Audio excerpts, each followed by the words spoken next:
Hi, welcome back guys. This is your friend, Let Us Head Fanfics, back with amazing fanfiction. This is the series of What If Deku Becomes Raiden Hero. Now before starting, please give this video a like and subscribe to the channel if you want more videos like this. Now let's get into the fanfic. It's been several months since that day and Izuku still didn't understand what All Might had meant with his last statement, but there was one thing that Izuku did understand of it. Whatever All Might had done to him required Izuku to train his body for it to work. As such, without his mother really knowing about it, he started to physically train via different methods such as running and lifting weights he bought with his allowance, which he hid in his room. Izuku also started doing a set of routines to start building his body up. Izuku also tried to find any information on All Might after that day, but the only thing that people were allowed to know was that All Might was going on a long-term mission that required his movements to be hidden, or the villain organization he was hunting down would go deep into hiding to not be defeated. However, Izuku Midoriya wasn't a clueless child.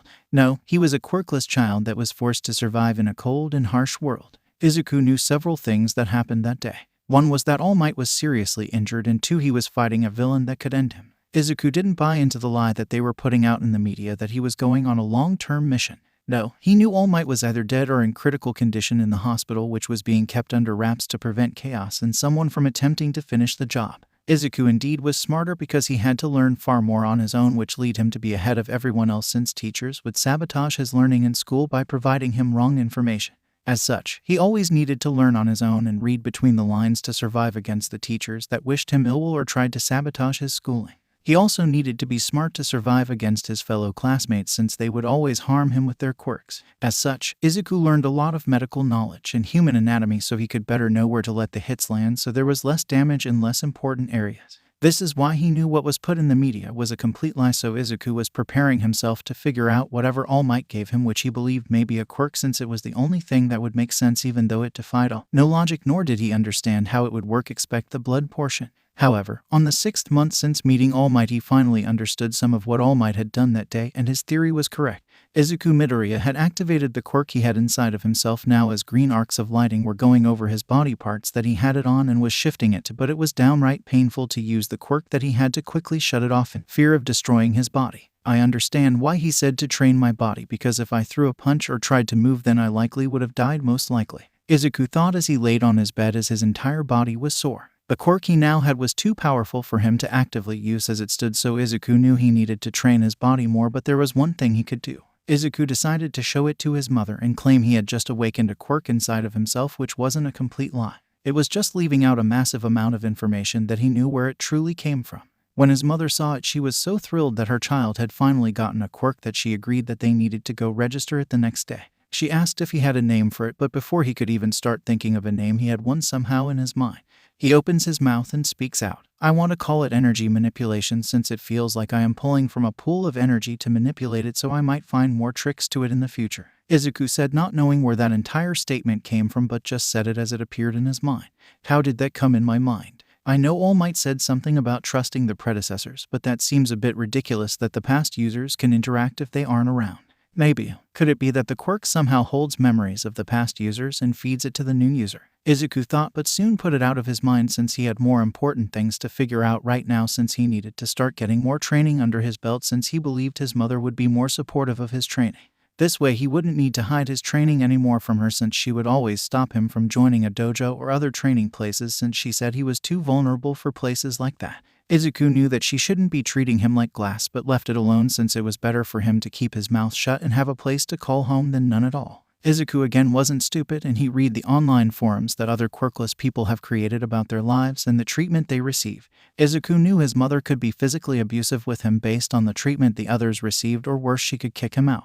Izuku was content to receive the physical abuse he gets from his classmates and the neglect from the teachers instead of getting it from his mother as well. The next day came, and soon they registered the quirk on the documents that they needed to and turned it into the quirk registration office, which didn't raise any suspicion since Izuku was only 9 years old now, and quirks have come in late for some people before as well. The latest a quirk had come in that Izuku had found was for a 10-year-old in the United States. They did require him to see a quirk doctor so that he could get help to better understand, and that is what they did that same day, since the office had a quirk doctor on staff. The doctor asked Izuku to turn the quirk on, and he did. He turned the quirk on in his arm, but soon turned it off. The doctor asked why he turned it off, and Izuku explained that it hurt to keep it on after so long that it felt like there was too much energy. The doctor asked Izuku some questions about his physical condition, and Izuku explained he had been doing workouts like sit-ups, running, and other things since he wanted to be physically fit. The doctor nodded his head and asked Izuku to try and envision the power he had inside of himself. Izuku described it as a sun that was filled with overwhelming energy that felt as if it could consume him and was him away. The doctor asked him to take a portion of the energy but not everything and distribute it across his entire body since he was only putting it in one place like last time. The doctor described it as a pipe system that had too much pressure built up that would burst, so instead of diverting it all to one place, he was letting the pressure of the power go through his entire body, muscles, fibers, and bones so that pressure didn't build up in one place. Soon Izuku did as he was told and was able to control a small sliver of the energy as it arced across his body. It was still painful, but not to the degree that it was before, and he explained this to the doctor. From what I can gather, your physical condition is a requirement. You need to work out a lot more and put muscles on. I suggest joining dojos and other gyms to help build muscles up since it appears to be a requirement if you use the energy to enhance your body, said the doctor, and Inko nodded her head and said she would look into places for him to join. Soon they left the doctor's office at the Quirk registry building and went home. However, it seems fate always has to screw Izuku over, as several weeks later a knock came on the door that Izuku wasn't expecting. Third POV. It had been several weeks since Izuku Midoriya and Inko Midoriya had gone to the Quirk doctor and had his quirk register with the government, but Izuku wasn't prepared for what was going to be coming to his door. Izuku thought the day would be normal like every other day, where he works out in his room before he goes out on a run for a while. However, when he was getting ready to start his day on that Saturday morning, a knock came on the door early in the day. Izuku's mother went to get it, and she was surprised to see who was at the front door. It was none other than Sir Nighteye, the sidekick of All Might. She invited him in and called for Izuku to come to greet the guest. Izuku did so and was shocked to see who it was, and his mind went into overdrive as he wondered if All Might was better and had sent Sir Nighteye to talk to him. Sir Nighteye took the tea that Inko had offered him and spoke soon after. Ma'am, I am here in regard to a case that happened about 6 months ago in the city you work in.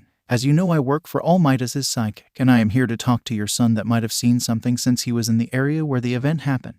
As such, I would like to speak to your son alone for some moments to see if he knows anything, if that is all right with you, Sir Nighteye asked, and Inko looked at her son before nodding her head to Sir Nighteye. She soon left the room, and Sir Nighteye looked at Izuku as he started to ask the question.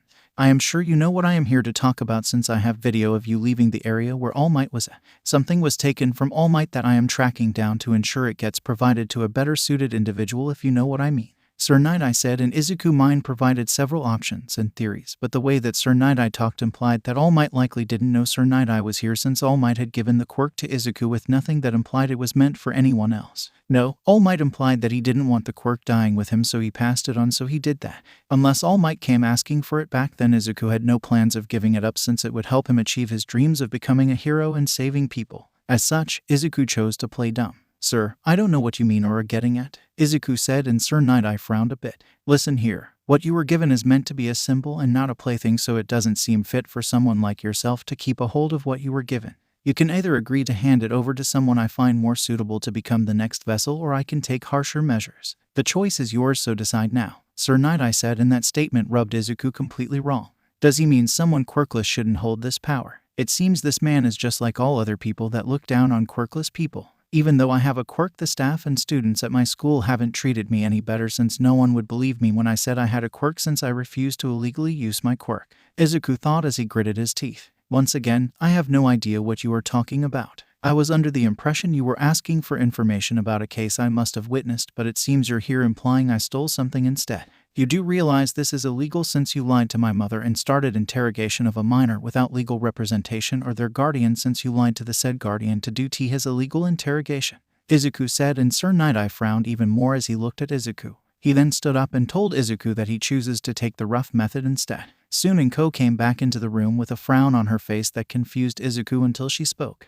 Izuku, this hero says you stole something from All Might. What did you do? And if you did it, then you need to hand it over right now, Inko said with a pissed tone, which left Izuku as stunned as he looked at Sir Nighteye, who had a smirk on his face. Oh, he is really going to smear my name, isn't he? I am highly doubtful All Might approved of this, Izuku thought as he clenched his hands. Mother, I don't know what he is implying I stole. He's never even told me what I've stolen, so how would I know if I had it or not, which I don't. You had found me that day as well and would have known if I had something that didn't belong to me, so how could you believe him? Izuku asked as he looked at his mother, who huffed as she asked Sir Nighteye what exactly did her son steal. Sir Nighteye looked trapped for a few moments before he looked at her with a small smile. Ma'am, to be honest with you, your son somehow stole All Might's quirk. That is the reason All Might hadn't made public appearances lately, though I request you keep silent about this since it would cause chaos if it got out. Somehow your son was able to take his quirk, and I am here trying to get your son to return it to us," Sir Nighteye said as he bowed his head, and Izuku was stunned since that was complete bullshit and lies. Izuku now knew that All Might had no knowledge of this conversation going on, nor likely knew Sir Nighteye was even here either, since Izuku didn't steal anything. Inko though was shocked and stunned until she remembered her son recently awoken a quirk. She explained as such to Sir Nighteye, who nodded his head and said that it was indeed All Might's quirk. "Izuku, I don't know how you did it, but you will return the number 1 hero's quirk right this instant." Inko yelled at him, and Izuku shrunk in on himself since his mother has never been like this to him. He was afraid that she was going to hit him. "I didn't steal anything. As such, there is nothing to return," Izuku said out loud with a bit more tone than he expected of himself, which made things worse as Inko slapped him across the face, which stunned Izuku and stunned Inko as well, but she snapped out of it. "I am sorry I hit you, son, but go to your room. Until you decided to return what you stole, which I still don't understand how you did it, then you will stay in your room. I will figure out what to do about your school as well," Inko said, and Izuku retreated to his room in silence, but looked at Sir Nighteye one more time, who looked a bit disturbed as he watched a child be hit in front of him, but the man just clenched his hands and ignored Izuku as he spoke to Inko. Izuku could hear them from his room since it was close enough, and he left his door slightly open as well. He heard them talk about trying to figure a way out to force Izuku to hand the quirk over one way or another. Inko talked about how Izuku always wanted to be a hero, and Sir Nighteye said that Izuku must have been greedy and decided to take the quirk for his own somehow so he could try to live out his dreams even though his school records would never allow him to. "I see your son has created a lot of issues at school which would end up preventing him from getting into most prestigious schools like UA anyway," Sir Nighteye said, and Inko said she knew. He always claimed that he never did any of it and that they were always putting the blame on him. "I had believed him, but it turns out my son was nothing but a lie and a thief all of this time. I regret so much now," Inko said, and those words broke Izuku's heart. Sir Nighteye told her that he would return in a few days to see if Izuku had come to his senses on giving the quirk up, and she said he would not be going to school for a while until he agreed to give it up. Later that night, Inko went to Izuku's room and told him that he wouldn't be fed dinner since he decided to be a thief. She told him to think of it as punishment for all of the lies he has told her over the years of never starting things at school. Izuku tried to tell her that he didn't steal anything, but she ended up smacking him again. It was at that time that Izuku knew that his mother stopped caring for him, and it was all due to Sir Nighteye framing him. "All Might, I truly hope you have nothing to do with this. Please don't be like everyone else. I want to save people," with a smile, Izuku thought as he went to sleep that night, but he had something happen to him that he didn't expect to happen. When he went to sleep, he woke up in another place that he didn't know of. The place was a dark void with ruins all around him. As Izuku looked around, he heard a voice call out to him, and he headed off in that direction to find the voice, and he soon did, as he found a group of people waiting for him. "Hello, Izuku Midoriya, or should we say the 9th user of One for All. We see you have found yourself in a sticky situation, and we are here to help you," said one of the people, and Izuku was downright confused about what was going on. Third POV. Izuku Midoriya went to bed that night starving because even though he didn't eat dinner, he was far hungrier than just missing one meal due to the fact that the bullies at school stole his lunch. Izuku cried quite a bit but stifled his tears since he refused to admit he stole anything because All Might had willingly given him the quirk, and he didn't want to lose his chance at his dreams to become a hero. He wanted to become the number 1 hero, but he didn't really care about that in the grand scheme of things, when he would rather become a hero just to save people and make them feel safe. As Izuku slept, he ended up waking up in a dark void that confused him since he didn't know where he was. Soon he heard a voice call out for him, so he followed the voice and soon found the location of the voice, which revealed to be from multiple people calling out to him. "Hello, Izuku Midoriya, or should we say the 9th user of One for All. We see you have found yourself in a sticky situation, and we are here to help you," said one of the people, and Izuku was downright confused about what was going on. Soon a lady walked up to him and hugged him as she apologized for the actions of her successor's sidekick. "Please trust me when I say my successor All Might would not in a good state of mind ever approve of what his sidekick did.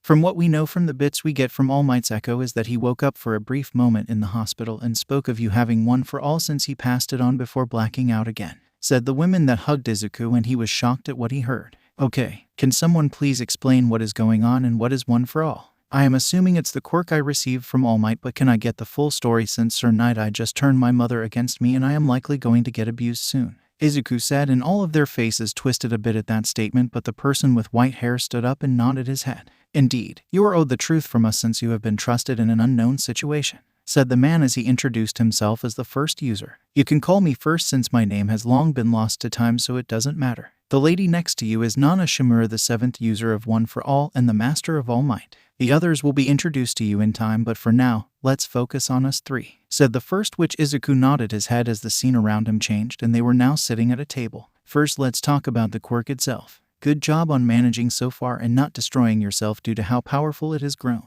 The quirk you have is a legacy quirk from the dawn of the quirks and is called One for All. This quirk was created due to it combing with my quirk that I nor my brother knew I had. My brother forced a quirk upon me since I stood in the way of his destruction and ruling of Japan during the dawn of the quirks. My brother took the name of his quirk, which is All for One, and our quirk is called One for All. We are the polar opposite of him as we stand for justice and stopping his plans. However, it's taken all of these years for the 8th user of One for All, aka All Might, to defeat my brother, or so we think, since we don't have that information as we never saw his dead body since the 8th user didn't see it. All we know is that the 8th user caved his skull in, but my brother has many quirks due to his quirk allowing him to take, give, and combine quirks, which have allowed him to live for the past 2 centuries since the dock of quirks. Are you still with me so far, 9th? Said the first user, and Izuku nodded his head as Nana Shimura just rubbed Izuku's hair, which felt nice since it was a lovely gesture that contrasted his mother's overbearing love that she would give. My brother wanted to rule Japan, but since I could pass my quirk on, it only grew in power with each user as they added onto the power as they passed 100% of the quirk's strength. My brother has also hunted down everyone that has to wield this quirk, so you need to be careful since he might be alive still, but we don't know for sure. Now, to the issue of you being the 9th. Sir Nighteye had no right to try and make you give it up.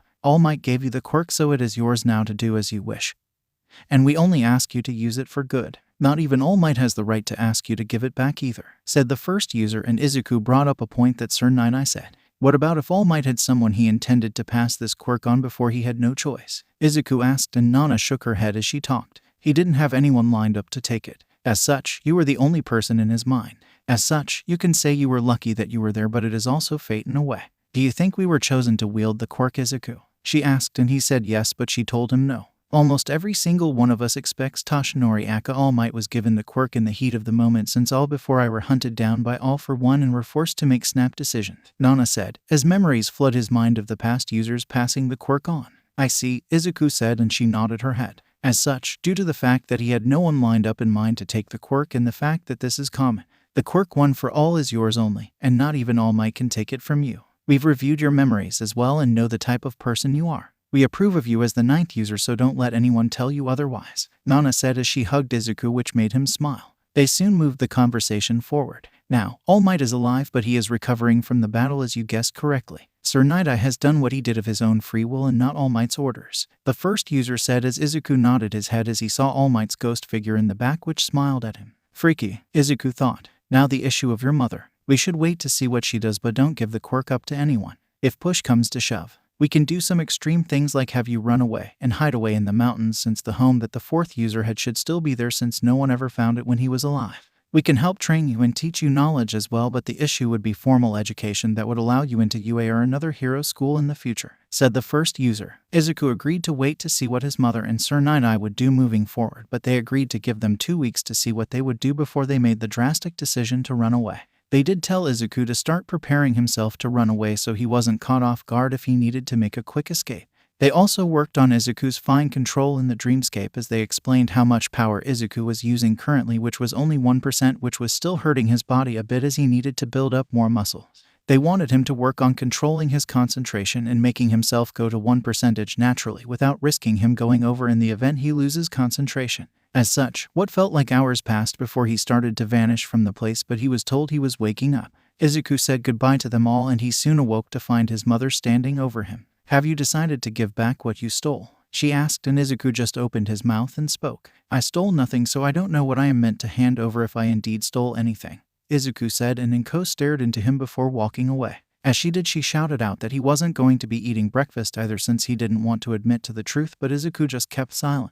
This is how Izuku's day passed until the next one, where Sir Nighteye made another appearance. Have you decided to hand it over? Sir Nighteye asked, and Izuku shrugged. I didn't steal anything, so you have nothing to receive from me. The fact that you think a quirk could be taken away from someone so easily is ridiculous, Izuku said, and Sir Nighteye frowned and gripped his hands tight as he stared at Izuku. Listen here, brat. Some delinquent like you is not worth of the power you have gained. So stop being greedy since you have no idea what you're dealing with, Sir Nighteye said as he looked as if he wanted to burn Izuku with his eyes. Izuku just rolled his eyes and thought to himself how this was meant to be a decent hero, yet he witnesses child neglect and does nothing about it. The fact that he thinks I am a delinquent means he must have read my school files, which he should know would be biased due to me being formerly quirkless, Izuku thought as he turned his head away from Sir Nighteye. Sir Nighteye got pissed and spoke to Inko Midoriya once again and asked if there was anything that might help convince her son to hand it over. She thought it over and nodded her head as she told him to come back in a week to see if he would hand it over, as she would try some things, which made Izuku curious as to what she would do.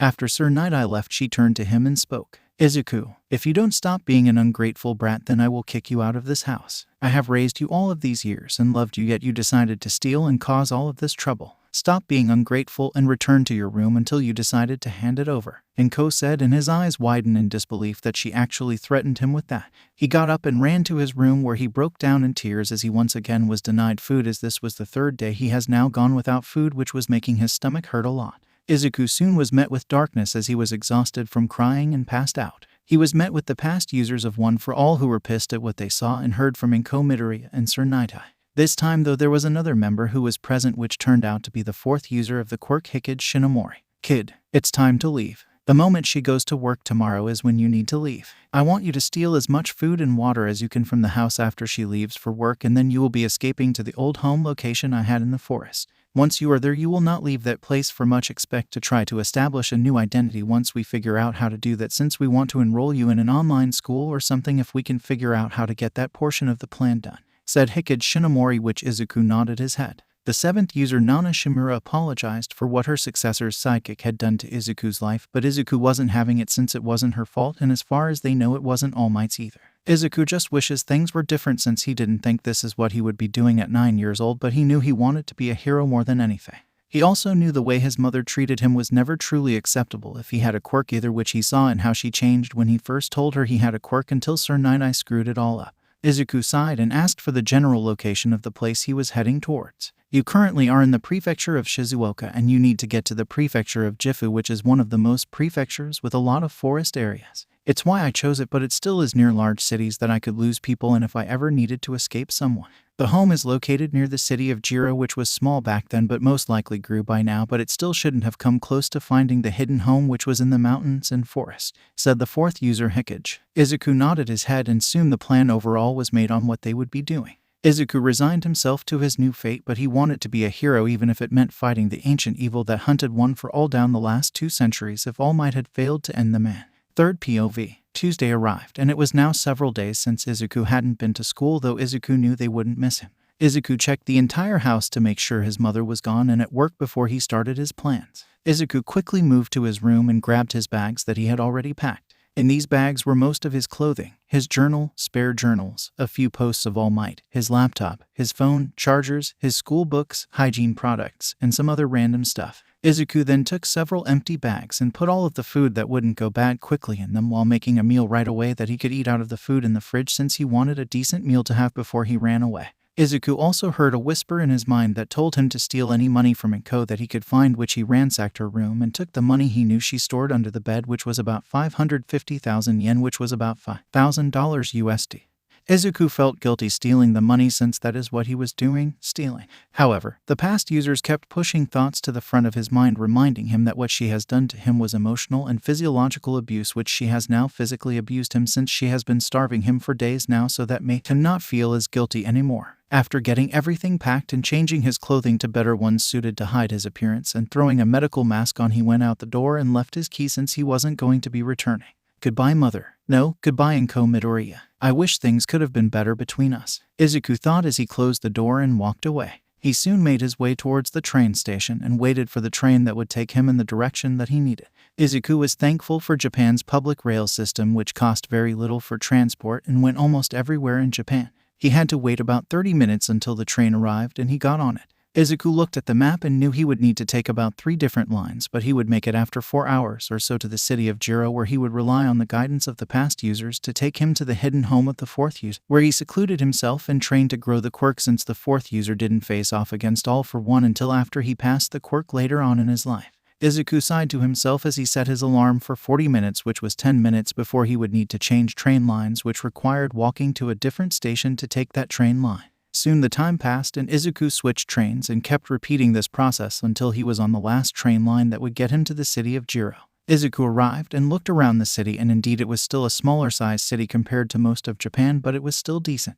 It was mostly built around the flow of the river that passed through the city, so the city was spread out in length instead of being condensed together. Okay, predecessors, please guide me, Izuku thought, and soon had the urge to go towards his left and cross the bridge over the river, which he did as the urges telling him to do so. Izuku soon found himself heading up towards the north. After about 30 minutes of walking through the town and heading north, he reached the end of his path. Izuku powered one for all on at the 1% he could control and used it to increase his speed. He just kept going north as the urges told him to until it changed, and he followed it. After about 40 minutes of traveling with one for all at 1%, he arrived at his destination, though he was exhausted from using the quirk for so long. He could have done better, but he only had one meal in the past few days, which has drained him of a lot of energy. Though, Izuku put that out of his mind for now as he felt the urges confirmed that he was at his goal as he found a home that was on the edge of the river. He just needed to get across the river to the other side, which he found a very old and broken bridge about a minute up the river. Izuku knew he would need to prepare the bridge, but that would be a project for later on. Overall, the house was still standing, but it without a doubt was worn down with age as it was in need of repairs. Better than sleeping in the streets or on the ground in the forest, Izuku thought as he put his bag down and examined the building. The fourth user had told Izuku that it had a small water mill that helped provide power to the building since the river did have a constant speed. It wasn't fast, but it was enough to move a small water mill to provide an electrical current. Izuku found the water mill and examined it. A few parts would need to be replaced in time, but it seemed to be able to work, so Izuku pushed it down the hole in the room and into the water, and within minutes the home turned on with power. The house did have an old refrigerator that would need to get replaced since it had sat for so long that it wouldn't work. It also had other old appliances that would need to get replaced as well since they were without a doubt dead, but Izuku was once again glad that he had basic needs met, such as a roof over his head and running water, since there was a device to pull water out of the river and purify it as long as the water mill was running. Izuku got it going since the mill was providing power now, and he wanted to make sure he had water stored in the event he needed it and to take a bath later on. Izuku made a list of things that would need to be taken care of later on, which included a new refrigerator, freezer, TV, fix the bridge, repair the parts for the watermill so it doesn't break down, acquire a new sleeping bed, and repair the overall building. More immediate needs were to find sources of food since the water was already taken care of. The fourth user did explain that he fished for most of his food since back then the river was filled with a lot of fish. But he also sourced some of his food from the forest and animals, so they would start teaching him how to do all of that as part of his training. The main thing that Izuku needed to do was to see if the river still had fish, since it would serve as his main source of food. So Izuku found the old and almost broken fishing pole and put the line in the water. I will need to get a new pole or make one if any of them knows how to make one. But it seems there is still fish in this water, Izuku thought as about 5 minutes had passed and he had caught a decent-sized fish on his line as he pulled it out of the water. Izuku was happy and he could feel some happiness from the past users as well. Izuku soon found the kitchen area and put the fish down as he went out and grabbed sticks and other things. The stove was a wood base and Izuku honestly didn't know how to work it, but the fourth user was sending him urges on what to do, which helped guide him, which Izuku was thankful for. As such, about an hour or so he was able to get the fire going in the wood cooking stove and started to cook the few fishes that he had caught. Izuku was glad to have this wood stove because it could provide heat to the home during the winter and use it to cook. Izuku had the doors on the stove open as he was using a metal skewer to cook the fish over the flame, since it would be harder for him to cook it on the stove since he lacked experience. But it still got the job done. Izuku sat there as he had closed the doors and limited the airflow in the stove to only put off so much heat to warm the place up, since they were closing in on winter in a few months, so Izuku wanted to heat the house a bit as he ate the cooked fishes. Izuku was also looking over the stuff he had and knew he would need to do some odd jobs in the town below to earn some money if people were kind enough to take pity on a random child. I am going to need to get an axe and tools to cut down trees and be able to repair this home as well, but that can wait a bit of time as I grow older. First, I need to ensure I can get food from the forest as well, and also figure out my education issues since I need some form of formal education to get into hero schools. Izuku thought, but decided it would be a project for the next day since he was exhausted. Izuku checked to see if there was any internet signal this far out in the forest area and was slightly surprised to find one, though it was somewhat weaker. Such a good thing that Japan made the internet a national controlled asset after quirks appeared. It granted everyone with a working device to connect to the internet for free, but the problem is being monitored, which I need to be careful with. Izuku thought as he removed the SIM card from his phone and deactivated it so he couldn't be reached. Instead, he used his computer and looked up the news in regards to All Might but found nothing new. He also looked to see if he was reported missing yet or a case started by Sir Nighteye, since they should have discovered him missing by now since his mother had already arrived home about 2 hours ago. Though Izuku wondered if she would even bother reporting him missing, which would be helpful if she didn't alert Sir Nighteye, since the longer he was missing before that man knew, the better chance his trail would be cold. Izuku sighed and decided to power his devices off and just plug them into the outlet on the wall. I need to figure out a way to store energy in the event the water mill ever stopped, since if we ever get a really cold winter then the river might freeze over, even though it is rare, but again that is a side project for later. Izuku thought as he decided to go to sleep for the night. Izuku fell into his dreams and found himself once again in the void of One for All, where the fourth user congratulated him on finding the home. It without a doubt has worn down over the years, but it is still good enough for you to live in seclusion, for the most part, to hide away from Sir Nighteye and any other heroes he decides to employ in his schemes. That man can't be trusted. All Might was a fool to let that man know the truth of the quirk, said the fourth user, which the others remained silent on the topic since they didn't believe it their place to talk about it, since it was the eighth user that told the man, but they did agree that the man couldn't be trusted in regard to the current user's safety. A week had passed since Izuku Midoriya had run away from his home, and Sir Nighteye was furious, while Inko Midoriya shrugged it off since she had threatened to kick him out anyway. Sir Nighteye had asked her what she attempted to do to get Izuku to hand it over, and she said she threatened to throw him out on the streets, which resulted in Izuku Midoriya grabbing what he could and running.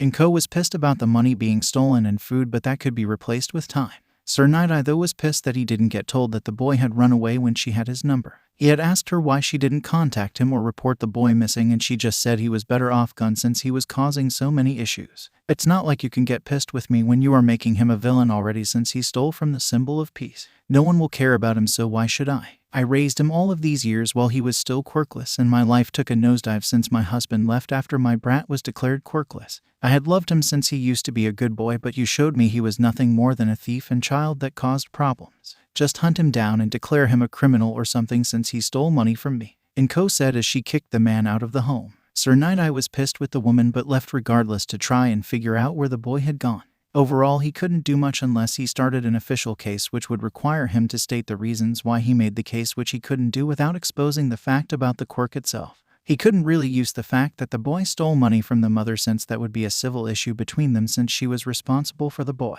He though did convince Inko Midoriya to report him missing, since that would mean he would have some legal reasons to look into Izuku Midoriya.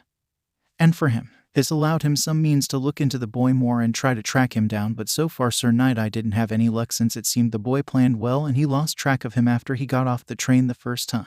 However, Sir Nighteye didn't expect All Might to wake up from his small coma about a month later, since it was believed he would wake up in 2 months' time and not 1 month, which means that All Might would begin his own search for the boy. This meant that Sir Nighteye would need to present what he found so far in the fact that the boy had a large amount of trouble that he caused, plus the fact that he stole a lot of money before running away from his mother. Though, Sir Nighteye knew that All Might had a big heart and would claim that the boy could be redeemed or something on the lines. Soon the month passed and All Might woke up in his hospital room as he was finally able to keep himself awake, since he had survived the surgery, which consumed so much of his energy, and they were forced to put him in a medical coma that he could wake himself out of.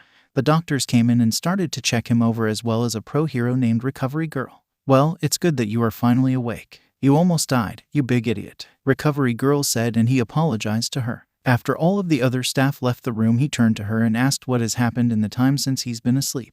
"Overall, people have started to notice you not showing up in places. Sir Nighteye had put a statement out saying you were going under a mission that required your movements to be hidden for a long term. The commission backed it up as well, since they knew you had gotten injured, but they don't know how bad." All Might nodded his head and asked if they retrieved All for One's body, and she shook her head. "As men grabbed it first, it appears to stop us from getting it," she said, and he nodded his head and asked if Gran Torino and Nezu would be coming soon with Sir Nighteye. "I am sure they will be informed of you waking up sooner or later. Anyway, how do you feel? And are there any side effects that you can feel for your quirk?" she asked him, and at that, his eyes widened, which concerned her. "That, I almost forgot, but I transferred One for All to a young boy. I can't remember his name, but I am sure I knew it. I thought I was going to die since I landed in an alley with a lot of wounds, but he ended up finding me and patching me up. I know he used to be quirkless though, and he had green hair, but I can't remember his name since it's fuzzy," All Might said, and she was shocked. "We will need to start searching for him, but I am sure we can find him since there aren't many quirkless people left in Japan." "Do you remember how young he was?" she asked, and he said he looked between 7 and 10, which she noted down for Nezu and the others later. Hopefully he doesn't try using it before he puts a lot of muscle on his bones, or else he might end himself with it. How much did you get to tell him of the quirk before you separated from him? She asks, and he said nearly nothing except that he needed to train before he used it and to trust the predecessors to guide him. Soon the door opened and there stood Sir Nighteye, Grand Torino, Nezu, and Detective Tsukachi Naomasa, who was a friend of All Might. All Might then explained the situation to them all and they agreed to help in the search. Sir Nighteye spoke up at that point and told them about most of the situation in regard to the boy. I actually know the boy's name. You woke up one time when I was here and uttered his name, and that you passed it, which I knew you meant one for all. I found his files, which shows a distributing fact that he is a delinquent that has caused a lot of issues in his school. He has also recently run away from home and stole a lot of money from his mother, who raised him about 2 weeks after he had the quirk registered. Based on what I found from the mother, he only showed her it after 6 months after you passed it on to him, Sir Nighteye said as he presented the files he gathered to All Might and the others. Sir Nighteye informed them that the mother has reported the boy missing, but outside of that he lost track of the boy on cameras as he tried to track him down.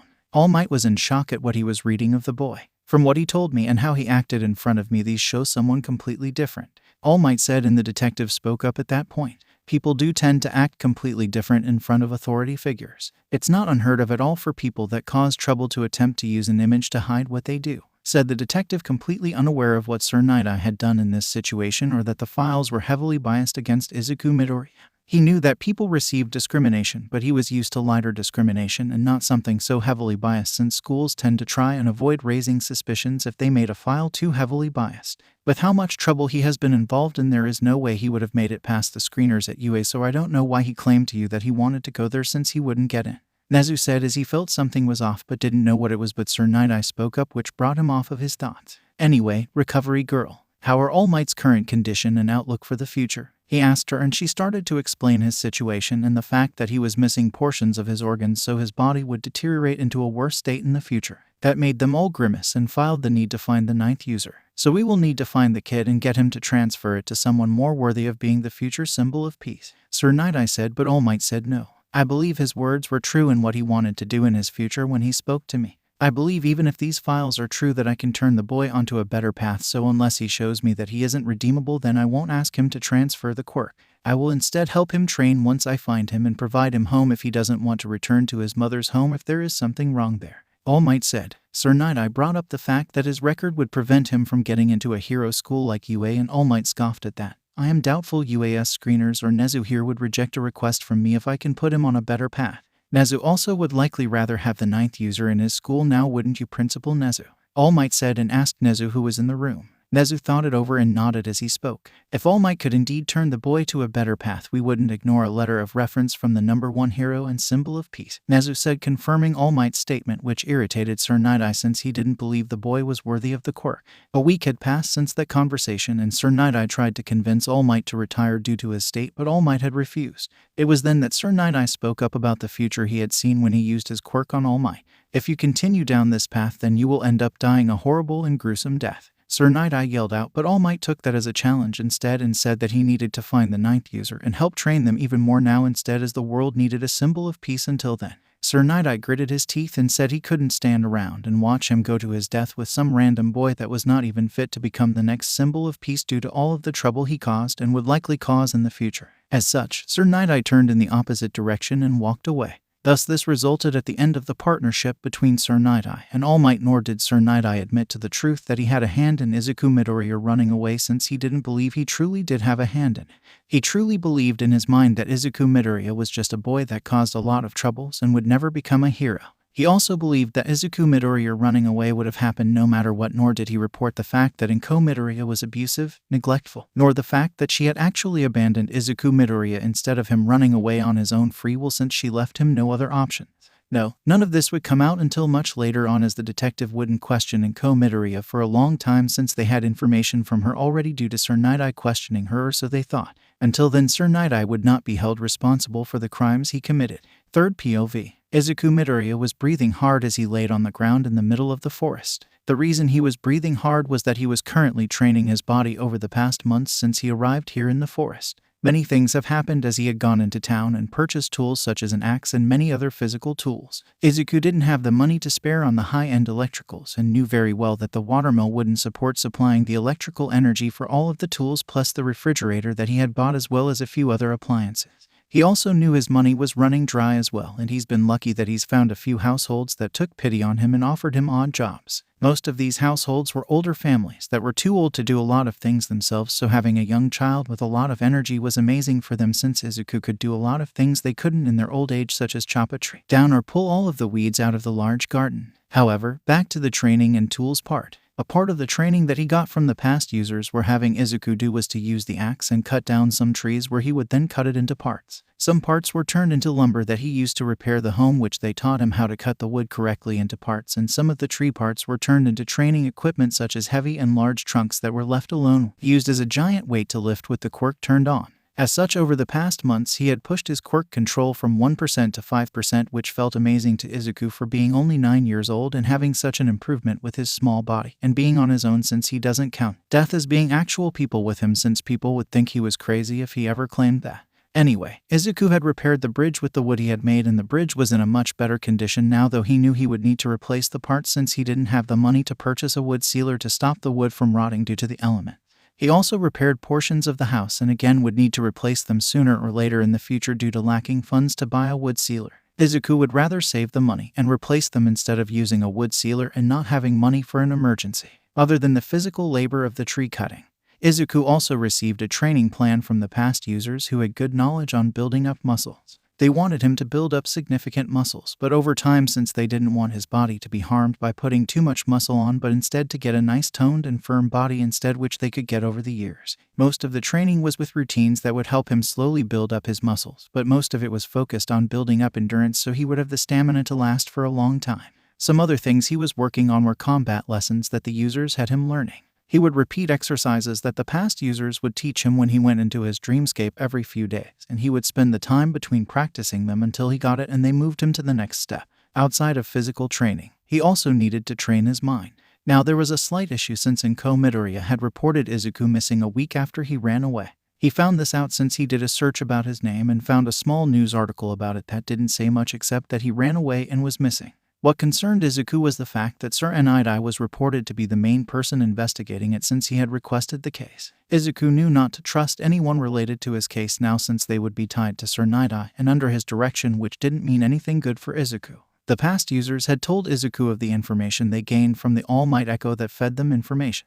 They told him about how Sir Nighteye fed Izuku's school records to All Might and painted him as a troublemaker, which was bullshit, but they also told him about how All Might said that he would turn Izuku onto a better path even if the file was true, which made Izuku happy. He asked if he should try contacting All Might, but they couldn't come to a decision as they were split on it. Half believed they should contact All Might, while the other half believed Izuku should stay hidden for now and train in secret since they didn't know if All for One was alive or not. Most of the older users believed he should train in hiding, while Nana and more current users thought he should reach out to All Might. They were at a tie of 3 versus 3 since the first user didn't get involved in the vote, nor did All Might Echo get a vote since he wasn't fully there, so they rejected his vote. Izuku also didn't vote since he found his situation right now livable and didn't want to risk going back to his mother's care, in all honesty, since he was doing quite fine on his own. He only needed to figure out the education issue, which was still a slight issue. They all decided to put the topic on the side burner and focus on the issue of education since they couldn't reach an agreement on reaching out to All Might or not. Now, finding a way to enroll him in school was troublesome. They decided to do an online school that had accreditation internationally and only required him to verify his identity, which he could do since he grabbed all of his documents before he ran away, like his birth certificate, ID card, government identification number, and other government documents. The online school that was accredited internationally also met the Japanese standards, so Izuku applied for it since they wouldn't need to report him signing up for it as long as the documents checked out. He did have to take a placement exam since he didn't provide current school documents. As a result, he ended up placing 2 grades ahead of his current age group, which wasn't surprising to Izuku nor the past users. Izuku always did have to learn on his own due to the bias from the teachers, which meant he needed to self-study and learn at his own pace, which was faster than the pace of the school. This resulted in him being in classes for 7th grade or those that were 12 or 13 years old. Izuku accepted it since it meant he would be done with his schooling faster and have more time focused on physical training since the school he enrolled in online was a self-paced class type. Everything was online, and they only had to have a video session to take the exam itself when it was time, which required them to show the room and take the exam on a secured browser that made it impossible to cheat. Time soon passed, and it had now been 6 months since Izuku Midoriya had escaped his home and been missing. Izuku had gained more money off of the side jobs he was doing for people, which helped his situation, but he had to be careful of the police since they would most likely know him from his missing person case if they ever got his name. As such, he always used a different name, which was Nainsu, which meant the ninth in a literal sense. Some were confused on why that was his name, but he said it held a special meaning to him, which they accepted at face value since most of the people he did jobs for figured out he was most likely homeless. Some older families asked him if he was safe where he was, and he answered that he was indeed and was fine since he earned money on the side jobs, so he had no troubles that they needed to worry about. Overall, the house had been fully repaired and was in decent condition as well. Izuku had also figured a way out to store energy in some batteries in the event that the watermill ever stopped working during the winter, so he would have some power that he knew he would need to conserve since he could store about an entire month worth of energy before it ran out if he used it non-stop, but if he limited his use of it he could get 2 months out of the batteries. Izuku was also looking into making a solar panel, which was time-consuming in making and likely was going to be a several-month project since he needed to get the parts to make it. Izuku knew that he was going to be living in the forest home for the long run since the past users had still not come to an agreement on reaching out to All Might anytime soon. As such, the first user had set down conditions that Izuku was allowed to reach out to All Might on his own if he gained control of 50% of the quirk, since it would provide him a defense in the off chance All for One was still alive. Otherwise, they would wait until it was near time for UA to reach out to All Might. Izuku agreed to the conditions since he trusted the past users since they haven't led him astray yet. He also was enjoying his life currently since he could focus so much on training and not worry about bullies or adults harming him, though the past users were concerned about his ability to interact with others if he didn't get much interaction out. His trips to the town, which he promised to interact as much as he could with any people around his age, which they accepted. Now outside of that issue, there was the issue of winter being in the full blast, which he completely forgot about winter clothing. He and the past users were debating on trying to go to town to buy winter clothing and more blankets versus just staying in the home and keeping it warm since he had a high pile of wood. Overall, they refused to let him go out and train in the deep cold since he didn't have good clothing to stay out long in the cold, but they didn't want him to pause on his progress, which was doing good since he was now at 10% during the months that had passed. After much debate, it was decided that he would make the run into town using his quirk to go through the forest quickly and make it to the store at night since he could use his quirk in the cover of darkness with little finding him. They knew there was a 24/7 department store that would be open, so that is what they did.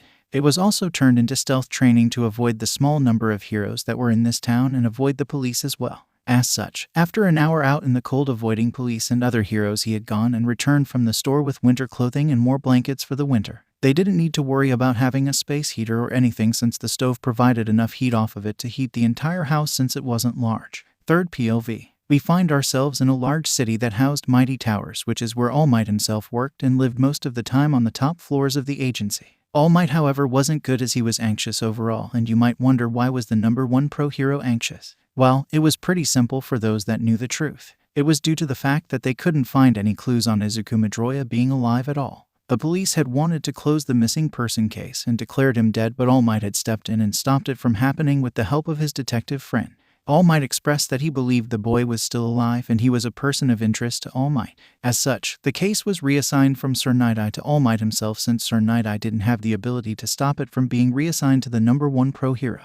All Might still had a strained relationship with his former sidekick since the man wanted him to retire still and didn't believe Izuku Midoriya could be a good fit for the 9th user. However, All Might knew for some reason unknown to him that Izuku Midoriya was the perfect fit for the quirk, even though he couldn't describe why he felt like this. Unknown to him, it was one for all itself causing this reaction since it was connected to Izuku Midoriya and the past users who all supported the 9th user. Even the 2nd and 3rd users, who were more of hardliners that hardly supported anyone or got involved, had a soft side for the 9th user due to his past and ability to survive on his own as he was. However, back to All Might himself. He was concerned about the lack of details in finding Izuku Midoriya, as it appeared the boy dropped off the face of the earth and never appeared again. Not even Principal Nezu has been able to find the boy on any camera again after they lost him, even though they were able to track him down to at least one more station, but they lost visual of him after that station since they never found him getting off of the train they saw him get on, except for the fact that there was one station where he most likely got off, but the cameras were down being repaired that day.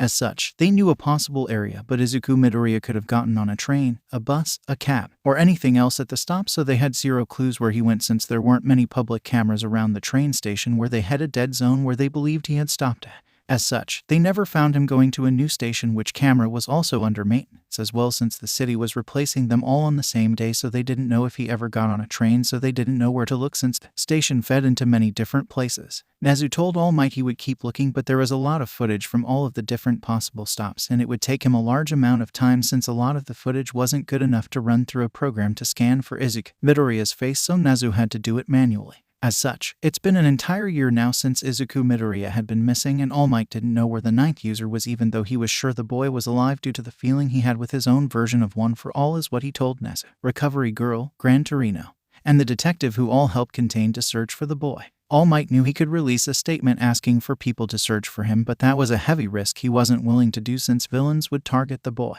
All Might had also taken advice from Recovery Girl and Nezu to save his time limit as best as he could since he had a large number of hours currently, but was warned it would go away over the years since he didn't have One for All anymore. As such, he always would make public appearances in the afternoon when he did villain fights for about 4 hours a day before he would return to his agency and do the paperwork to hide his form, which was starting to shrink from his normal hero form. Recovery Girl was giving him IVs that he needed to take all of the time and a lot of vitamins that could get some things extracted while in his small intestines that had been turned into something like a stomach since he lost his actual one due to All for One. It was the best he could do to keep his power as long as he could to find Izuku Midoriya, though something felt off in regards to the boy's mother, which made All Might worried as well. All Might felt as if there was something there that needed to be addressed, but he didn't know what it was. As such, he decided to consult the detective who would likely be able to handle it much better since he had the lie detector quirk.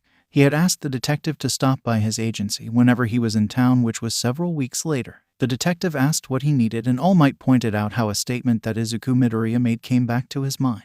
The day I passed the quirk to him, I asked him, "What are your dreams for the future?" And he told me that I want to be a hero even though everyone tells me I should just give up. I want to make a better society that doesn't treat people like me like trash, as worthless, as wastes of space. I want to save people with a smile on my face and make them feel that even if I am against great odds, that I will do everything I can do even if it looks horrible, that they can have hope for a better tomorrow. And the reason this stuck with me is due to the fact that he treated some of my wounds, which Recovery Girl had pointed out were decently done. I remind you, this is an 8-year-old back then who had enough medical knowledge to get praise out of Recovery Girl. All Might said, and the detective started to see where this was going but asked to get confirmation of what he suspected. As you suspect is likely what I suspect. I believe he may have been abused and is the reason he ran away from home, or likely received a lot of abuse or neglect from the school which his mother ignored and then suddenly treated him better after he had a quirk which most likely made him snap and run away to escape her. As such, I would like you to start digging into his old school and his mother as well. All Might asked, and the detective nodded his head since he could see the possibility of their suspicions being corrected based on the words of Izuku Midoriya from that day. The detective did warn All Might that the investigation was likely going to be slow since his bosses wouldn't approve of Might time being spent on it since Izuku Midoriya was currently missing and in their minds dead. All Might nodded his head and asked for any time he could spare for the case since it could take as long as they needed, since it really mattered more once they found the boy himself to confirm their theories if they couldn't get enough information, since if he was abused, All Might wasn't going to let him go back to that home. Soon the meeting came to an end and the detective went home for the day since he had a long drive ahead of him. All Might though sat in his chair and looked out of the window with his reflection in the glass. "Where are you, Izuku Midoriya?" All Might asked to no one in the room as he spoke to himself. He truly wondered how the boy was doing in his training, and if he heeded his warning to train his body up to use the quirk, since he knew the boy had activated the quirk once before from what they gained from the quirk doctor notes, since All Might knew the boy had control over a very small portion of the quirk, which made All Might happy that the boy already had some form of control. He only hoped he was increasing his control and staying as safe as he could. Though as All Might thought of this, we could find one Izuku Midoriya jumping between the trees as he was training and jumping between large spaces to replicate traveling over rooftops, since the past users told him he would likely do it a lot in his future hero career. As such, Izuku was high up in the air in the trees doing some practice as he made large jumps between branches, which had freaked the past users out the first time he did it and almost fell. Izuku though just laughed since he could feel their shock and dread at what he was doing, but accepted it and encouraged him to do it more since he was pretty good at it. Though you could find Nana Shimura and a portion of the void complaining like a mother hen that Izuku shouldn't be that risky. Switching back to Might Tower, All Might felt a sudden shudder down his spine. That wasn't a good shudder. For some reason, I feel as if the boy is doing something really stupid right now. All Might thought, and if he knew what Izuku was doing he would be freaked out if he saw the first attempt like the other past users had seen from inside of Izuku's mind.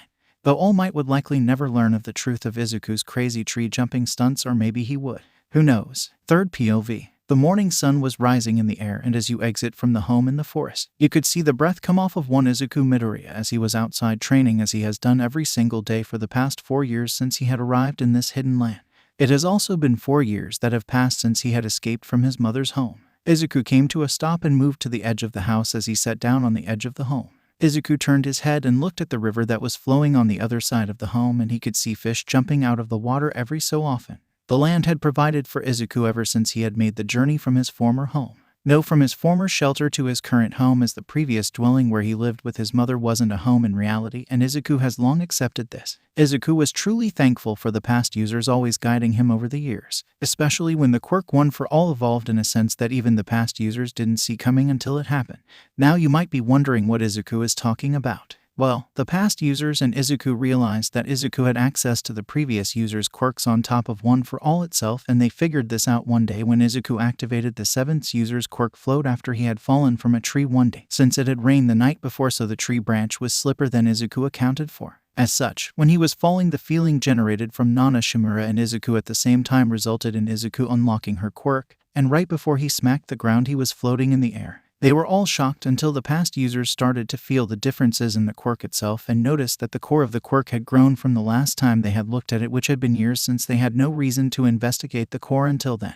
As such, they theorized that the quirk had passed the point of quirk singularity, which has resulted in it pushing the quirks from the other users out to a point that Izuku could activate them for himself. As such, it was theorized he had awakened them all, but he needed to activate them himself. This had happened 2.5 years after he had escaped from his old home and had arrived in the forest. As such, instead of working full-time on One for All itself, they had him split his time working on training the other quirks and activating them in the event that he needed them. It was also important to have them trained beforehand in the event they activated during an emergency, because if they did that and he had zero training in controlling them, then he would be a threat to other people, which none of them wanted to happen. As such, he started to train the past user's quirk of Float from 7th, Danger Sense from 4th, Black Whip from 5th, Miss from 6th, Enhanced Reflex from 3rd, and Weapons Master from 2nd.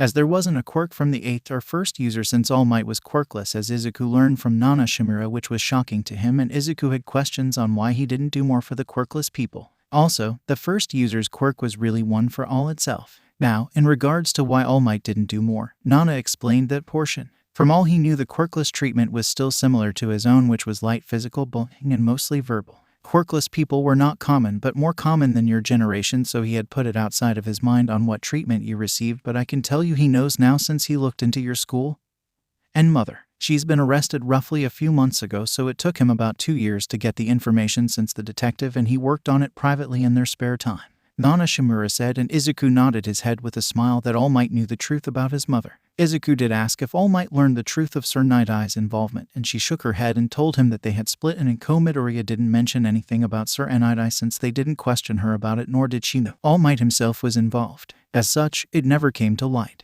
Izuku without a doubt knew he was going to be alerting All Might of the truth of that incident, since he refused to let Sir Nighteye get away without others knowing how he truly acted in private. Though enough of that, as let's jump forward to Izuku's current point in time as he was sitting on the edge of the home as he was taking a breather. Izuku was exhausted overall, since training so many quirks over the years was taxing, but he was making amazing progress. He had recently hit 50% of One for All, and right now he had decent control over all of the quirks as well. Black Whip was the most annoying quirk he's ever dealt with or seen, but he had been able to control the semi-sentient quirk after years of training.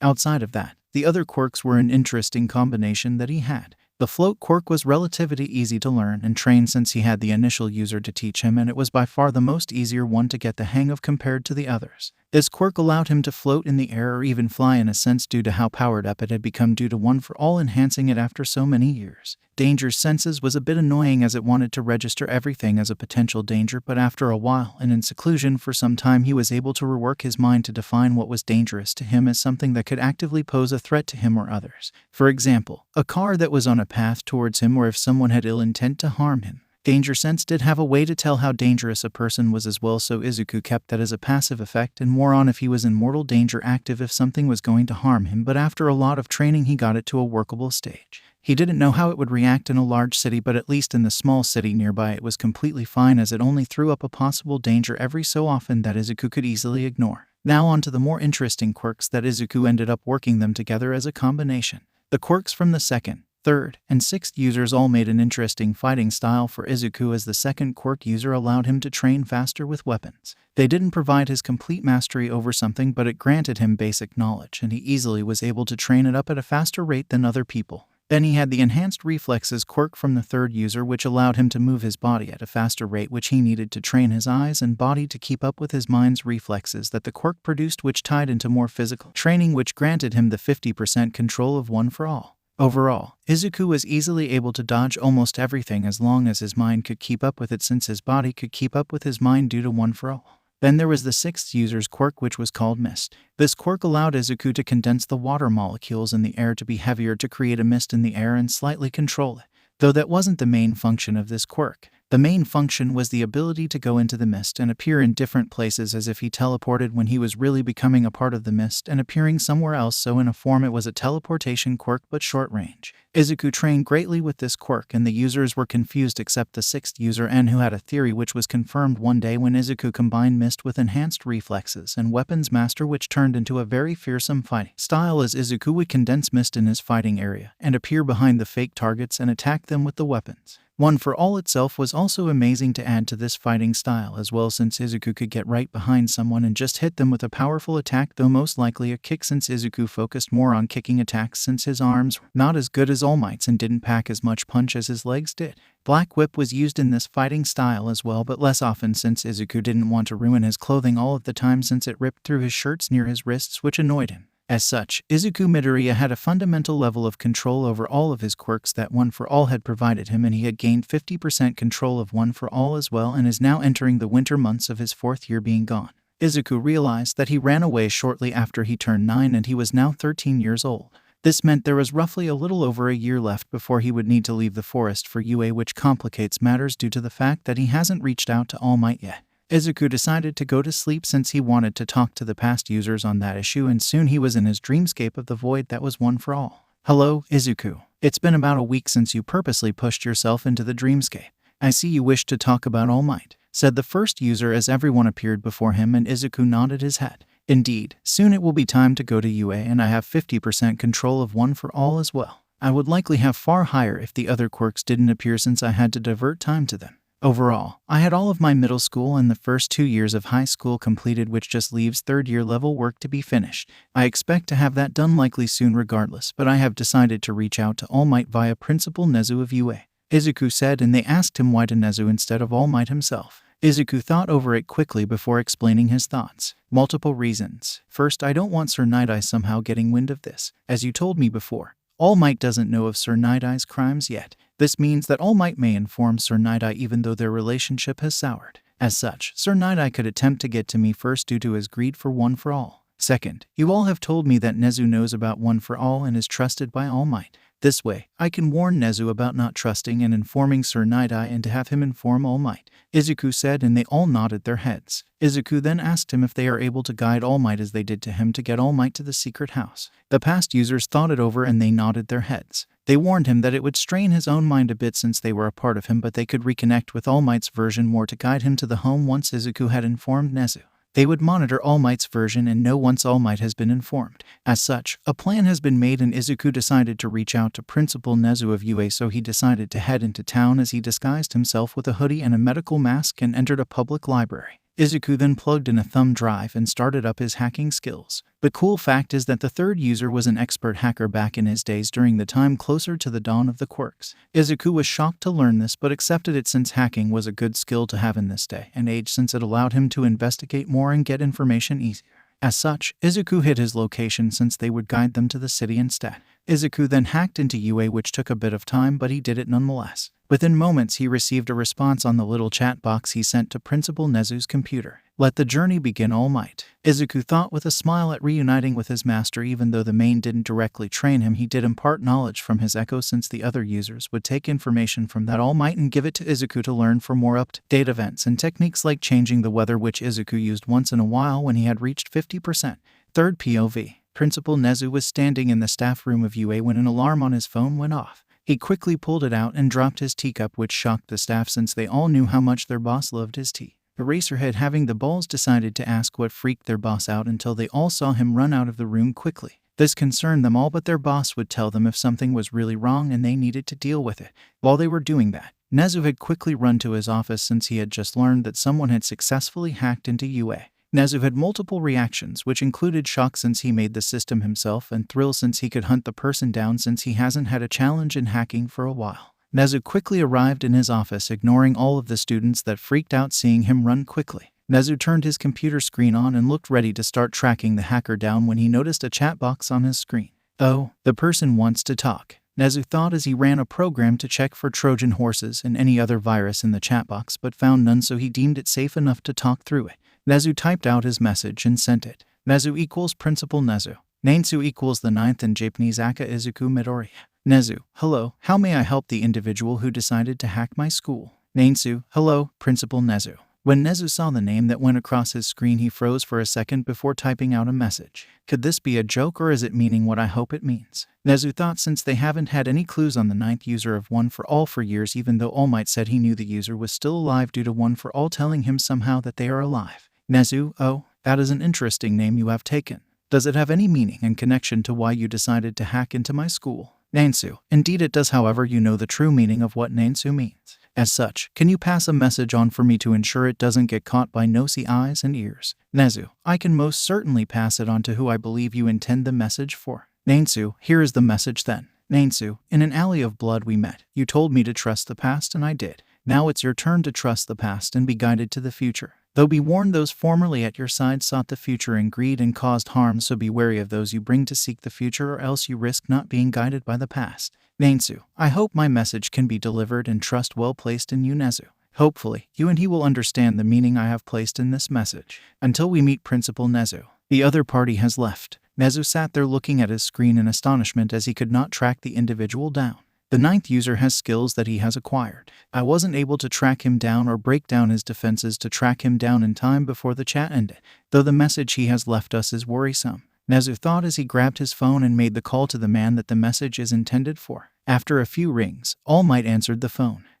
Principal Nezu, how may I help you since our meeting for me to teach there isn't for a few more months? All Might asked, and Nezu took a breath before he spoke. All Might, I need you to come to my office at once. I've received a troubling message that you need to receive in person. Don't tell anyone about you coming here as we have a large issue. It deals with the alley all those years ago, if you know what I mean. Nezu said, and All Might was silent before saying he would arrive by the late afternoon before UA lets out. Nezu thanked him and decided to prepare for the meeting. Nezu quickly headed back to the staff room, and they all asked him if there was an issue that needed to be dealt with. Maybe. Aizawa, don't plan to go on patrols for the next week. I might need your services depending on if I can get approval for you to join us. We might encounter trouble on our journey or might not. I will let you know once I figure more of the situation out soon. Nezu said, and Aizawa aka Eraserhead nodded his head but was concerned since it's rare to see the principal concerned about something. Nezu cleaned up the mess he made earlier and then headed back to his office since he would be waiting for All Might to arrive. During that time though, Nezu was not lacking in doing things as the message implied something really disturbing, and he was sure All Might would be pissed once he heard of it. Nezu dug into the camera around the old Midoriya apartment and looked as far back as he could, and was in lock since the city Izuku Midoriya lived in keeps their video records for 5 years. If the boy didn't contact us when he did, then we would have lost this video, which is showing troubling matters. Nezu thought as he watched the video that spanned several weeks. Nezu was greatly disappointed in the human he was watching on the cameras, but they needed more proof than the video since it only showed the man arriving at the apartment multiple times. Soon though, time passed and a knock at his door came. Nezu looked at the camera that was positioned outside his door and saw it was All Might in his skinny form. Nezu let him in and All Might sat down. I am glad you arrived as quickly as you could, All Might. I've been reached out by what I am assuming is Izuku Midoriya. Nezu said, and All Might's eyes widened and asked what the message was and why he sent it to Nezu instead of to him instead. Nezu nodded his head and spoke. Because he was working off likely limited information and needed to ensure it didn't end up in others' hands, which I have an easier time doing with my skills in hacking and technology unlike you. Your protege, if this indeed is him, seems quite smart since he hacked into UA to deliver the message to my computer itself. Nezu said, and All Might's eyes widened even more if it was possible. Nezu then showed the transcript of the chatroom that he had with the other party for All Might to read it. Nezu, hello, how may I help the individual who decided to hack my school? Nansu, hello, Principal Nezu. Nezu, oh, that is an interesting name you have taken. Does it have any meaning and connection to why you decided to hack into my school? Nansu: Indeed it does, however you know the true meaning of what Nansu means. As such, can you pass a message on for me to ensure it doesn't get caught by nosy eyes and ears? Nezu: I can most certainly pass it on to who I believe you intend the message for. Nansu: Here is the message then. Nansu: In an alley of blood we met. You told me to trust the past and I did. Now it's your turn to trust the past and be guided to the future. Though be warned, those formerly at your side sought the future in greed and caused harm, so be wary of those you bring to seek the future, or else you risk not being guided by the past. Nansu: I hope my message can be delivered and trust well placed in you, Nezu. Hopefully, you and he will understand the meaning I have placed in this message. Until we meet, Principal Nezu. The other party has left. As you can see, they knew information that only a limited number knew about. The alley in the blood is where you met Izuku, since your blood was in the alley and you were injured. You told him to trust the past users, and somehow he's implying they interact with him far more than they ever did with you, since they only showed some ghost visuals to you before. Now the interesting part is that he is implying that they will guide you to him, as he is the future due to him being the 9th and you being the 8th, which is now in the past. Nezu said, but All Might asked about the last portion of the message, and Nezu wasn't smiling anymore as he sighed. From what I can gather, it seems the message is about Sir Nighteye. I've looked up the video footage from that time and it shows Sir Nighteye made several stops at the Midoriya home over a span of a few weeks. I don't know what happened inside the home, but it's troubling, to say the least, with the message that Izuku Midoriya has provided us. Izuku is warning us from telling Sir Nighteye, since Izuku is afraid of actions being taken by him, from what I believe, since he says we risk not being guided by the past users if we bring him.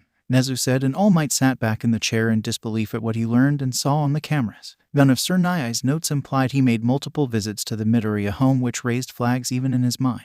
All Might asked who they should bring with them on this trip, since they have zero clues where they are going right now. Nezu thought as well and asked if Eraserhead could be brought. The reason I want to bring him is if Izuku Midoriya does go to this school, then I am placing Eraserhead in charge of his class, since we don't know how good of control he has and Eraserhead can turn his quirk off. I would like to inform Eraserhead about the quirk as well, since he would be more knowledgeable to stop the quirk and any screw-ups that happen, but the choice is yours. Nezu said, and All Might was going to decline to tell Eraserhead about the quirk when he felt a sudden urge to say yes. All Might froze when he was about to speak, when his eyebrows turned into a frown and Nezu asked what was wrong.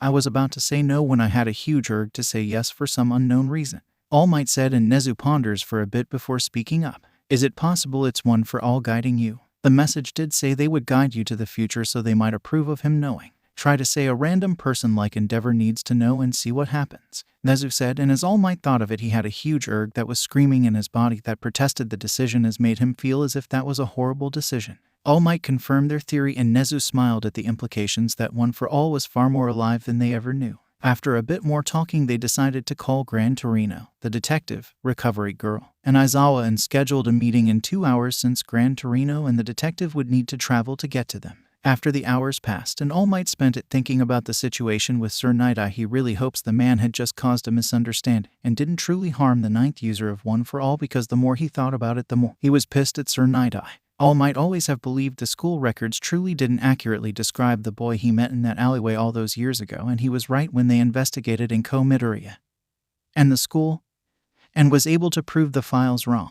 As such, the files were wiped clean, but the boy needed a new formal education to see where he was truly at, which could be done via some tests by Principal Nezu. Soon, though, the time passed and all parties invited were now in a meeting room. Gran Torino spoke up though. I was thinking this was about it and the boy, but since we have a third party here, that means it's not about that.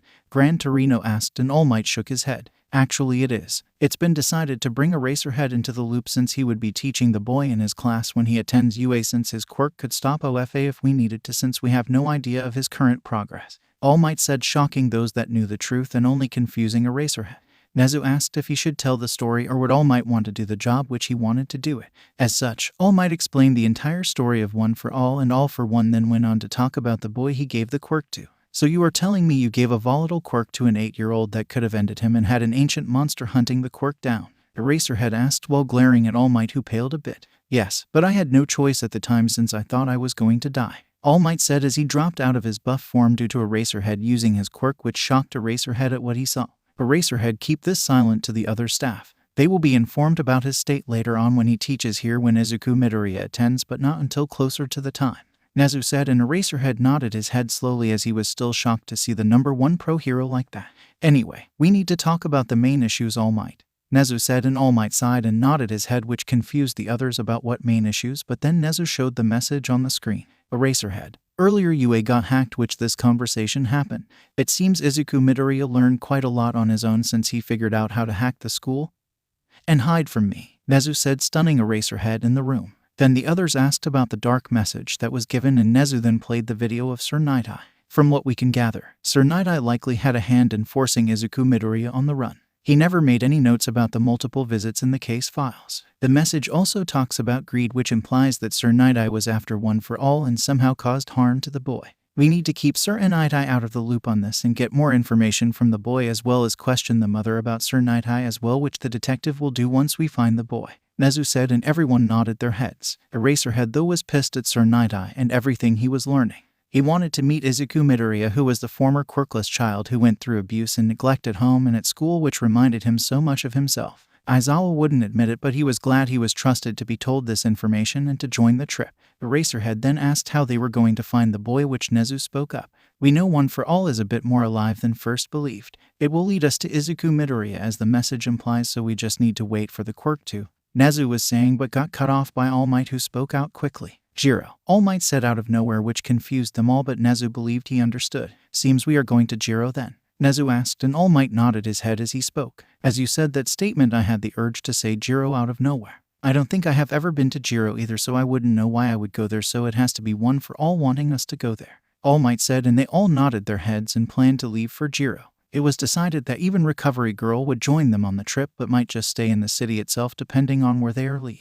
Third POV. It was decided that they would drive to Jiro, and they took a large van that could fit up to 15 people comfortably, as they needed space to carry supplies like food, water, clothing, and medical supplies that Recovery Girl demanded they bring. The reason she said this is because they had zero ideas what state they would find Izuku Midoriya, and since he ran away at 9 years old into the world on his own. As such, she wanted to be prepared to give him any medical care or basic needs if he was in a horrible state, which reminded them all of the facts that the boy had survived years by himself in Japan without help. This made them all a bit worried about what state they would indeed find him in. After several hours of driving, they arrived in the city of Jiro, and Nezu noticed the train station was one of the possible stops Izuku Midoriya could have gone off at, but Nezu never found footage since a lot of stations that day were under maintenance, which made things hard. They soon stopped the car and looked towards All Might, who shrugged before freezing, and they all looked at him. Sleep. I am for some reason getting the word sleep pushed to the front of my mind, All Might said as more of a question, and they all wondered why the quirk wanted them to sleep before Recovery Girl spoke up. I think it might be due to how close it is to nighttime, and look around you. We are surrounded by woods. I think that the boy isn't in Jiro, but this is the closest city to his location. I think he is deep in the woods somewhere, which is why the quirk wants us to sleep, since it would be a long journey to walk, Recovery Girl said, and they all paled at the thought of the boy surviving in the woods for so long, but they accepted the fact that they needed to sleep. They were also debating on if they would take Recovery Girl due to her age, since she couldn't move as fast as Gran Torino and the others. Gran Torino suggested bringing her still, since they might need her. All Might could carry Recovery Girl, Eraserhead, and the detective in his form, which can let us travel faster, as I can lift Nezu since he is smaller. I could do one of the others, but it would be easier for me to do him instead, while All Might will have his full-time limit of 6 hours since he's been a decent idiot, and not waste a lot of it since we needed to find the boy, Gran Torino said, and they all nodded at this idea, since any trip could be cut down due to their speed. Soon the next day arrived, and they all woke up and ate breakfast, since they didn't know how long they would be in the forest. After finishing, they all got back in the car, since they could still use it for a while, and drove north, as All Might felt it was the correct direction. They kept going north until there was no more road to drive on. It seems we will be traveling the rest of the way by foot, Nezu said, and they all got out of the car and grabbed some of the supplies before locking the car. Soon they got the stuff on All Might's back, and everyone got onto his back as well, unlike Nezu, who held onto Gran Torino's back and shoulders, as they made a small device for him to stand on that went around Gran Torino's body. As such, they headed off and followed the urges that All Might received as they traveled for about 25 minutes at their speed, which wasn't as fast as All Might could go, since he had to ensure Gran Torino could keep his eyes on him. Then suddenly All Might came to a sudden stop, and they wondered why. The urges are telling me to just walk from here, so I am going to power down and save my form, since we should be close by, All Might said, and they all nodded as they all decided to walk themselves, and within a few minutes, they saw a home on the river that they arrived at. Well, I will be. The boy has been living in a home, Gran Torino said, and All Might nodded his head. Indeed, it appears so. The urges have stopped, with the last one being the word here coming to my mind, so this is the place," All Might said. Then Eraserhead spoke up and pointed out that there was a bridge up the river to cross it.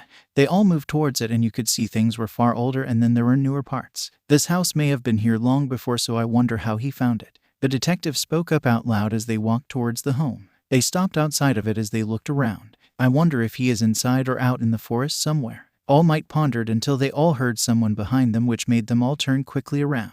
"I actually just arrived back here, All Might," said the voice, and as they all turned around to face the voice, they saw one Izuku Midoriya who was holding a damn tree. Imagine Izuku looks similar to this without the support gloves. "Well, you are far healthier than we thought you would be," Gran Torino said, and Izuku chuckled a bit as he put the tree down near the woodpile. "How about you all come to join me inside, since it's going to get cold soon as we are approaching winter more and more," Izuku said as he grabbed some firewood from the pile closer to the river and took some inside. They all followed him inside the home and looked around and saw it was pretty decent for being all the way out in the woods. "How are you powering the home since you have electrical energy? I saw you had some solar panels, but those are not enough for all of this," Nezu asked towards Izuku, who nodded his head and showed them all the watermill that was in one room that went into the water. "The watermill provides all of the energy, but I was worried about a really bad winter which we did have last time, which the river froze for the most part. As such, I had prepared batteries to store energy in them after the first winter here and made a solar panel that took some time. I can store about a month's worth of energy in the batteries, but with the solar panels providing some energy, it expands to a month and a half, and if I reduce my usage, I can get about 2.5 months of energy, which winter tends to be over, but then it unfreezes the water enough for the mill to work. I don't need to worry about heat since I use the wood-burning stove to cook and heat the home," Izuku said as he showed the stove and put more wood into it to heat the home a bit hotter. Izuku then pulled some food out of the fridge and started some lunch since it was getting close to the time. "Do you all want something to eat since I am hungry?" Izuku asked, and they said if he had some to spare, then sure. Izuku chuckled at that and said he had more than enough to feed them all for months. "The land here provides quite well. I have the river for fish, and then I've hunted a deer a few months back which provided a lot of meat in the freezer. I also get berries and other things from the forest as well. If I really want something else, I run into town near to get it, but I tend to avoid town since I didn't want to be found," Izuku said, and at that Gran Torino asked why Izuku didn't want to be found, which made him freeze. "Well, multiple reasons, but first, does Eraserhead know everything since I haven't bothered to look in the past few days to see if you all told him?" Izuku said, and that confused them all, and Izuku chuckled, but Eraserhead confirmed he was told about the quirk and its history. Izuku nodded his head and then started to speak. "First, by what I meant is that, as I am sure you are aware since you were able to get here, is that One for All is alive in a way. The quirk copies echo of the past users and stores them inside the quirk. I am able to freely talk to them once I go to sleep, or they can send me urges to confirm their will in a way during the day. It's how you got here. I can't look at All Might's memories like an echo can, since he isn't dead, nor can the current user do so. But the other echoes can pass the information from his half-echo to me if they wish to, which is how I know All Might hadn't betrayed me when Sir Nighteye did what he had done," Izuku said, and at that point they all tensed, and All Might really wanted to know the truth of all those years ago. Izuku could tell, but he wasn't going to say it unless All Might outright asked.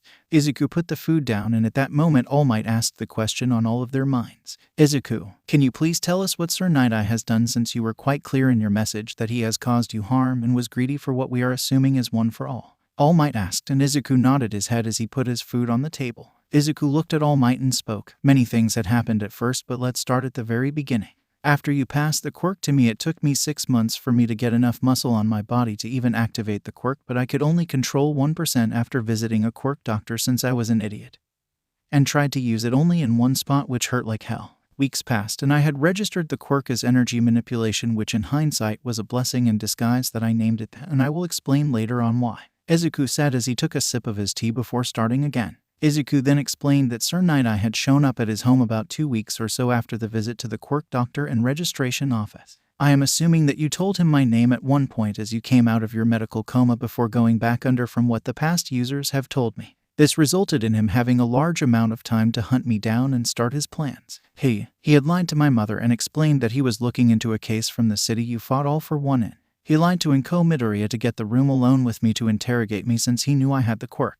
He then said something was taken from All Might that I am tracking down to ensure it gets provided to a better suited individual, if you know what I mean. And that meant several things in my mind, since I doubted you knew he was there, because if you wanted it back then you would have come to be yourself and not sent him," Izuku said, and everyone was tense at what they were hearing, and the detective was confirming it was all true, which made All Might sick to his stomach, or rather his lack of stomach. I played dumb with him since I had no idea if he knew the truth about the quirk or if he really was sent by you or not, but that didn't go well as he decided to take drastic measures as he said, listen here. What you were given is meant to be a symbol and not a plaything, so it doesn't seem fit for someone like yourself to keep a hold of what you were given. You can either agree to hand it over to someone I find more suitable to become the next vessel, or I can take harsher measures. The choice is yours, so decide now. But I don't know if he meant someone quirkless shouldn't have it or if he meant something else at the time. I think later on I believe it was due to my school records, which are complete bullshit, but I can't do anything about that, Izuku said, and Nezu chimed in at that. San said they had the records cleared up since they investigated the school. This made Izuku happy since it meant he wouldn't have hard as a time to get into UA due to his records. Now at that point, he was painted as a quirkist in my mind, and I still don't know if he is one or not. Anyway, I played dumb once again and pointed out that he had lied and was conducting an illegal interrogation of a minor since he had lied to Inko Midoriya to get me alone. He didn't like that as he stood up and told me I had chosen the rough method instead, which was true as it was indeed rough, Izuku said, and they really didn't like the sound of what Izuku was saying and really hoped it didn't go down the route they thought it did. Izuku explained how Sir Nighteye revealed the truth somewhat to his mother about the quirk, and that made them all widen at that fact. He came up with a story that I had stolen the quirk from you and placed the blame of you not making public appearances on me instead of all for one injuring you. This made my mother drop her act of loving me, and well, things took a turn for the worst at that point. I know she was mentally and emotionally abusive, but at that point, due to Sir Nighteye, she turned physically abusive as well. I tried to deny the claim, but she had slapped me very hard as my head quickly turned, and she did it right in front of him too as he just stood there doing nothing. I was then sent to my room and wasn't allowed to go to school as she started to starve me for days since I refused to hand the quirk over to Sir Nighteye, who wanted it, Izuku said as a tear went down his face, and All Might was furious at his old sidekick at this point. He knew the man didn't like Izuku based on the school files, but those were proven to be faked by the school. But now to learn that the man knew about the abuse and did nothing enraged All Might and all of the others as well. That night after I was sent to my room without food is the same night One for All past users reached out to me since they saw the situation I was in, Izuku said, and they all paid even more attention at that point.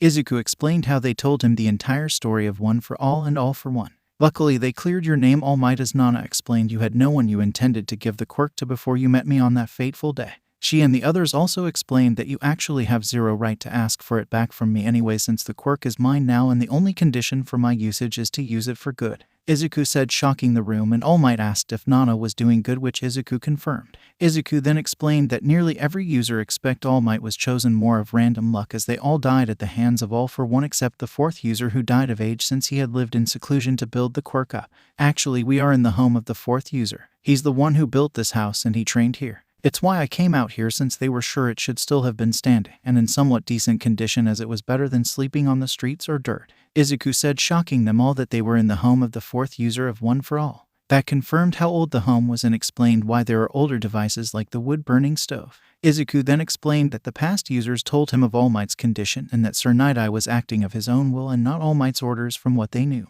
They then moved on to the topic after waking up as they wanted to see what Inko Midoriya would do, but they had Izuku prepare all of his luggage beforehand to escape in a quick need, which they all thought was smart of the past users to have Izuku do that. I also contained my education once I got to the forest. I will talk about that later, but moving on to after I woke up. Inko asked if I decided to give back what I stole, and I denied I stole anything, which turned into being starved even more. Days passed until Sir Nighteye made another appearance and him asking for the quirk again, which I refused and made the statement that it was ridiculous that anyone could take away a quirk so easily, since I didn't want to admit I had the quirk from you. Sir Nighteye said I had no idea what I was dealing with and that I was being greedy, which is ironic since I knew far more about the quirk than him at that point, Izuku said with a chuckle that made everyone laugh a bit as well. Then Izuku spoke about how Inko and Sir Nighteye talked about if there was anything she could do to make him give it up, and she had him leave and return in a week to see the results. It was at that point she threatened to kick me out of the house if I didn't hand it over in that week's time, but I had other plans as it was decided to run away. As such, when she went to work the next morning, I grabbed all my bags, stocked all the food I could, and grabbed all of the money that I knew she had saved and bolted. I did the smart thing and ate a meal before running, though, since I needed the energy since I had been starved for days by that point, Izuku said, and the detective kept confirming everything he said, which only made the others pissed at the actions of Sir Nighteye. Izuku then explained how he got to where he was at, and they all nodded their heads and asked if there was anything more, which he nodded his head. This doesn't relate to Sir Nighteye all that much, but it's about my training and education after I arrived over the years. The start was rough, but I made my way through it all. I slowly increased my control of the quirk from 1% to 5%, then to 8% over time, and so on. I repaired the bridge and the building and so on. I knew I lacked money, so I did odd jobs for older elders in the town below since they wouldn't call the police on me, and they always gave me some spare food when they could, which made things easier. Izuku said, and All Might had Nezu make a note to find all the families that helped Izuku so they could be rewarded for their care. Before you say anything against it, they didn't need to help you but did it. I think they should enjoy a bit more comfy lives, which I can easily afford to give them money to cover anything they gave you and also help them secure their futures for the rest of their lives. I am extremely grateful for what they helped you with. All Might said as he saw Izuku looking as if he wanted to say something but stopped after All Might spoke. Izuku then explained that the past users helped him with his education at the start since they needed to figure out how to get him in a school or something. They also taught me combat lessons via the dreamscape, which I then practice in the real world. After a while, we figured out a school to sign me up for. It's an international one that only requires proof of identity, so I have my middle school and most of my high school done. I only have a semester left of my third-year high school level classes, which I should be able to finish before starting UA since the school was a self-paced one, Izuku said, and then Nezu grinned at this, which sent shivers down everyone's spines. Oh, looks like I have a personal student now, Nezu commended, and everyone paled a bit at the fact that Nezu was calling dibs on Izuku during school. All Might looked like he wanted to protest, but he got a glare sent his way from Nezu that kept him silent. I did look into my missing person case, but I saw Sir Nighteye had control of it back then, so I never bothered to look again in fear of tipping him off by poking around anyone that would have been connected to the case. Then we reached the bottleneck issue that forced a tie with all of the past users, Izuku said, and they were all confused as Eraserhead what was the issue that the past users couldn't decide on. Izuku chuckled a bit before speaking. So, we don't know if All for One is truly dead, so some that caused some issues, but the main issue was if we should reach out to All Might or not. Now, the first user didn't vote, nor was All Might's Echo allowed to vote since he wasn't fully there. I didn't vote since I was trusting them to make the main decisions back then for my safety, since they all had years of experience and knowledge which I didn't, Izuku explained, and they all nodded their heads while All Might pouted a bit about not getting a vote. Izuku then explained that they didn't want to risk Izuku going into Inko's care again, and the situation at the time was livable, so they decided to stay as it was. He explained that this had happened before they got him enrolled in school as well. By the time the conversation arrived again, it had been 6 months that had passed. The first user decided to voice his view on the matter to break the tie. It was decided the conditions that I was allowed to reach out to All Might on my own were to gain control of 50% of the quirks, since it would provide me a defense in the off chance All for One was still alive. Otherwise, we would wait until it was near time for UA to reach out to All Might, Izuku said, and Gran Torino asked if he has gained 50% control of One for All, which Izuku chuckled a bit. I actually would nearly have 100% controlled likely by now, but an incident occurred with One for All, Izuku said as he started to float in the air, which made Gran Torino and All Might shocked. The others in the room were astonished and freaked out the moment Izuku started to show the other quirks, as well as a black whip, came out. I got all of the quirks from the past users, which took up a lot of time in training with just One for All. This resulted in me slowing down in my progress, but I did obtain 50% control of One for All recently as well. I have decent control of all of the quirks as well, Izuku said as he listed each quirk that he now had, which made Nezu just grin out of control. Well, as you said, you were indeed blessed to have named it energy manipulation, since we can explain away all of your quirks through it, Nezu said, and Izuku smiled and nodded his head as well, since the other quirks are not visible except the missed one when in use. As such, everything can be explained away as him manipulating his quirk's energy. Izuku then powered the quirk down, and Eraserhead asked how good he was in combat. And Izuku shrugged. I don't know for sure, since I only had myself and the past users to train within the dreamscape, which doesn't translate the best to my real body. I know for a fact with all my quirks I can hold my own quite easily, but I also like to be able to hold my own without a quirk, so I know a lot of martial arts but haven't had an actual person to train with, Izuku said, and Eraserhead told him to go outside and they would do a quick spar. Everyone moved outside, and Izuku leads them to a more open area where he had cut down a lot of trees and removed the stumps, as such the land was flat and clear. Eraserhead then started to attack Izuku, who dodged the attacks and counter-attacked Izuku, and he kept going at each other without anyone really gaining an upper hand in the fight, until suddenly Izuku pulled a hidden weapon out of nowhere and held it to Eraserhead's neck. Seems to be my win, Eraserhead, as villains never play fair, so why should I hold back? Izuku said, and Eraserhead smirked. They both heard back to the group, and Nezu asked for Eraserhead's assessment of how well Izuku did. I didn't go full out, but I didn't really hold back either. I took him as a serious opponent that I would come across in the field and used a good portion of my strength without my capture gear. Izuku did make some mistakes in his fighting style, but that is due to not having an actual person to fight against, which will go away with the experience. Overall, he could take all of the third years down in a fight and take a large number of them at the same time likely. Do remember he didn't use his quirks either, which puts him in a whole different league as well, Aizawa said, and All Might was really proud of his successor for the training he had completed under the guidance of the past users. They all soon entered the home again and sat down since they decided to stay the night before heading back into town the next morning, as Izuku still needed to pack his belongings. Third POV. Izuku went to sleep that night and found himself in the dreamscape of One for All. He looked around and saw the past users all talking as he walked towards them. They looked at him and congratulated him on completing his survival training. The conversation soon moved into what he would be doing when he returned, as they believed either Eraserhead, All Might, or Nezu would take custody of him since Inko Midoriya was arrested already. Izuku didn't know who he would want to go with, in all honesty. He wouldn't mind living with All Might, but wondered if the man could care for others in the state he was in, which the users agreed with. Izuku thought about having Nezu take custody and just staying at UA if a home could be built in one of the forest areas that they have on campus, which the users chuckled at since Izuku had adapted so much to live on his own in the forest.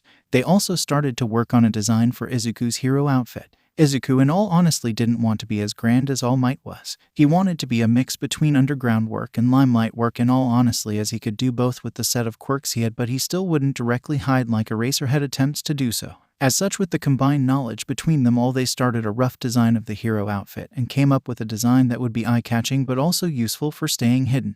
Though it was time to wake up, and Izuku decided he would start drawing it in reality so the others could see and give their viewpoints on it.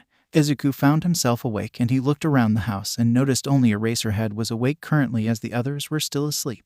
"You really don't sleep much like I thought, Eraserhead," Izuku said with a chuckle while the man rolled his eyes. Izuku offered him coffee, and the man raised an eyebrow and asked if he really had some. "Yay, I've bought coffee beans from town a few times. I don't treat a lot of it, but it has helped wake me up some days when I needed them," Izuku said as he got the beans out and started to make some coffee. He also made some teas as well for Nezu and those that didn't want to drink the coffee. Soon they were done and placed on the warmers to keep them hot as people woke up. Eraserhead took some coffee and was surprised at how well it was and asked for the brand name.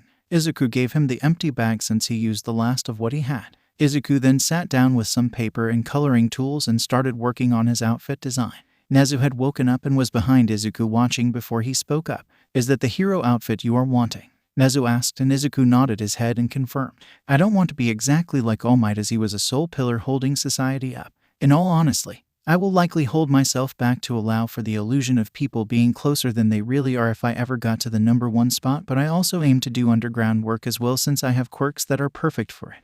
I want to be a blend between the two, but I don't plan to hide as Eraserhead does in avoiding the media. I will allow myself to rise in the ranks as it happens, but not focus solely on limelight work," Izuku said, and Eraserhead was interested in what the outfit was looking like and was impressed with what he saw. Overall, it was a decent outfit for doing both sides of the field, as it was eye-catching, but it would also blend quite well in at nighttime due to the color scheme. Ignore the badge thing and the arm to the side. All Might had woken up and heard the conversation and wanted to look at the outfit.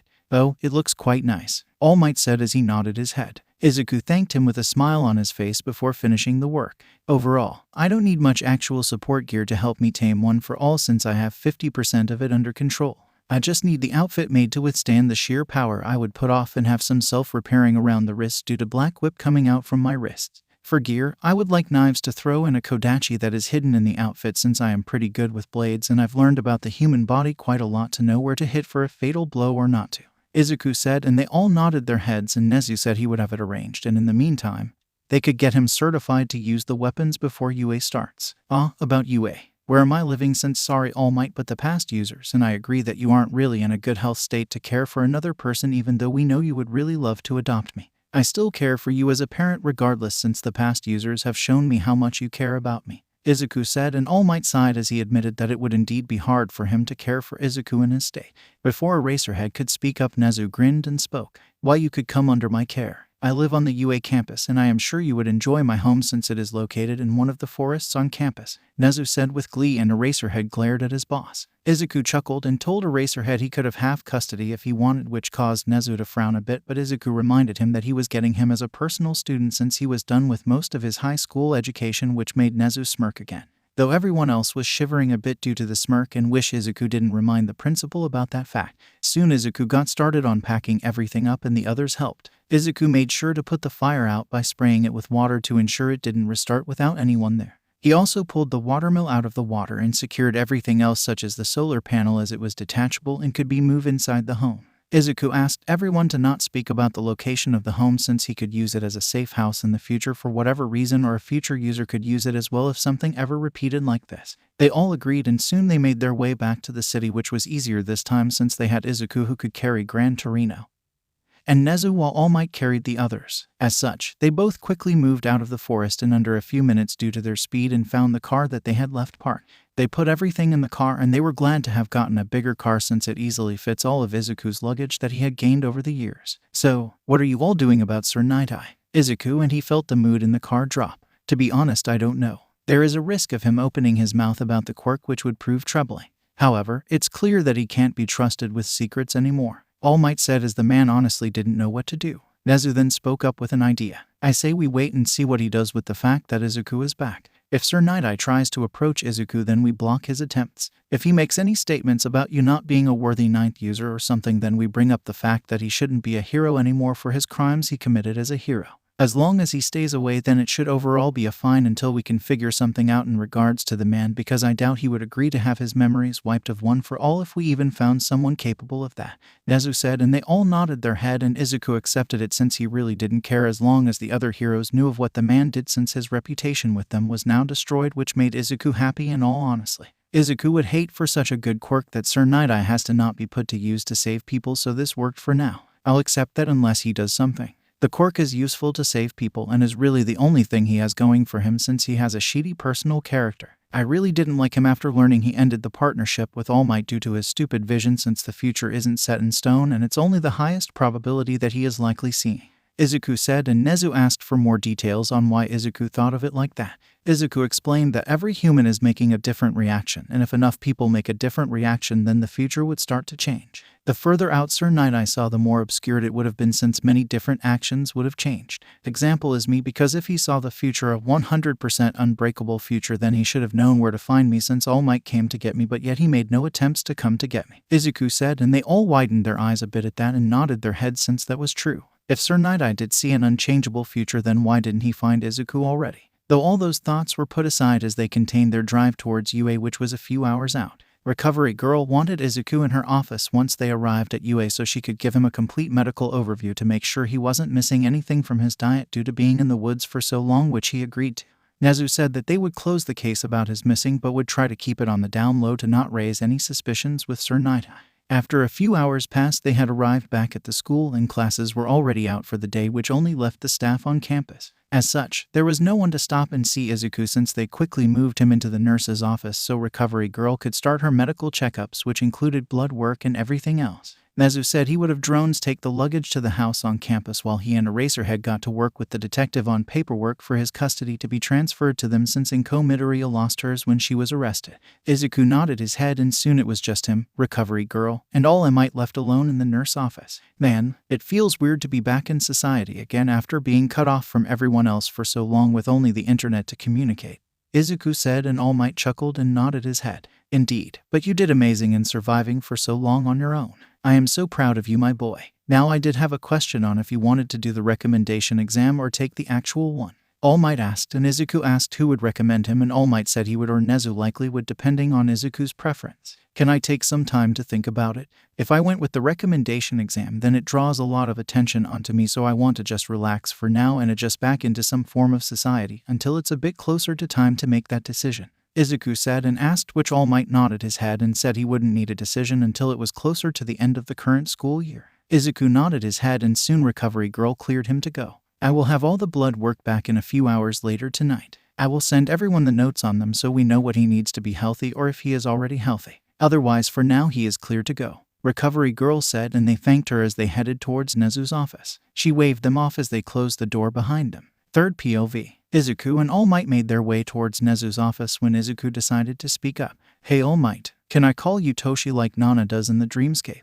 Izuku asked, catching All Might off guard, and froze for a second. Izuku thought he screwed up and tried to backtrack, but All Might stopped him. "It's fine. It's just I haven't heard that nickname in so long that it caught me off guard for a moment," All Might said as he turned and looked at Izuku in the eyes. "I would be so happy if you called me that, my boy," All Might said as he patted Izuku's hair, and soon they arrived at Nezu's office and walked in as the door just opened right away without them knocking. Izuku chuckled when he saw that and wanted to rise to Nezu's chaotic evilness. I wonder if he will teach me his ways. Izuku thought as a shiver went down All Might's back, and Nezu looked up with a grin as if he felt a wonderful thought being made by someone in connection to him. Please sit down, both of you. Tea? Nezu asked, and Izuku accepted some and asked if Nezu made his own tea or did he buy prepackaged tea. Most of the time I make my own tea if I can help it. Some of it comes repacked since there is no choice but to make them like that, but mostly I buy the actual tea leaves and make it myself, Nezu said, and Izuku asked if he could teach him later on since he only was able to figure out the basics but failed before. Nezu had a huge grin while Eraserhead groaned and muttered that there were two of them now, which made both Nezu and Izuku grin at the same time as they drank their tea almost at the same time. Anyway, moving on. We've closed your missing persons case without much trouble and kept it on the down low. Now we are almost finished with the legal paperwork to put you in my and Aizawa's custody. We just need signatures from you, Izuku, and we will be done as long as the courts approve of it, which I will have favors pulled by myself and All Might to ensure no one argues against it, Nezu said, and Izuku signed the paperwork that was put in front of him, and after about half an hour they were finished. Izuku asked if he was allowed to use the gyms on campus since he needed to continue pushing his limits of one for all. I was wondering if I can use the gym on campus or something since I want to keep pushing OFA limits since I still have about a year and a half or so before the entrance exams for when I would apply. I want as much control as I can get, Izuku asked, and Nezu said he could but would need to surrender any equipment to classes if a class were to come into a gym instead of individual students. At that, All Might spoke up and proposed an idea. My boy, there is a beach that is covered in trash that I would like you to clean up. It could help work different parts of your body and do community service as well. It should take you about 5 months of work in your current body condition, All Might proposed, and Izuku thought it over before nodding his head and agreeing to do it since he would like to give back to the community as well. Nezu though had some other plans in mind, like getting Izuku's a provisional license if possible before he started at UA. The reason for this was due to how well he did against Aizawa in their spar, but Nezu had ways to show Izuku's abilities overall in a little test he was thinking of, but that was for later. Soon they decided it was time to show Izuku his new home, so Nezu had the detective take the paperwork and go file it while Nezu took Izuku to the home he would be living in from now on. It was about a 10-minute walk in the forest of the campus. As long as you're on campus, then you have my full permission to use your quirk as you wish, even when you become a student, since I want to see the chaos you would create, Nezu said, which Eraserhead groaned about. Soon they arrived at Nezu's campus home, and Izuku was in shock at how it looked, as it was a decent-sized home. Nice home you have, Nezu. Though how do you get to the stuff above your height? Izuku asked as he looked around the place when a miniature vehicle thing moved around, and Nezu got on it as it extended into the air so he could grab things from high up places. Izuku felt like he wanted to laugh, but knew better to laugh at Nezu since that was a way to ask for a painful death. Interesting. I figured you would have had a drone or something to do that, Izuku said, and right as he said that, a drone flew into the room and got something from the other side of the room, and Nezu laughed at Izuku's deadpan expression. Soon the others left since it was getting late in the day, but a few hours later Recovery Girl sent everyone a text message telling them about Izuku's physical health. Overall it came back clean, and he just needed to eat a slightly more balanced diet since he was low on some vitamins in his body, which were to be expected since they were things he lacked most of the time in the forest and only got from the food he bought in the stores, since most of it came from fruit or other things which didn't grow in the forest. Nezu provided Izuku some tablets of the vitamins for the night and said lunch rush would start making him meals moving forward during the day when they weren't in the house where they would cook. Izuku asked Nezu if he could send him all the updated contact information when Nezu just pulled out a brand new phone instead and gave it to Izuku. That is all of the contact information and a new number. We don't need Sir Nighteye tracking the old one, Nezu said, and Izuku nodded his head as he sat on the couch. Then Izuku remembered about his old school and more importantly Bakugo Katsuki. Nezu, whatever happened to the people from my old school, and I am more focused on Katsuki Bakugo, who used to be my childhood friend but extremely bullied me due to me being quirkless, which he didn't stop even when I received one for all and had it registered, Izuku asked, and Nezu looked it up on his computer since it had been a while since he had to think about those people from Izuku's past. After a few minutes, Nezu provided Izuku with the information. Bakugo had the bullying events put on his record, but as long as he didn't start anything after that, he has a chance of getting into the school depending on his performance in the exam. He will though be required to take anger management classes and therapy if he shows any signs of aggressiveness towards classmates at UA. Other people had the same conditions applied, but I doubt any of them would get into UA anyway with their grades. Do you want me to ensure Bakugo gets put in 1B since you are going to end up in 1A since that is the class Eraserhead teaches? Nezu asked, and Izuku shook his head. Nah, if he does good enough to go in there, then I know Eraserhead won't take crap from him. Anyway, if things are going to go as I think they will, I will barely have classes with him since I believe you will have me as a private student, Izuku said, and Nezu smirked and nodded his head. Indeed. On that note, we need you to finish your high school classes as soon as possible so you will be completely free, and I want you to obtain a teaching certificate as well for some of my plans to work," Nezu said, and Izuku nodded his head as he pulled his laptop out and got to work. Nezu though pulled his out as well and got to work on other things as well since they had been gone for a few days to find and locate Izuku. As such, some paperwork had piled up for his job. Third POV. A few days had passed and Izuku had agreed to meet All Might at the beach where they would be training.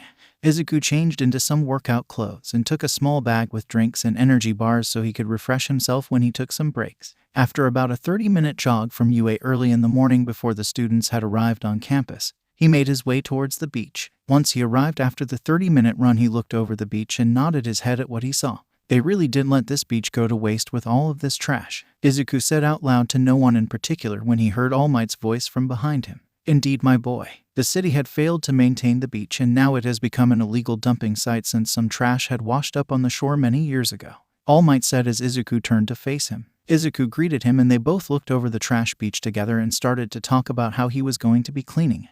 Overall, start small and move upwards, but also do some bigger things as well. I think with your current condition you could clean this all in 5 months' time, which does include you doing other things half of the day like finishing your high school education. Nezu told me he wants you to get a teaching certificate and I am working on mine as well. I think he may have you help me teach my class since I will be teaching Heroics 101. All Might said, and Izuku nodded his head since he remembers something about that being mentioned by Nezu very late last night right before he went to sleep. Izuku though had a question about All Might's OFA. Hey, Toshi, how much is your limit right now? Izuku asked, and All Might understood the question and he was silent for a second before looking out at the sea through the small window in the trash. As it stands, I have about 6 hours total left. It would have been likely less, but I conversed as best as I could since I needed to find you no matter what, though I can feel it slipping away. By the time you start at UA, I likely will have 4 hours most likely or something like that as long as I keep conversing my energy as best as I can, All Might said, and Izuku nodded his head. Soon Izuku got to work on the trash pile as he followed along with the plan that All Might had put out for him. Overall, it was a mixture of moving the garbage most of the time and then a set routine that was a bit harsher than the one Izuku was already doing. All Might had arranged for a dumpster to be placed on the street since he knew Izuku was going to make fast progress with the amount of cleanup. As such, a normal pickup truck would be wasteful in gas since he would need to make a large number of trips between the beach and the dump, so a dumpster was a far better solution and a truck would come and pick it up every afternoon since All Might didn't care about the expense. Izuku decided to ask more questions to All Might like what was his favorite thing to do in his pastime, and All Might said it was to watch old cartoon shows from long ago. A lot of cartoons now these days have me in them. I don't really want to watch myself all of the time since that is just freaky. Watching the really old cartoons from before quirks came around is quite nice, All Might said, and Izuku nodded his head. When I was still quirkless, I used to watch all of those old shows and just dream of getting a quirk or figuring a way out to replicate the technology so I could become a hero as well. Ironically, I kind of got it in a similar way that Spider-Man did, but instead of being bitten I was given via blood, which honestly wasn't as bad as I thought it would be since I didn't really notice that you had done it until much later on since I was in shock at the sight before me during those times, Izuku said, and All Might chuckled and apologized for forcing the life he did on him all that time ago. Izuku waved it off. I am glad you did it. Indeed, I would have liked to be a quirkless hero, but I can do so much more with the powers I have unlocked. I can advocate for so much change far more than I could any other way. Also, would I really have a Denzawa, and a Dad Might to help me beat people up or come up with crazy plans? Izuku said with a smirk, and All Might rolled his eyes and shrugged. Who knows, you were likely going to do crazy stuff regardless, so I wouldn't be surprised if Nezu somehow got his hands on you with those analysis books of yours, All Might said as he felt a shiver down his back and figured Nezu knew he was talking about him somehow. While he said that, Nezu broke out into a wide smile in his office since he felt as if someone was talking in fear of him. Oh, I enjoy making the humans fear me, Nezu thought before sipping his tea and going back to work. Soon the day started to come to an end and Izuku looked over what he had accomplished. Overall, there was a decent-sized dent in the trash he was working on since he was already in an extremely good physical condition to begin with, but this training on the beach would only make his muscles even more firmer and compact.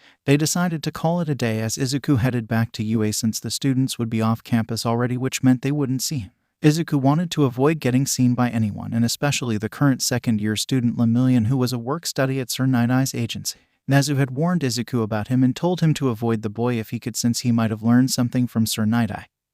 But they don't know if he has or not. Izuku agreed with the assessment and agreed to avoid the second-year student if he could do so. The Milanaka Mirio Tagata had an interesting quirk called Permeation that was a weak quirk but grown into being a strong one with his fighting style. Izuku sat down on the couch after showing and changing clothing. How was the training? Nezu asked as he came up to the couch and jumped on it. Izuku shrugged a bit. It was indeed a decent workout. I can see why All Might wants me to clean it more than just it being a community service project, since it does work a lot of my less worked muscles that wouldn't get worked in a gym most of the time. I already filled the dumpster up once, so I am glad he is having it picked up once every day, or else I would overfill it, Izuku said, and Nezu nodded his head as he was glad the training and community service were being beneficial for Izuku's training. They soon started to eat dinner as Nezu asked him if he wanted to do some educational work in regards to learning to better hack. Izuku smiled and nodded his head as he quickly finished eating dinner, since he wanted to get started on those types of lessons. He was also making strong headway in the remaining portions of his high school education since the classes were self-paced. As such, Izuku had used any free time outside of other things to eat away at the work, and he knew he could have it done in a few months most likely, since he only spent so much time each day working on it. If he spent dedicated days on it, then he could have it done in less than a month probably, but again that would require full dedicated days with nothing else in the way for the entire time, which he didn't have right now with the other training and things going on. Third POV. Months have passed since Izuku had started cleaning up the beach, and it was nearly done. However, many things have happened over the months that had passed. Firstly, Izuku had his name changed from Izuku Midoriya to Izuku Yagi, as he no longer wanted to be called Midoriya anymore. The reason he went with Yagi over Aizawa or Nezu was that Nezu really didn't have a last name and Aizawa already had partial custody. Izuku wanted All Might to be connected more to him as well, so taking his name on with permission of course was what Izuku decided to do, since no one really knows the last name Yagi except those connected to All Might himself. As such, it will help keep him protected overall. Aizawa's name would have kept him protected as well, but Izuku wanted Toshi to feel more involved with Izuku's life since he was voted against by the past users in caring for Izuku. All Might had broken down in tears the day that Izuku had asked that and had accepted without even thinking about it. Izuku smiled greatly that day as well. However, moving forward on the other topics as well, Izuku had accepted taking the recommendation exam from All Might but had no intentions of revealing who recommended him, as he wanted to build up his own name before he was associated with All Might 24/7, which All Might agreed with. They had informed Nezu of this decision, who accepted it. Nezu knew Izuku would pass regardless due to his overwhelming power with his quirks and without his quirks. As such, this meant only 3 recommendation spots were open in his mind, and he's received quite a few applications from all different types of people, but he knew he did receive one from the number 2 hero endeavor for his youngest child, Shoudo Todoroki. There were some others from notable families like the Ida family or Yaoyorozu family, which was a very rich family. Nezu wondered who the other 3 people would be that would conquer the recommendations exam, but shrugged since that was still a bit away. Now moving on to other things, as it is about 4 months after Izuku had been picked up from the forest, and Nezu had decided to schedule a sparring session with little rules between All Might and Izuku. Nezu wanted to see how Izuku did compare to All Might in combat, so they all gathered up at Training Ground Beta, which was a fake city recreation that they used for the entrance exams, and prepared to watch All Might and Izuku go at it before they walked out to the field. All Might decided to ask how much control Izuku had of One for All due to all of the training he had done at the beach. The people that knew about the quirk were interested as well in how much control he had gained in the short 4 months, and Izuku smiled when he was asked.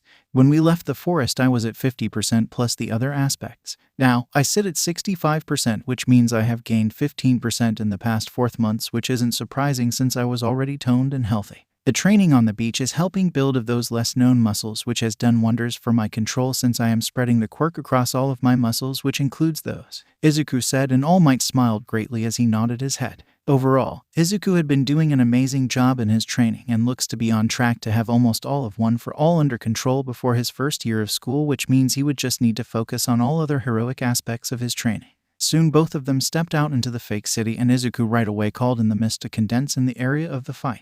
Izuku's control and usage of the mist quirk had gotten pretty good, and he was now at the point that he could spread it out and use it within a mile radius around himself, which was honestly far more than Izuku thought he would ever need in hero work, but useful regardless if he ever needed to make a quick escape for some god-awful reason. All Might tensed when he saw the mist coming in and decided to try using the air produced by his punches to try pushing most of the mist away, but the mist just kept coming back every time he did it. Quite a good job, my boy. The mist would definitely make people tense up when they see it, as it will likely become a common indicator that you are in an area the more popular you become, All Might said as he suddenly dodged to the side as Izuku came from his backside out of the mist and tried to land a punch, but All Might grabbed his arm and attempted to throw him. However, the moment All Might tried to throw him, Izuku suddenly disappeared into the mist. What? You can even do that when someone has a grip on you? All Might asked out loud since they didn't know he could do that since this is the first time he's been using his quirks in an actual fight. The spar back in the forest with Eraserhead had no quirks involved in their fight, so everything Izuku was doing was brand new to them. All Might heard a chuckle in the mist around him and felt a shiver go up to his spine as he saw something come from his right, and he dodged backward, but he then noticed what was coming towards him was just a knife that Izuku uses. That is when All Might received a kick to his uninjured side and got sent into a building. Izuku had forced All Might to instinctively respond to the threat of the blade and forced him back into the kick which connected. All Might soon jumped out of the building and tried to grab Izuku, who just dodged the attack and went for a punch towards All Might, who blocked it. Your 65% is really powerful. I have to go 80% to not get pushed backward, All Might said as he powered up more and quickly slammed Izuku into the ground before he could move back into the mist. However, right as Izuku's body slammed into the ground, he had black whips come out of his wrists, and they attacked All Might, who jumped away but got grabbed by one. All Might forcibly broke free by using 100% and then charged Izuku, who had jumped into the air and was using float to stay in the air instead of coming back down. This boy is downright scary with all of these quirks backing him up. I kind of hold some pity for any of the villains that will face him, All Might thought as he did a punch upwards to attack Izuku with wind pressure. Izuku just tanked the wind pressure though and decided to pull out his short blade, and All Might was confused on why his protege was pulling that weapon out until he saw what Izuku had started to do. Izuku lifted the blade at an angle and then powered up one for all, which unknown to everyone on how he did it, but the green arcs of lighting from him moved onto the blade as well, which shocked All Might, who decided to take cover. Izuku swung the sword, and once he did it, the lighting from the quirk came off the blade and carved into the ground, wiping out a handful of buildings but making a massive scar in the ground due to the lighting and wind pressure that came off the blade. Holy super crap, All Might said as he pushed himself out of the rubble from the building he hid in. You could see All Might muscles clenching up since he got hit by the lighting a bit, so he was being affected by it as well. Though the match still wasn't over as Izuku put the blade away and quickly dropped down to All Might and landed a kick right on his crossed arms, which shoved All Might down into the ground a bit, but before All Might could react, Izuku quickly twisted his body with float and the reflex quirk and grabbed All Might and tossed him. Though Izuku was unlucky as well since All Might grabbed Izuku as he was being tossed and held on, which brought Izuku with him flying into a building that came down after they crashed through it and into Antoher building. Both of them made their way out of the rubble, and you could see blood coming down All Might's head a bit since he had some wounds, and Izuku was exhausted since they had been fighting for about 40 minutes now. I must say, old man, that this is so exciting and we need to do this more often, Izuku said with a grin, and All Might laughed a bit since he indeed wanted to do this again as well in the future if he still had the time to do it with his form. All Might and Izuku charged towards each other and threw away all other tactics as they just entered a slugfest as they exchanged blows between each other. They were both laughing as they kept going with only their fists,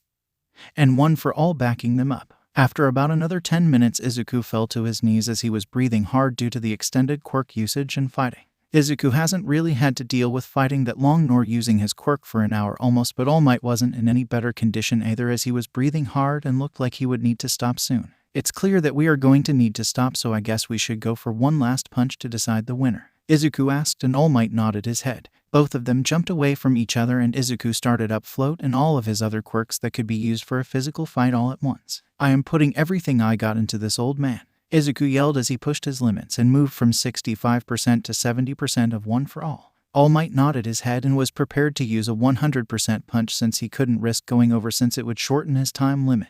Both of them waited for a moment to strike, and then suddenly some rubble from one of the broken buildings fell and made a noise which broke the tension between them and sent them charging at each other. Izuku was using float to help boost his speed, black whips to cover his arm to add more damaging effects, his reflexes quirk to help aim and move better, and then one for all at 70%.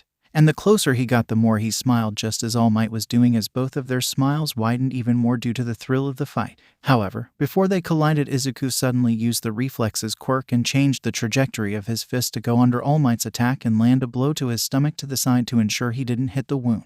Izuku had also expelled Black Whip, which forced All Might to go flying backward even more. All Might went flying across the city and landed in the wall that surrounded the training grounds. The buzzer went off, ending the spar, and Izuku quickly made his way to All Might to see how he was. Izuku was shocked when he arrived and found All Might holding his stomach and was laying on the ground. "Can you help me to recovery, girl? I think we broke some of my ribs. She is going to be pissed," All Might said with a bit of fear of the old lady. Izuku nodded his head and gently grabbed his master with the quirk and flew off towards the control room since Recovery Girl would be there. After a few minutes, you could find Recovery Girl healing All Might, who had dropped to his skinny form and looked horrible in his state. "You two need to be careful. You broke half of your ribs," Recovery Girl said as she smacked Izuku with her cane and glared at him as he apologized. All Might just laughed a bit though, which earned him some looks. "I went 100% nearly that entire time. I of course didn't go over 100% like I could if I were to perform the United States of Smash, but I lost. I lost to my successor who only has 65% under his control. Dear God. Just imagine what he can do when he hits 100% with more battle experience," All Might said with a huge grin since he was proud of his protege.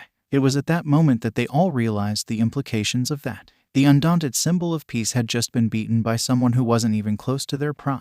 The implications of that were huge, and it solidified the decision in Nezu's mind on his next steps. Third POV. Several weeks had passed and Izuku was finally done with the beach. He stood there on the empty beach as he texted All Might that he was finished with the beach and his master said he would come down to see it and he was proud of his hard work. After about 30 minutes, All Might arrived at the beach to find Izuku sitting in the sand, and All Might looked across it all and was truly stunned at the beauty of the beach. It was also early in the morning with the sun rising as well, which cast an amazing glow over the shoreline. "Izuku, my boy," All Might called out and moved towards Izuku, who had turned around and waved at his master. "I am so proud of what you've accomplished here on this beach. What percentage are you able to control now?" All Might asked to see if there was an increase since the spar. Izuku nodded his head and turned one for all on for a few moments before speaking. "I can push to 70% of OFA without any problems. During our fights, I had used 70% in the last blow, but it did sting to use it, but now there aren't any stinging issues," Izuku said, and All Might nodded his head as he sat down on the beach with his protege. They both sat in silence for a few moments before All Might decided to speak up. "My boy, I know we didn't meet under the best circumstances and I forced an entire burden on you without your consent. I wish we could have met under better conditions and I had the chance to offer you the quirk and the burdens it came with instead of literally forcing it down your throat. However, what I am trying to get at that you are the best person I could have ever run into that day or any other day, as you have shown time and time again why you are the 9th user of One for All. I am extremely proud of you and I know the past users are likely as proud as I am," All Might said as he hugged Izuku, who was now crying, and telling All Might it was okay and that he didn't regret getting the quirk since it leads to a better life overall for him. Soon they stopped their crying and wiped their eyes when Izuku's phone ranged, as it was a message from Principal Nezu. "Nezu says he wants us both at UA since he knows we are done with the beach," Izuku said, and they wondered how the principal knew about the beach being clean. Izuku shrugged and suggested that Nezu likely hacked a camera nearby them to watch. All Might shivered at the powers of the principal but agreed that they should hurry back to UA. As such, after a short drive in All Might's truck, they arrived at the school and made their way into the school to find the principal waiting in his office. Izuku was about to knock when it just opened up and they walked in like normal. "Good job on the beach. However, I call you here due to one of my plans coming to fruition. Congratulations Izuku Yagi on being approved to become a provisional hero," Nezu said as celebratory poppers went off and surprised them. All Might ended up coughing some blood and Izuku looked shocked and then concerned as he tried to help All Might with the blood. Soon they calmed down and asked what Nezu meant and what was he planning. "Well, I may have been in talks with the commission about my adopted son who was the protege of All Might, and that said protege had successfully defeated the symbol of peace in a spar, which resulted in them approving of a provisional license being granted with some conditions of you needing to attend a hero school, which you will. Other conditions include starting a work study at ASAP since they want you out in the field already gaining more experience since you could help build up support for heroes," Nezu said with a grin. Izuku studied his adoptive father for signs of something else being planned and decided to outright ask what he was hiding. "What are you hiding?" Izuku asked, and the smirk only grew bigger, which didn't seem like a good thing in their mind. "I knew there was a reason I adopted you." "You are correct, as there is more reason. One reason is Sir Nighteye has been bugging me to try and recommend his work study to All Might to replace you," Nezu said, and All Might was pissed. "Oh, the man doesn't have the balls to call me himself, it seems, since he knows I would reject it," All Might said, as the man didn't care much at all for Sir Nighteye after the day he learned what the man did towards Izuku all of those years ago. No, the man that All Might knew was long gone. Sadly, Mirio Tagata Aka Lemillion will be a third year when Izuku is a first-year student, and I want Izuku to have a provisional license and start getting experience under his belt. This way Sir Nighteye doesn't have much room to complain about the successor of One for All since Izuku would already be out in the field performing, Nezu said, and Izuku nodded his head since it only really benefited him. Izuku did ask who he was going to be doing his work study under, and Nezu said it would be a joint work study of Might Agency, Death Star Agency, and working with Eraserhead, who is an independent hero. Overall, you will be acting on your own for the most part due to All Might's time limit unless you do underground work with Eraserhead, which he said you did want to do. You also wanted to build a name before you started to get associated with All Might in the public eye, which this will help you do quicker, Nezu said, and then he asked Izuku if he had a hero name and everything decided yet or did he need time. Izuku thought it over and nodded his head since he indeed did have a name and slogan he wanted to use. I want to be the hero of valor, Raiden, Izuku declared, and All Might smiled at that as it was a name of great courage. Oh, Raiden is in the Japanese mythology thunder god. Interesting. It does play well with the lighting arcs that you put off in your overwhelming power. I can see it catching on quickly since you tend to appear with the mist and charge out of it, which does look like lighting moving around. Approved, Nezu said as he wrote the information down and sent it off to the Hero Commission. The provisional license will arrive at the school in about a week. After that, we can get you out on the field as I already have your entire hero outfit made as you designed when we were all in the forest. If you want changes, just let me or the support department know and we will update your official hero outfit, Nezu said, and Izuku thanked him. Izuku then asked if Nezu had anything else he was hiding. Don't trust me, do you? I wouldn't, Nezu said with an evil grin on his face, and Izuku sighed as All Might shivered. Indeed, it's time to start your education for your teaching certificate as you already completed your high school education about a month ago. After you get that done, you will be completed with education unless you want to push for a college degree, which I don't know how fast you can go through that before the year starts, Nezu said, and Izuku thought it over and said he could likely get the first year level work completed before UA started up for him. Nezu nodded his head and said he would enroll him in an online university in Japan, but the teaching certificate came before that, so he needed to get it done.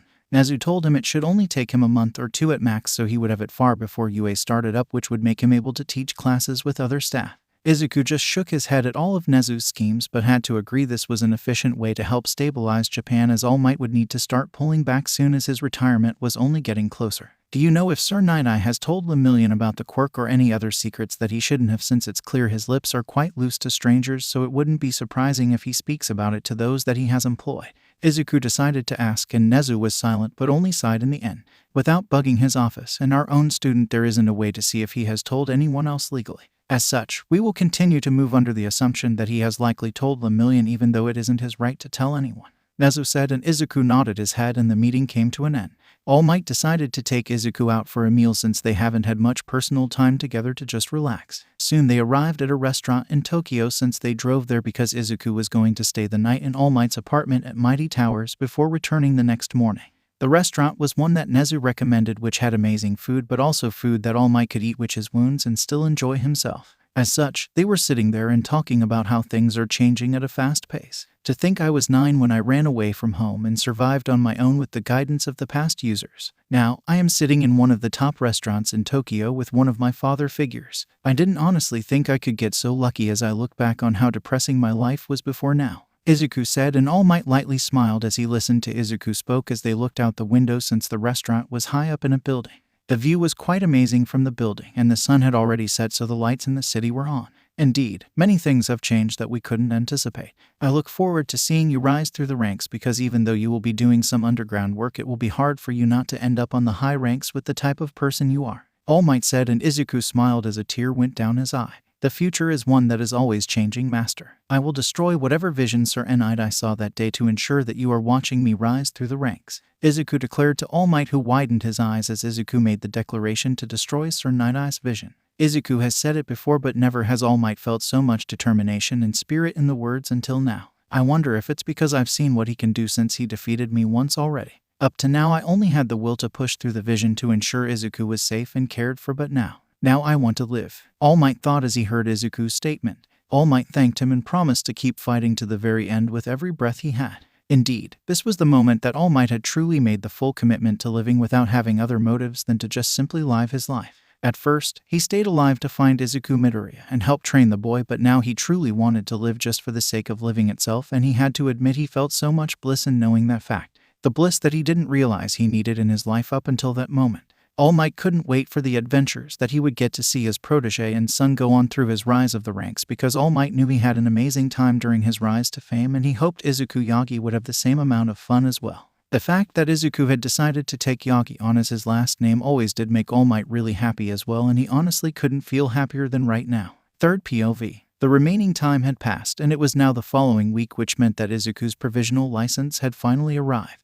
Izuku was thrilled to find out that it had arrived and had quickly made his way to the principal's office from the gym he was currently hiding away in and working out at, since he wanted to increase his control even more. As Izuku entered the principal's office without even bothering to knock, he found Dadzu sitting at his desk working as he held up with one hand the provisional license card that Izuku was here for. As Izuku went and reached for it with a huge grin on his face, Nezu pulled it away, making Izuku pout at that moment. Dadzu, it's not nice to flaunt something in front of your child and deny them what they are aiming for, Izuku said with a puff of his cheeks, trying to act all adorable and innocent, which has worked wonders on getting something from All Might, but sadly it never tends to work on Nezu. Nezu just chuckled and reminded Izuku that the trick doesn't work on him like it does with Yagi, and Izuku rolled his eyes as he sat down. Assuming you have something for me to do right away as a provisional hero?" Izuku asked, and Nezu's smile grew, but only by a small fraction that most people don't notice, but Izuku does, and he knew he was right. "Indeed, we've decided to not have you appear with All Might for a bit of time, since we are going to build your name up first, so you will mainly do your work study under me and Aizawa for now. As such, we already have a case you are going to be perfect for," Nezu said as he turned around and told Izuku to follow him into the side room attached to the office. As Izuku entered, he could see case files, which Izuku assumed to be his mission. Izuku started to read over the documents Nezu handed him and saw why he was going to be going on this mission.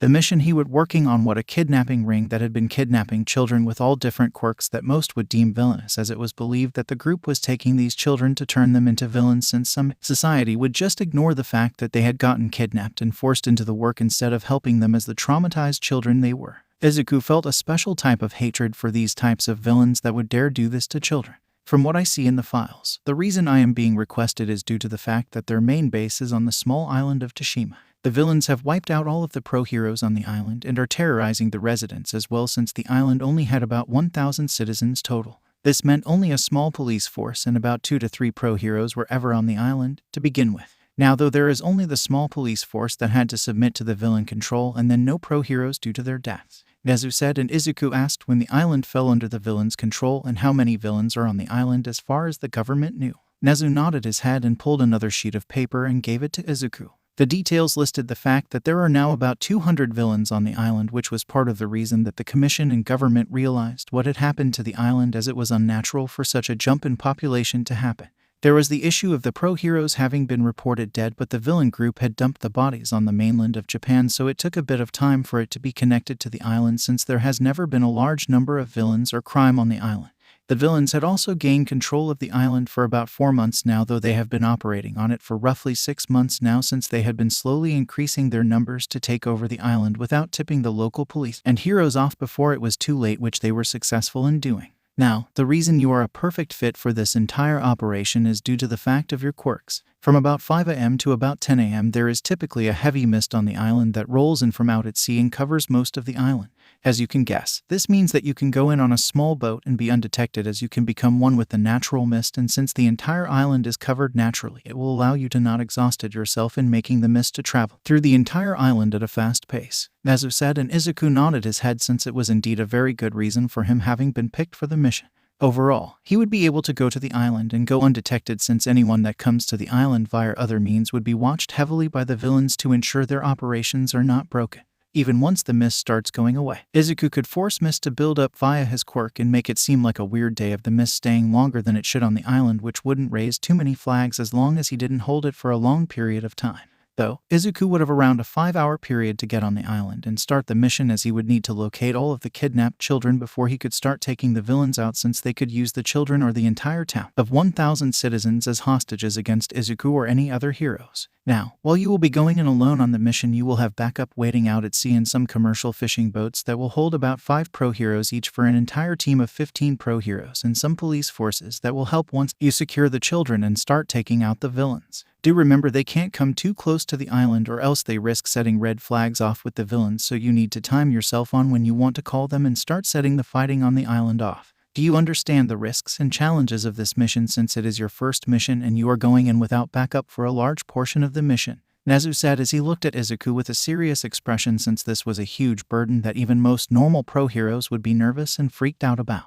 This wasn't like any other pro-hero mission, since they could call for backup, and it would be there within minutes, since backup might be waiting close by. No, Izuku's backup will be out at sea, which will take them about 8 or so minutes to get to the island once he calls for them. A lot of things can change in 8 minutes, and that also means a lot of dead bodies on his hands if he screws up. Izuku looked at Nezu and nodded his head as he spoke. I am confident I can do this. I understand the risks as such. When will I be setting off? Izuku asked him, and Nezu smiled slightly as he told Izuku he would be leaving late in the night to get to the coast, where he would given a small black dinghy boat that looked like one of those from military movies in the past. He would then take the boat far out into the sea when it was closer to time for the mist to roll in, and then abandon it in the water as he would teleport onto the island once he reaches mist, since he couldn't bring the boat to the island since the villains would find it. Izuku would also be required to sink the said boat to ensure it doesn't float to the island and be found. This does also mean that he would be trapped on the island without a way off, without someone taking him off, which would alert the villains. There are many risks in this mission, as one mistake could lead to many deaths, as Nezu wasn't afraid of Izuku getting ended by all of the villains since they weren't overly strong, but it would hunt Izuku for the rest of his life if he was responsible for the citizens' and children's death. After talking a bit longer, Izuku went and retrieved his hero outfit from the support department since it was still being held there. As Izuku walked in, Power Loader greeted Izuku, as all of the staff had met Izuku over the months since he had been on the campus, though none of the students know of Izuku yet since he's extremely good at hiding without using his quirks, and with his quirks, it's nearly impossible to find him even for Nezu on the security system. "Hello, Uncle Majima," Izuku greeted the man, as Izuku was more or less adopted unofficially by nearly the entire staff, though none of them know the full details of what Izuku had gone through. They only know parts about Izuku's past, such as him being forced to run away from his home due to the actions of Sir Nighteye and helping Izuku's biological mother abuse, neglect, discriminate against Izuku. This led to the staff being told by Nezu to limit information about Izuku towards other people such as Lemillion, since it could flow back to Sir Nighteye. They were also told that the only reason Sir Nighteye isn't in prison and his hero license revoked is due to the risk of him spilling confidential information about All Might's form and many other secrets Sir Nighteye has, since he had already proven unreliable in maintaining secrets since the man had leaked some to Izuku's birth mother to harm Izuku. The staff was a bit confused about how it would have harmed Izuku, but they were told not to look into it, which they trusted their boss, All Might, Eraserhead, Recovery Girl, and the detective to know what was good, since they had all confirmed they knew the entire story about Izuku's past. Anyway, back to Izuku getting his gear. "What can I help you with, boy?" Majima asked as he looked up from his desk. Izuku explained he was going out on a high-level pro-hero mission and needed his outfit and support gear. Majima nodded his head and grabbed Izuku's gear, which included his weapons and other things. As requested, the wrists areas are made with the self-healing fabric, since your black whips come from your wrists areas. The entire fabric is made to withstand the force of your quirk, as we were able to get Island to supply us with the stuff that David Shields made All Might's suit out. It will be about a month or so for me to replicate the material myself, so we will have our own supply, since Nezu bought usage rights for UA mainly for you, but future students as well if their quirks need something to hold up, Majima said as he laid Izuku's outfit out and explained everything. There was also the pouch that went across Izuku's chest area that was specially made in a certain way. Now this pouch area that goes more to your left chest area has the purpose of carrying things such as documents, notes, or smaller things, but it also serves as another purpose. It's been made to withstand a large amount of force to protect your heart area from being hit. It won't stop everything, but it would add a layer of protection, since if you get hit in the heart you are dead no matter who you are, Majima explained, and Izuku opened the pouch area up and inspected how much he could fit in it. It wasn't large of an area, but indeed could fit most of his notes he would make on the field or other important things he wants to keep on him outside of weapons and tools. Then Majima pulled out Izuku's new Kodachi weapon, since the other one didn't really survive Izuku's attack during his spar training with All Might that one day. Now, a warning about this. It has been made to be sharper, stronger, far more everything. Be careful with who you hit and where you hit someone with this, as it can cut into steel with enough force behind your attack, since it was made with quirks. This was done so it can survive the little trick you did against All Might in your spar, where you somehow transferred some of your quirk energy into it and sent out the lighting as an attack. Do I make myself clear? Majima said as Izuku nodded his head. Overall, everything else was standard equipment that Izuku had asked for, such as some medical supplies to hide on his body, throwing knives, flash bombs, sleeping darts, and some other tools, though Izuku didn't know how much of that stuff he would use. It was far better to be overprepared than underprepared, since people's lives would be on the line in the field. Izuku put everything up and stored it in the case as he thanked his uncle and headed off towards the staff room to say goodbye, since he would likely not be back for a few days depending on how long this case takes. As Izuku entered, he saw all of the staff doing their works, but none of them noticed him, since he had used his mist to enter the room quietly, as he had summoned mist in one side of the room and some on the ground that allowed the connection to happen. As he teleported into the room, Izuku walked slowly up behind Present Mike and then spoke, which scared Present Mike as he jumped out of his seat and turned around looking ready to fight. "Really, stop doing that," Present Mike said, but in a normal voice, since Eraserhead turned his quirk off as he screamed when he jumped out of his seat, but Izuku was just laughing as everyone rolled their eyes. "Chaos Gremlin. Nezu tainted you too much," Eraserhead said as he drank his coffee but noticed the outfit case in Izuku's hand. "Izuku, Why do you have your hero outfit with you since I know you don't have any cases since you should have only gotten your provisional license today and we haven't started your patrols? Eraserhead asked with a raised eyebrow. Seems Nezu didn't tell anyone. Izuku thought as he looked at everyone in the room who was now staring at him. Good thing All Might isn't here right now. Izuku thought as All Might had to go to his agency for a while to start preparing for his shift to UA as a teacher since it was getting closer to that time. Well, about that, Izuku started and he now saw Eraserhead glaring with all of the other staff having unimpressed looks on their faces since they didn't like the feel of Izuku's starting statement. You see, I have a case in fact as I just got assigned it. I have to go liberate the island of Japan that had gotten taken over by about 200 villains, save the citizens, save the children they kidnapped, all while doing it alone since my backup can't approach the island and will be about 8 minutes out at sea unable to get to me. Izuku said and everyone's eyes widened as Eraserhead got up and asked what the hell he was talking about. Izuku turned his head slightly as he spoke again. Did I mention there are kidnapped children? Yeah, Izuku said as he couldn't handle the intense glare the entire staff was giving him right at that moment. Nezu then walked into the room and Izuku decided to throw him under the bus on this issue as he told them all it was Nezu that gave him the case. This caused everyone to turn their glares at Nezu, who didn't even flinch as he calmly walked past them all and grabbed some tea and made it while ignoring them all. After finishing the tea he went to the front of the room and looked at everyone and asked what was wrong. Eraserhead asked what Izuku was talking about when he mentioned something about a case that he would be doing alone. Yes, due to the location and the situation on the island. Raiden is the only individual capable of getting on the island without the villains knowing about it since they control the entire island and the 1,000 citizens on the said island. The police there can't do anything due to the number difference as the few pro-heroes that was working on the island are all dead. Any attempts by others would lead to the pro-heroes being found. As such, the only option left was Raiden due to his abilities to go in undetected via the mist, which will allow him to sneak around and find the kidnapped children before starting a fight, Nezu said without batting an eyelash as he didn't see an issue with the whole thing. Eraserhead said that it was reckless to send a freshly provisional hero in alone on such a large and risky case. I understand, and normally this wouldn't happen, but the commission and government see no other options. They wanted to send other pro-heroes in before they considered Raiden due to that exact reason, but no matter how they try to plan the mission out, it ends up in failure in any scenario they have played out. As such, they contacted me about sending Raiden and explained all other ideas they had before reaching their decision, and I have to agree that any other hero would be found within moments of being on the island. This is why Eraserhead, Ectoplasm, and Midnight will all be going on the mission as some of the backup pro-heroes out at sea, so the moment Raiden calls for the support I will have people I trust to get to him quickly. Any questions? Nezu asked, and they calmed down a bit when they were told that some of the staff would be sent with them, but they still worried since they would be a minimum of 8 minutes away from the island itself. Eraserhead asked when the mission was, and Nezu said it would happen early in the morning tomorrow, but they would leave to the meetup point that night. I've already contacted all of your agencies, and your patrols you would have gone on are now done. Expect you, Aizawa, since you are an independent hero. I suggest you start getting ready since you all will be leaving in a few hours, as any school-related work can wait until you get back. I've also gotten people to cover you for any classes you would have taught, Nezu said as he walked out of the room, not even waiting. The staff just groaned about the mess they were in as Eraserhead told Izuku he better be careful and not die on his first solo mission. Third POV. Izuku was currently sitting at the meetup point with other pro-heroes and police in the room with him, which Izuku had to admit made him a bit nervous about everything that was going on since so many lives rested in his ability to pull this entire mission off without really anything major going wrong. No pressure, yay right. Though, Izuku was glad that he would have some of the UA staff on the backup teams, though it still sucked that they were going to be a minimum of 8 minutes away from him and the entire island altogether, which didn't really help his nerves, but oh well. As the time passed, Izuku just continued to study the terrain and locations that were on the island to make sure he knew his way around the entire place so he wouldn't miss anything important. Izuku did notice that most, if not all, buildings were on one portion of the island where the docks were created.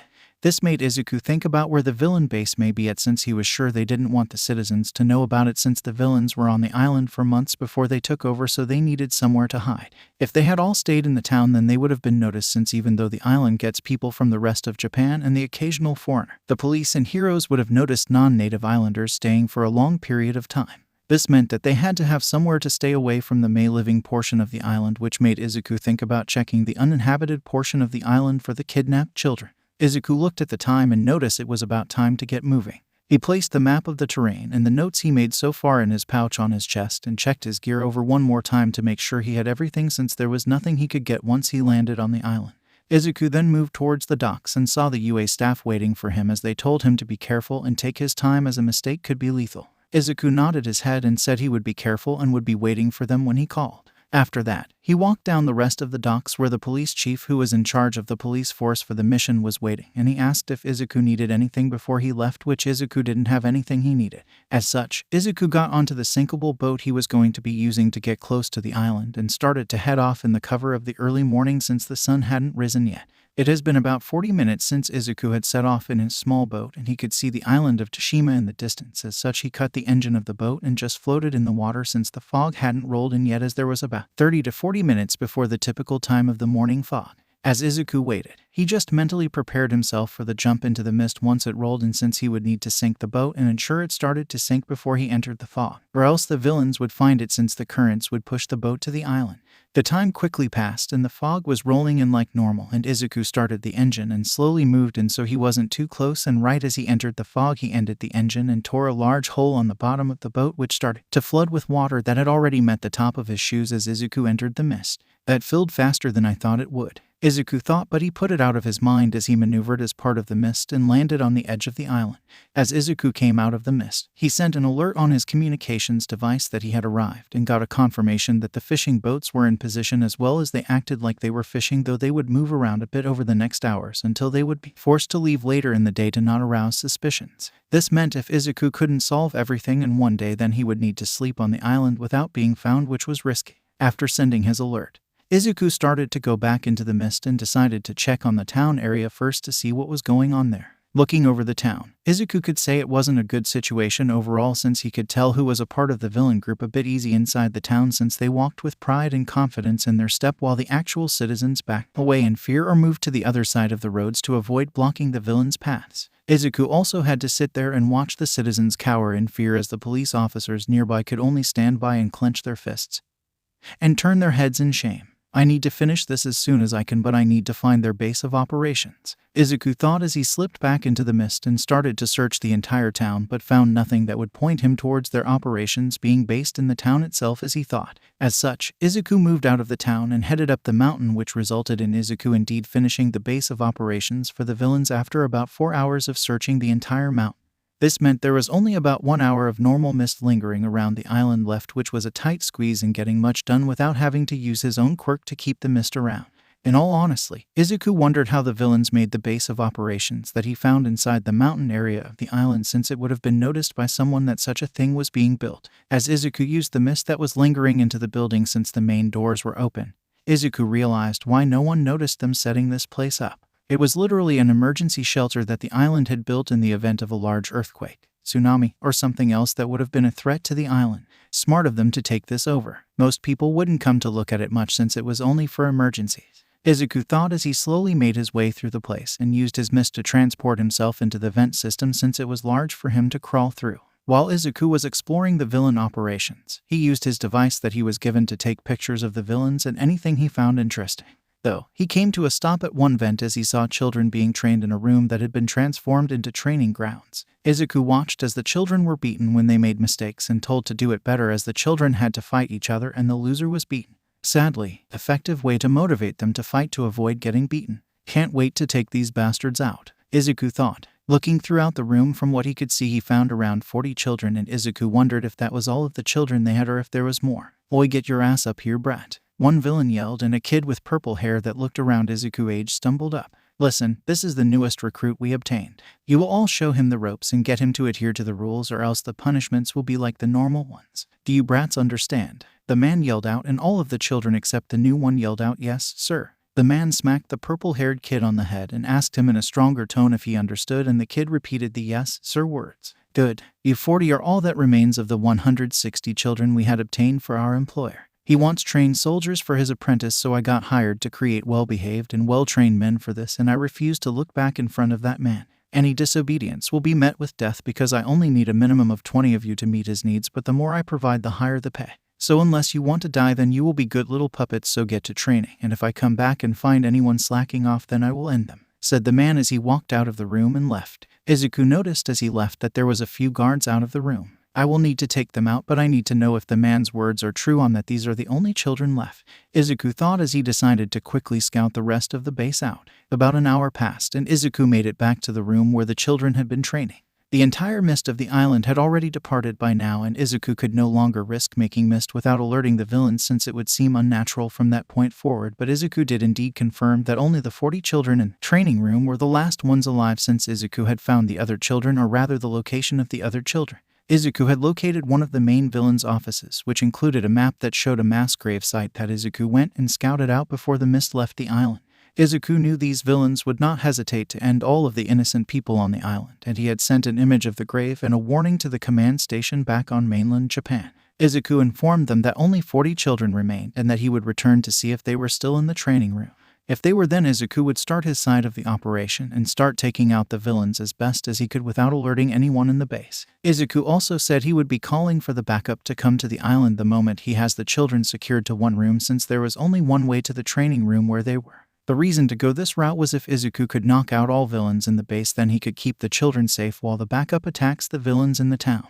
Overall, there were only about 80 villains in the town, while the rest remained in the base itself, which Izuku felt confident in stopping the villains from getting past him while the backup secures the town. This would mean the citizens couldn't be used as hostages, nor could the children be used. Also, the backup team would be able to come to reinforce Izuku once they cleared the town as well, since they would likely make faster work of the villains in the town. As Izuku made his way to the vent, he looked in and saw the leader. From what information he gathered watching the children train, "You all are getting better, but it's time to move the training up a stage. Moving forward, you will now be learning how to wield guns, but don't bother trying to end us, since you are only being given paint bullets that show where you hit on a target, so they can't end us, though I bet it could, you brats," said the man with a chuckle as all of them fell into line and waited for the man to bring their tools out. The man ordered his 2 men in the room to start the next stage of training while he went to do some other work. As such, once he left and the doors open, he knew the 2 men inside were actually the ones that had guarded the door, which worked for Izuku. Izuku used his mist to enter the room, and right as he came out of it, he turned the float quirk on so he wouldn't drop down yet. Right as both men finished giving the children the weapons and told them to shot at the targets on the other side of the room, Izuku used the sounds of the gunshots to his advantage as he dropped down and turned one for all on itself at 20%.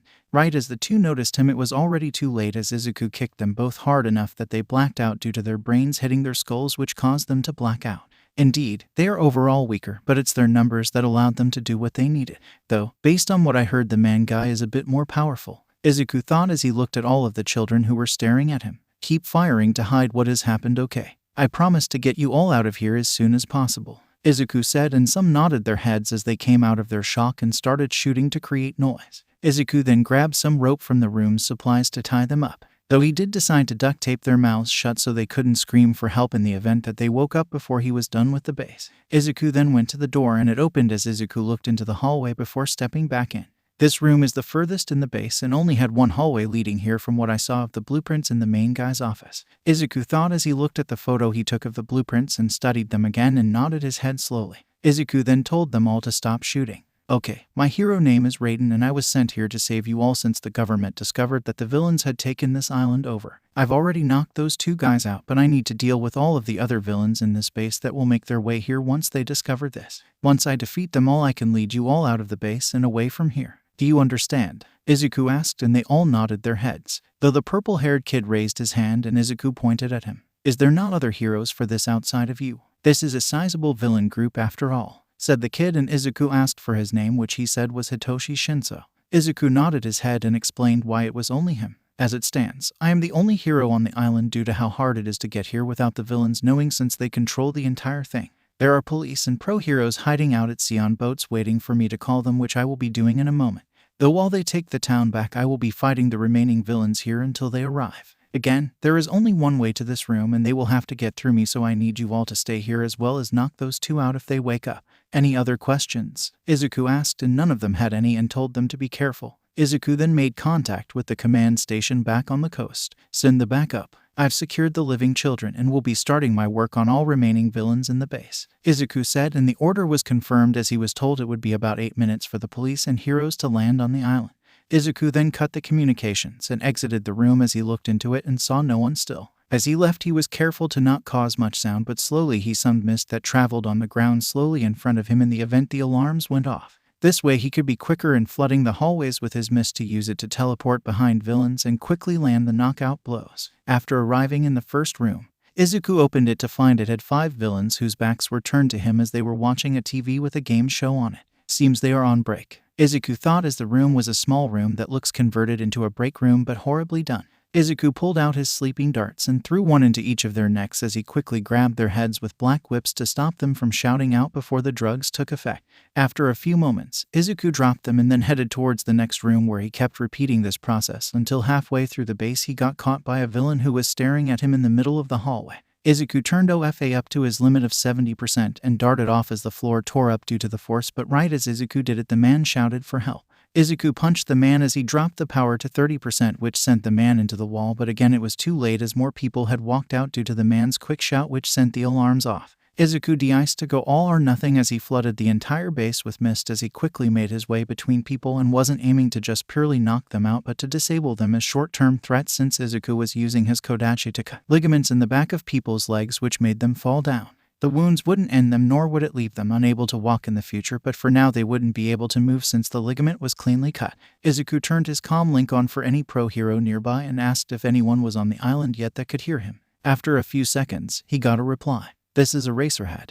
What is your situation, Raiden?" Eraserhead asked, and Izuku was glad to hear his voice. "The villains know I am present in the base, though I cleared about half of them before the alarm went off. I am currently engaged in a full-scale battle inside the base as I've flooded it with my mist." "What is the situation in the town?" Izuku asked, and Eraserhead told him they were about finished in the town, so they would be coming in about 10 minutes due to the distance of the base from the town. Izuku confirmed as he kept dealing with the villains that came at him, though the main villain himself showed up and told his men to back off as he looked at Izuku. "You have no idea who you are messing with. You should be afraid of my employer, since he could turn you into a shivering mess from how powerful he is, so give up now so I can just end you instead of him coming after you for this mess," said the man, which made Izuku roll his eyes since that sounded like a typical villain threat. The man seemed offended but told Izuku it was his funeral than to oppose his employer. The main villain activated his quirk, which turned out to be a form of metal-based control as he started to make the metal bend as they turned into sharp poles which got blasted off towards Izuku, who started to dodge them,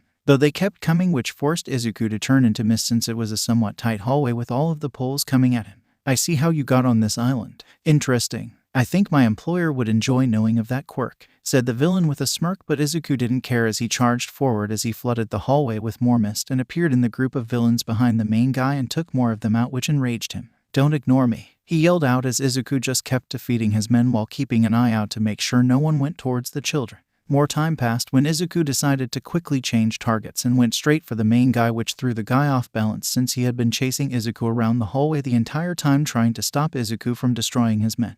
This resulted in a 40% punch to the man's stomach, which sent him right into his own men, knocking a few of them out as well as the man guy, though Izuku was sure the man had a lot of broken bones, though Izuku couldn't find it himself to care about someone that slaughtered so many children. Izuku continued to make work of the remaining villains that kept coming his way as the hallway was by this point filled with bodies on the floor. The hallway also had a heavy scent of blood, puke, and other bodily fluids from Izuku beating the hell out of the villains, since he did put a bit more power than fully needed in each hit. Though it all came to an end when Eraserhead came flying in as he kicked a guy's head into the floor. Izuku was a bit stunned since Eraserhead had somehow jumped over all of the villains, which in Izuku's view was pretty damn cool in Izuku's view. "I take it the town is secured?" Izuku asked, and Eraserhead nodded his head and informed Izuku of the situation.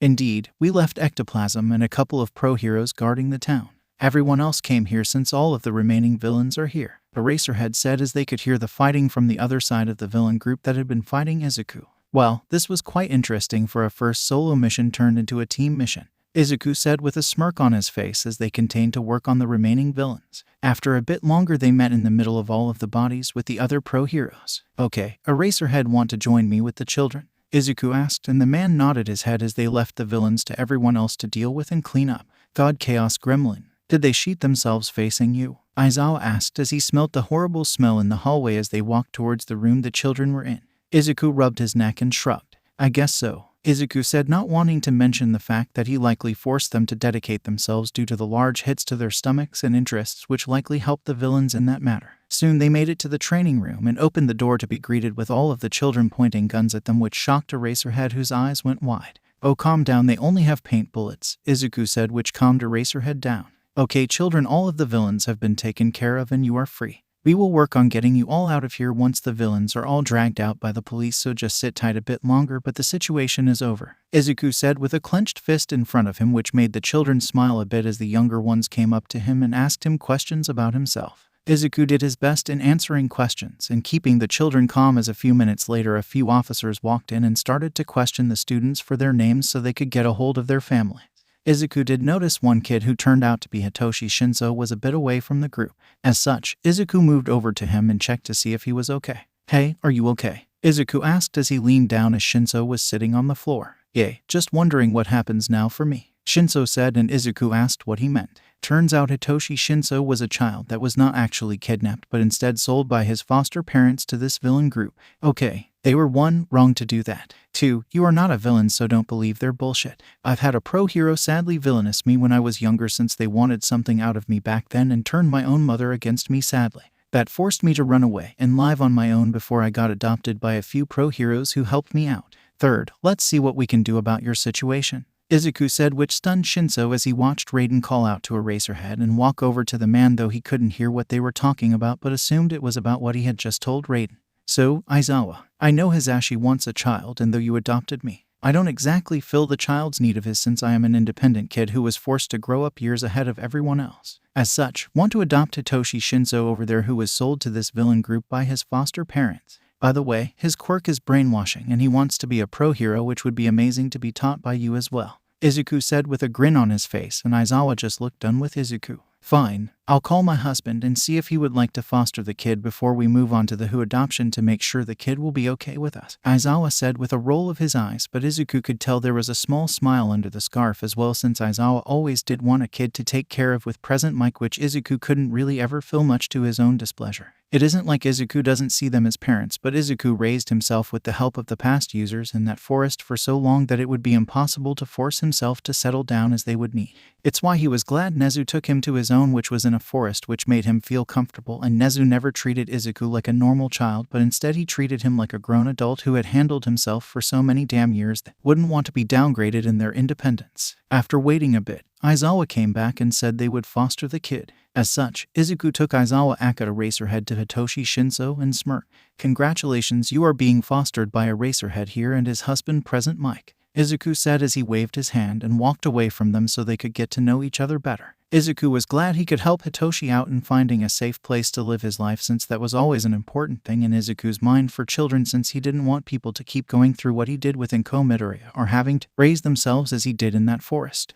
Though, Izuku was glad that he had everyone at UA as a family now. 3rd POV. It's been a few weeks since the raid on Tashima Island, and Izuku could say that the island was returning to its normal operations overall. It was decided by the government to add a few extra pro-heroes to the island with normal routine checkups on the island and all other islands that belong to Japan as well, to ensure another event like this didn't happen as easily. When Izuku did return to UA after the mission, he was praised by All Might for completing the mission by himself for so long, but also scolded him for taking such a mission without telling him, since it was indeed his first actual mission.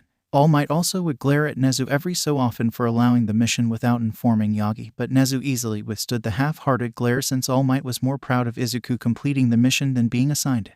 Though in other news, Izuku has stopped by Eraserhead's and present Mike's home to see how Hoshi Shinso had been doing. One afternoon when Shinso had gotten back from school, Izuku was already in the apartment waiting in his hero outfit as he sat on the couch, and Shinso was just staring at him. "Yo," Izuku said as he did a slight wave and then drank the coffee. Shinso continued to stare at him, but then moved into the kitchen to get some coffee as well before he sat down on the couch and asked what Raiden was doing at his foster parents' home.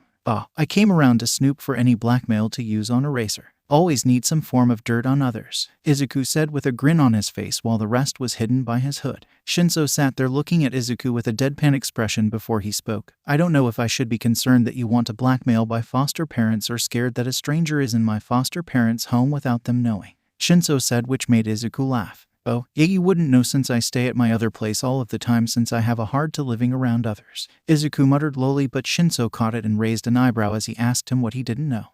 Well, I actually got a key to this place since Aizawa has partial custody of me. I don't live here though, since my situation was a bit unique that I can't feel comfortable living in a highly populated area so easily. It's part of the reason I knew they would most likely take you in, since I would never be able to fill the void of them wanting to raise and care for a child, since I am too far independent due to the situation I found myself in my childhood. As such, I live with Principal Nezu of UA in his forest home, which is more comfortable for me than in more populated areas. Izuku explained as Shinso sat there stunned to learn that the person that saved him with the other pro-heroes was adopted and was partially under the custody of his new foster parents. Anyway, in reality, I am here waiting for Eraser to get back since we have a drug bust to go do when he gets off from UA, Izuku said, and that snapped Shinso out of his thoughts as he nodded his head. As Shinso started to work on his schoolwork, Izuku decided to ask him if he was doing any training for UA since he wanted to be a hero student. Shinso paused and said he was doing some physical training via running, but he didn't know really what to do since he knew his mental quirk wouldn't help much. Izuku nodded his head and knew from what the other users provided him based on All Might's memories was that the UA entrance exam was a robot-based one. As such, Izuku had dug around UA a bit using his quirk and found the information on the exam, which turns out the robots had shut off buttons. Izuku decided to give his soon-to-be adoptive brother, in a way due to Aizawa's partial custody over Izuku, a hint about the entrance exam. You should ask Eraserhead to train you for the entrance exam to increase your odds at passing, but I will give you a hint at the exams. It's filled with robots, but those robots do have shut-off buttons if you can find them, Izuku said with a smirk as Shinso's head snapped up to him. Shinso asked him why he would tell him how to pass the exam since UA would want its current students to keep quiet about it to the public. Izuku shrugged as he spoke. I think your quirk would be amazing for heroics, and the exam is biased, so a hero's job is to help correct unfairness. I just happen to be doing it by giving you some tips for the exam and how to prepare. How you use that is completely up to you, so if you pass it will still be in your own power since you will have to be able to move fast enough and work hard enough to pass. Izuku sat as he stood up as Izuku heard the door move. A few seconds later, Eraserhead and Present Mike were standing in the living room looking at their foster child being in the same room as the adoptive child of Eraser's. Problem child, why are you here? Not that I don't like you being here, but normally you just go to Nezu's home after you're done with your day unless you have other things to do, Eraserhead asked as he sat his UA stuff down. Izuku nodded his head and looked at the clock. Then he looked at Eraserhead. It seems you forgot about the drug bust we are going on in an hour, Izuku asked with a wave to the clock as Eraserhead pulled his phone out and then cursed. Yeah, I forgot. Thanks for reminding me, Eraserhead said as he started to prepare for going on heroic work. After about 10 minutes, the man came back as he was ready to get to work. Eraserhead and Izuku said their goodbyes and headed off to go do their drug bust. As they were doing the drug bust, Izuku decided to bring up the topic of if Eraser was starting to train Shinso since there isn't that long left before UA starts. So, you going to start training the kid? Izuku asked and Aizawa rolled his eyes. You are the same age as him and you call him a kid? Aizawa asked and Izuku shrugged as he knocked two villains back. Not my fault, I have the mentality and mind of an adult. That is the fault of one Sir Nighteye, Izuku said as he jumped over an attack from one villain as they made their way deeper into the base of the villains, with police slowly making their way behind them as they cuffed all of the villains that got knocked out. Yeah, still it's weird. I also will train him likely starting next week. Though with his quirk it will be hard for him to pass the exam regardless due to the limited physical training we will get done in the short period of time, Aizawa said as he threw a villain into the air with his scarf and kicked the guy as he came down in front of him. Izuku just shrugged as he didn't want to let Eraserhead know that he had given the kid a hint about the exam itself, though he was sure his adoptive father Nezu knew somehow that Izuku had, since that man knew everything. Soon the raid was over as they had cleared all of the villains. Izuku sat on a box in the final room and looked around him. Well, they were rather easier than the villains I fought on the island, Izuku muttered, and Aizawa just rolled his eyes. Those villains were indeed a bit stronger than these random thugs for this drug ring, but it also is a lower ranked ring as well, Aizawa said, which made Izuku nodded his head. Well, I'm going to go home and finish the reports for all of this. Nezu is having me start doing patrols during the daytime since he wants me to start establishing a more known presence, Izuku said, and Eraserhead nodded his head. Soon they wrapped everything up and went their separate ways. As Aizawa arrived in the house, Shinso called out to him. Yes, Aizawa asked as he could see Shinso was nervous a bit. I was wondering if you could train me for UAS entrance exam. I know my quirk will not give me an advantage with the fact that the exam is robot-based, but I would at least still try my hardest, Shinso said, and Aizawa nodded his head as he said he would be glad to help him train. Aizawa did say that even if he failed there was still a way to get into the hero course via the sports festival, which Shinso was glad about. While that was going on, Izuku had arrived back at his home with Nezu in UAS Forest. Welcome back, Nezu said as he was working on his computer in the living room. Izuku nodded his head as he went up to his room to change. After coming back down, he sat down across from Nezu with some tea in his hands. So as of recent you have finished your teaching certificate, which is good, and you are nearly done with your first year of college level work. This leaves us about 3 months before the entrance exam and then the following 2 months after that. What are you wanting to do with that time to best use it? Nezu asked Izuku since their plans were a bit ahead of schedule. Izuku had ended up making quicker work of his teaching certificate and college-level work than he predicted, which has left more time to get things done.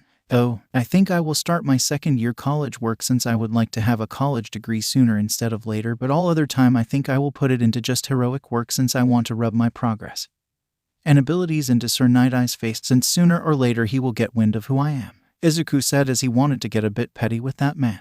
Nezu nodded his head and agreed it would be a good approach to everything. As such, Nezu told Izuku he had set up a social media page for him already, which was all under his hero name, Raiden. Izuku was shocked to see he already had some followers already. They are from the island mission, it seems, since they all live on that island. They most likely had searched up your hero name and had been digging to the point they found it, since I had made these social media accounts the moment you had the provisional license, since we need to build you a fan base online. You are going to be a mix between Daylight and an underground pro hero who hides while doing work but won't shy away from the camera if he gets seen on it, which the social media platform will help build up your fanbase since you won't constantly be in the daylight. Even those you save at night might want to find you online, which will provide them a way which will also let people know you do work at night and during the day as well," Nezu explained, and Izuku could only agree with the entire statement that his adoptive father had given him. Izuku did enjoy the profile picture a bit, which was a picture of him in his suit facing a camera, which Izuku wondered where the hell it got taken at, but wasn't going to question his father. "You just need to be yourself on social media, and it will slowly grow with your success," Nezu said, which earned a nod of the head from Izuku. Izuku could already see some posts from the islanders that he helped save, and he decided to reply to some of them. Most of them were just thanking him for saving the island, while others asked what some of his hobbies or other things that he did were. Izuku replied to what he felt comfortable with without giving away too much personal information, since again he was still hiding from Sir Nighteye currently. After about an hour of doing that, he decided it was time to just be lazy for the day, since he had done enough work for one day, so he just went to bed a bit earlier so he could go train, since he had no patrol or cases to work on for the next few days. Izuku wanted to push his control even more since he was now sitting at 75% and would like to get to 80% before UAS entrance exams. "At the rate I'm going, I should hopefully get to 100% before the end of the semester, which would be nice," Izuku thought as he started to drift away into his sleep. Third POV. The remaining time before the UA entrance exam came to an end, and Izuku was now sitting at 80% control of his quirk, which was really damn good of him considering he had all of the other quirks as well on top of that control. Izuku had been pushing his limits lately during his physical training, which resulted in the increase in his control like he had wanted to get before the exams had arrived.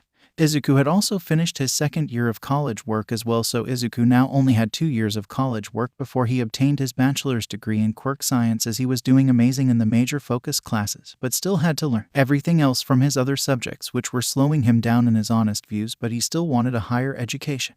Outside of the training and education, Izuku had also been steadily increasing his fan base on social media, as he now had about 100,000 followers on his social media. Izuku had decided to take more advantage of his social media and was more of himself, as he would post things like workout routines, quirk theories on how to apply different types of quirks, and other things that just came from the inside of himself. Izuku had kept engaging with his followers to ensure they stayed active with him, and he stayed active with them as well. In other news, Izuku did keep up to date with his adoptive sibling Shinso, who was doing a decent job at the training that Eraserhead had put him through. Izuku didn't know the chances of Shinso passing the actual exam since it was heavily biased against him, but Izuku hoped Shinso remembered the hint about the shut-off buttons that he gave him that one day. Though, it would be up to Shinso himself to put the work in. As Izuku thought about Shinso, he had finally arrived at the front gates of UA since he had been out on an early morning jog and didn't want to stay on campus, so he ran to the beach and back for a wake-up exercise. As Izuku walked towards the gates to enter the campus, he got stopped by someone with blue hair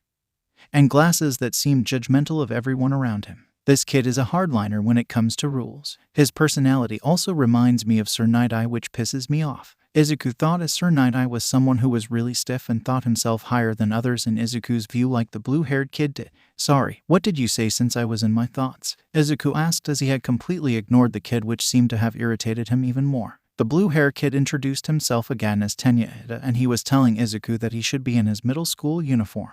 Izuku just slightly nodded his head but then said, "Yay, no, I don't have one since I never went to middle school to begin with.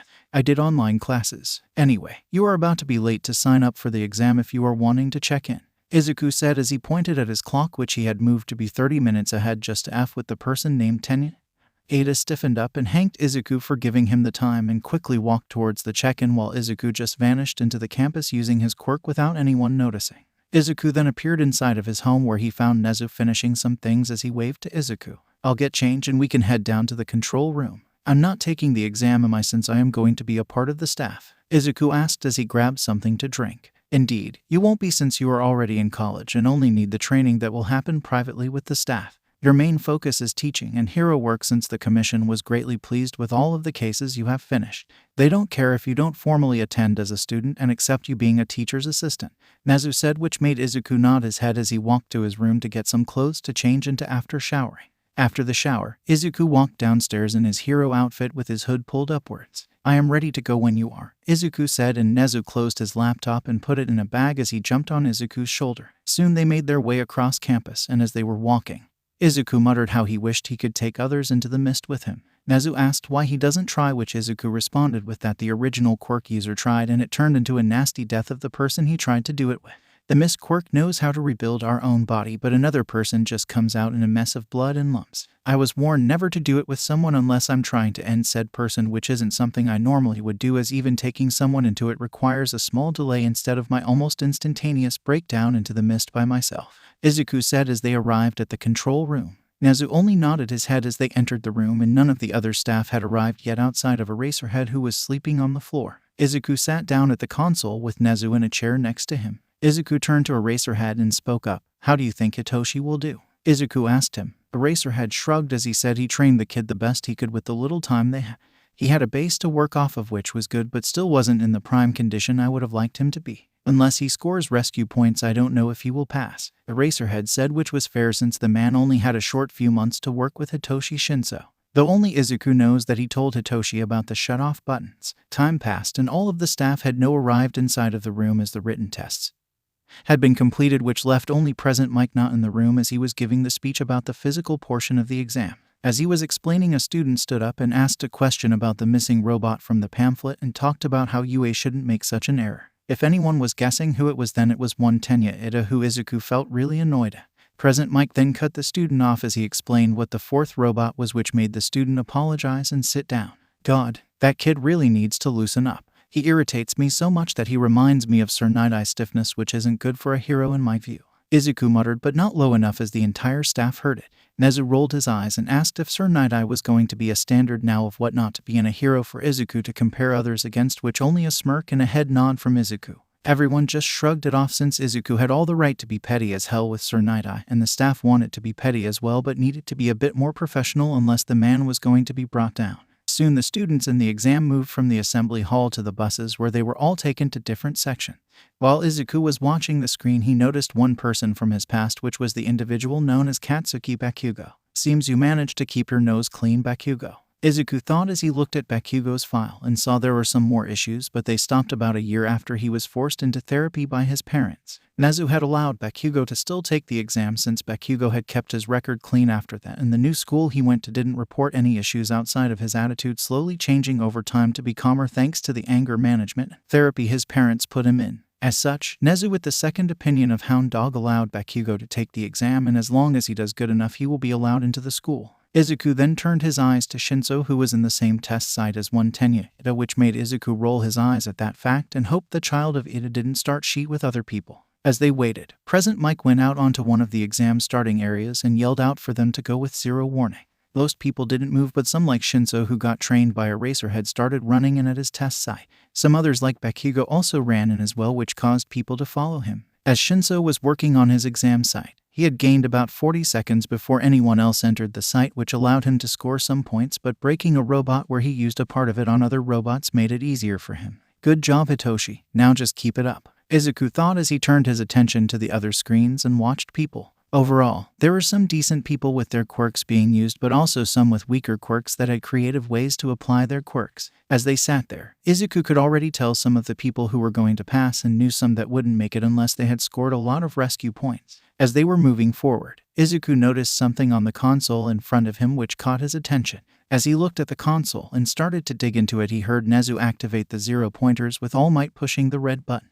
That is when things took a turn in the situation, as what Izuku had been looking at was an alert system for the school's online security. An alert had popped up about something that had attempted to enter the network but was blocked, but Izuku felt it was off, so he dug into the alert and discovered that the attempted hack was more successful than the system thought. Shut the 0 pointers off, They have been hacked, Izuku yelled as he started moving quickly on the console in front of him, alerting everyone. Nezu asked what he meant and Izuku explained what he saw and noticed. The codes have been altered. There's an adjustment to the sensing code so the robot won't pick anyone up unless it's right in front of the sensor, which would be too late as it would already have ended the person. Izuku explained as he noticed the slight change in the code since he had helped Power Loader check everything over for the entrance exam and prepare the robots as a training method since he moved all of the 0 pointers into location.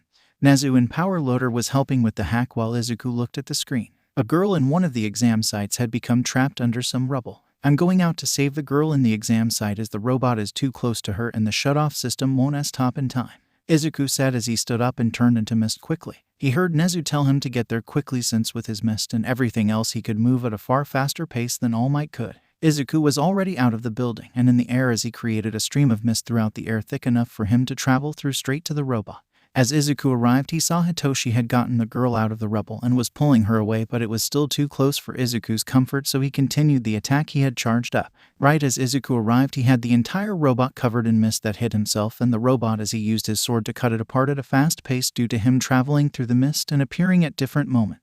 If you looked from the outside of the mist, it appeared as if a miniature lightning storm was going on when in fact it was Izuku Yagi moving around at such a quick speed that the green lighting arcs off of him left trails that connected with each other that made it appear like a lighting storm. Izuku made quick work of the robot and used his mist to hide into a building not to be seen by the exam takers. Everyone watched as the robot fell apart into many different parts that had clean cuts across them, which stunned everyone as they wanted to know whose quirk that was since no one had shown something like that in the exam so far. Hitoshi felt like he knew who did that since he had kept up to date with his adoptive brother Raiden's actions in the news, which he's seen talking about how a mist with green lighting appears wherever Raiden was sighted.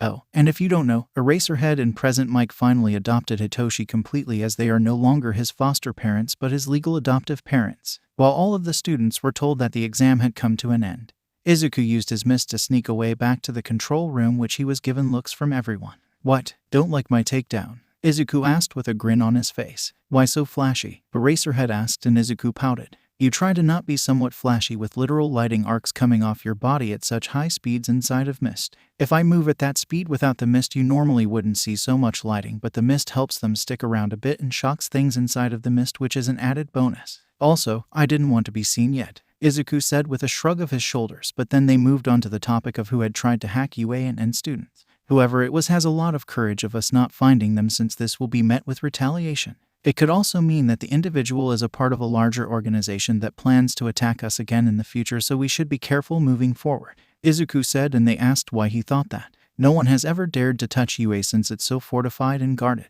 If they are brave enough to touch it once, then they are brave enough to throw it again. They will only get more empowered the longer we don't catch them, which will result in larger attacks on us. I don't believe a sole individual person would be foolish enough to touch UA without a lot of resources behind them, which points toward it being a part of a large group that launched this attack. Izuku explained his reasons, and they all nodded their heads and would be on guard moving forward. Izuku felt there was something far more attached to this attack, but couldn't know what it was, as even danger sense wasn't pinging off. As such, Izuku just had to wait for whatever it was to come for them and deal with it then. Third POV. The acceptance letters had been sent out, and those that were accepted into their individual departments would be arriving at UA in the coming month, as UA was now in full swing of preparing for the next school year. Izuku was honestly proud of Hoshi Shinso, who had successfully gained enough points to enter the hero course of UA. Hitoshi had only scored so many villain points even with knowing about the shutoff button, and would have been 10 points short of securing his place, but thanks to his efforts in saving the zero-gravity quirk student who also got accepted, Hitoshi had gained 25 extra points, which put him in 11th place. This secured his position, and he was placed into the class of one, since Eraserhead would be teaching him underground heroics instead of Vlad King, who was a Limelight Pro hero.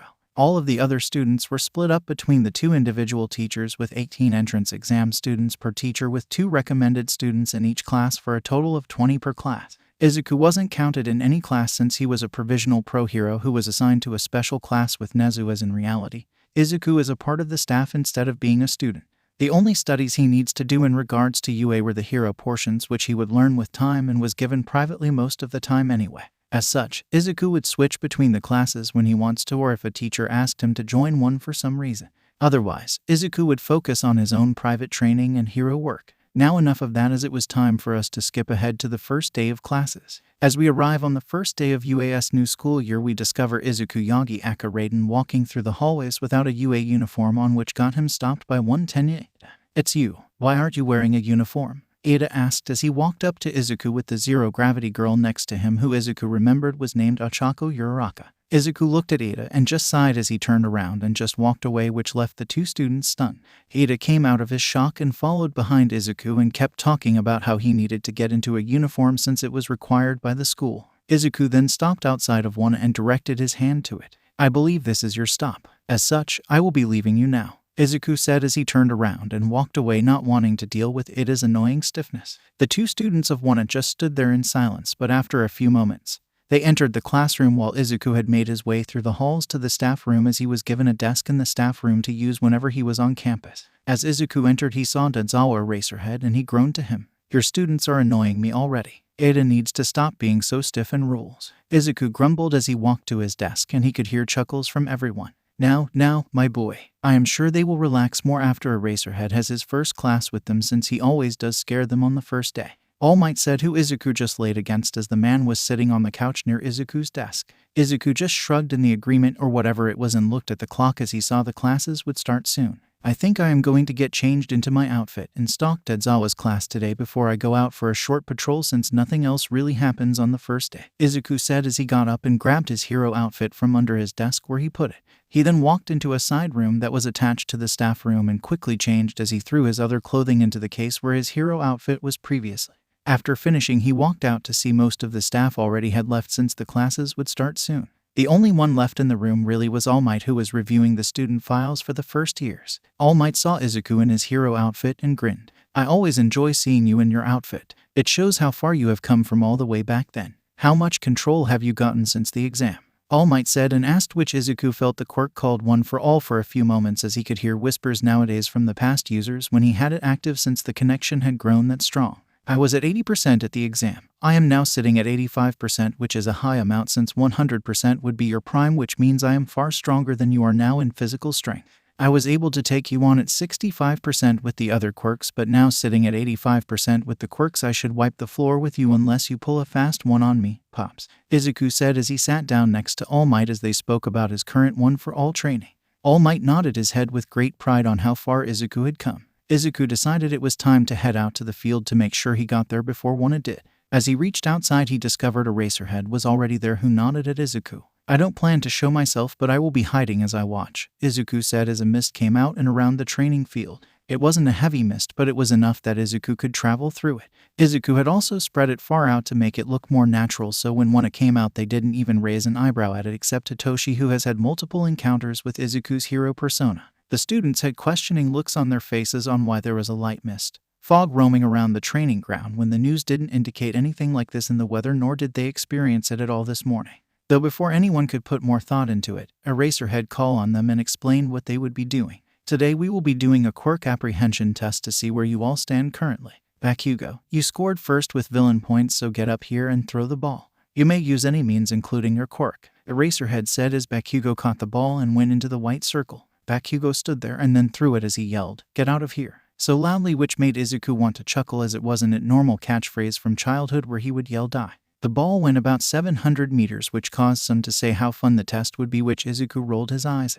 Even Hitoshi felt the urge to groan as he saw the look in his adoptive father's eyes as the man spoke. "Fun, you say? All right, let's make it even more fun, as the person in the last place will get expelled, as I will deem them with no potential and expel them," Eraserhead said with a huge grin on his face. Some, like the gravity girl that was with the annoying kid named Ida, complained that it wasn't fair as they had earned their spots in the hero course. Fair? Is it fair for natural disasters? For villain attacks? For child abusers? For people to get away with so many crimes due to their power and influence? To have to live on your own as a child and survive? No, it's not fair, nor is the job of the hero world fair, as it's the job of the hero to try and correct as much unfairness as they can and save people. If you don't like it, then leave, as I can replace you with someone from general studies that would love to become a pro hero," Eraserhead said as he ended up using some parts of Izuku's life in his little speech. The students tensed up at the threat of being expelled and were a bit motivated by the speech that their teacher had given them. Izuku watched them all go through tests and was making mental notes of them all on how they did or what their personalities were like. Izuku was surprised that Bakugo had truly tempered out for the most part. He still had some sort of aggressive attitude, but nothing from what it could be as he was communicating with those around him, which Izuku was glad about in all honesty. Moving on to others, there was without a doubt a pervert in the class who was called Minta. That kid needs to tamper his pervertedness out soon or he will likely get expelled after a while. He showed some potential but not enough to keep him around forever if he doesn't change. Izuku thought as he watched the tests come to an end. The person that came in last was none other than Minta, as Hitoshi had come in the 19th place with scoring slightly above Minta in a few tests, which allowed him to not end up in the last spot. I lied about the expulsion. It was a logical ruse to get you all to do your best. Now go to the classroom and get your schedules as you're done for the day, Eraserhead said as he dismissed them all and started to walk away. Izuku looked and saw the rich girl that got recommended, who was called Yaoyorozu, who said that it was only logical for him not to expel something as it was a lie. She said she thought it was clear, but no one else thought so, as even Bakugo believed it. Though, unluckily for her, she was wrong, as Eraserhead expelled the entire class last year that he was given. They all only stayed in the class since they had some form of potential that Eraserhead believed he could pull out of them. Soon they all left to the locker rooms to change while Izuku came out of the mists and walked over to the side of the building where One All Might was standing with Eraserhead. "Yo," Izuku said as he walked over and they greeted him. They talked for a bit about the students before Izuku decided he was going to go out on a patrol. As such, he left the campus using his mist because of surprise for everyone, including the past user of the quirk. Izuku learned that the clouds in the sky count for the mist quirk that allows him to teleport inside of his mist. Due to the fact that clouds, mist, and fog are all the same thing, which is water vapor, it allowed him to easily travel using clouds as well in the sky, which became such an easy way for him to travel. This was a fact that Izuku had only discovered after Nezu and everyone found him, since he was out on patrol on a cloudy day and had gone high in the air with the float quirk when he activated his mist quirk, as he was going to turn into it with some he created when suddenly he felt as if he could enter the clouds. He attempted it and discovered he could indeed do it, which became one of his main transport methods, since clouds are normally always out in the sky and are natural. As such, no one ever thinks about the clouds in the sky, and Izuku never fears crashing into the ground due to the float quirk as well. As Izuku had left, the students from Wana and other classes were leaving the campus when Bakugo was stopped by some people in his class. The shark-toothed boy named Kirishima was one of the people that had stopped Bakugo. This boy wanted to befriend Bakugo, which Bakugo accepted even though he acted like he didn't want to accept. In truth, he wanted friends that wanted to be friends with him and not his quirk like he had in the past. He in truth wanted friends like his former childhood friend Izuku Midoriya, who he used to bully, but sadly he never found where his childhood friend went after years of him being gone, as Inko Midoriya had actually gotten arrested for child abuse and child abandonment. This fact had shocked his family and led to much regret on Bakugo's part after he had gone through years of therapy and anger management, which helped him with his issues. He came to deeply regret the actions he had done when he was younger and wondered if he would ever get to meet his old friend for who he had created such an insulting nickname. "I hope you are happy wherever you are, Izuku," Bakugo thought as he walked out of the UA gates. Though unknown to all parties at the time, they would be met with a raging storm that would be coming for them soon. In this raging storm, many truths and secrets would come out that others would have liked to keep hidden, and others' dark secrets would arise and make their presence known in the world once again to threaten all of society. However, luckily for society, a hero of valor had taken an ancient mantle and would stand in the way of the darkness that was approaching, for he was Raiden, the hero of valor. Third POV. It had been a few days since Izuku had watched the quirk apprehension test for 1A, and he had also gone and saw the same test that Vlad King did for 1B, though his was without the expulsion threat that Eraserhead likes to do. Neither class called out the weirdness of a low mist, fog being on the training grounds when the weather wasn't calling for it, nor did it seem natural. Izuku told both teachers that the students would really need a lesson in situational awareness, as something so glaring as unnatural fog on a training ground without the correct weather conditions should have been questioned, which both teachers agreed upon. Now, while all that happened, Izuku was currently sitting in a cat cafe. Izuku had found this nice small cat cafe that was in one of the areas he typically patrolled, as it was between the more populated area and the more crime-infested areas, which was a perfect spot for him to stop for a break on his patrols. As Izuku was sitting in the room, he heard the doorbell go off, indicating someone walked in, which was strange even though it was a 24/7 cat cafe, as he typically was the only one that came around this time of night, or rather a day. It was 3 a.m. after all, since he normally did his night patrols on Saturdays and Sundays with daytime patrols the rest of the time unless something directly required him to change it. As Izuku waited to see who entered, he became shocked to see who it was, as it was his adoptive brother Hoshi Shinso, or rather Hitoshi Aizawa. "Now, does Dezawa know you're out this late?" Izuku asked, which caused Hitoshi to freeze up when he heard the voice and turned to see who it was. Yes," Hitoshi said with earned a chuckle from Izuku as he spoke out. That sounded like a question and not an answer. Just tell me the truth so I know. I'm not mad or going to rat you out to him as long as you're not doing something dangerous, which I don't consider coming here dangerous. I would recommend finding one closer to home instead of this far out though, Izuku said, and Hitoshi was more relaxed as he didn't seem tense anymore. Hitoshi explained that this was the cat cafe he used to come to all of the time when he lived closer to this area, which Izuku could understand. Let's make a deal. You only come to this one during my break so I can ensure your safety since you are really close to the high crime infested area. I have my provisional license so I can legally defend myself and you. When I leave from my break, then you have to return home, and on all other days except Saturday and Sunday, you find one that is closer to the house. Deal? Izuku asked, and Hitoshi agreed. As they sat there enjoying the silence outside of the cat's purring, Hitoshi decided to ask Izuku some question.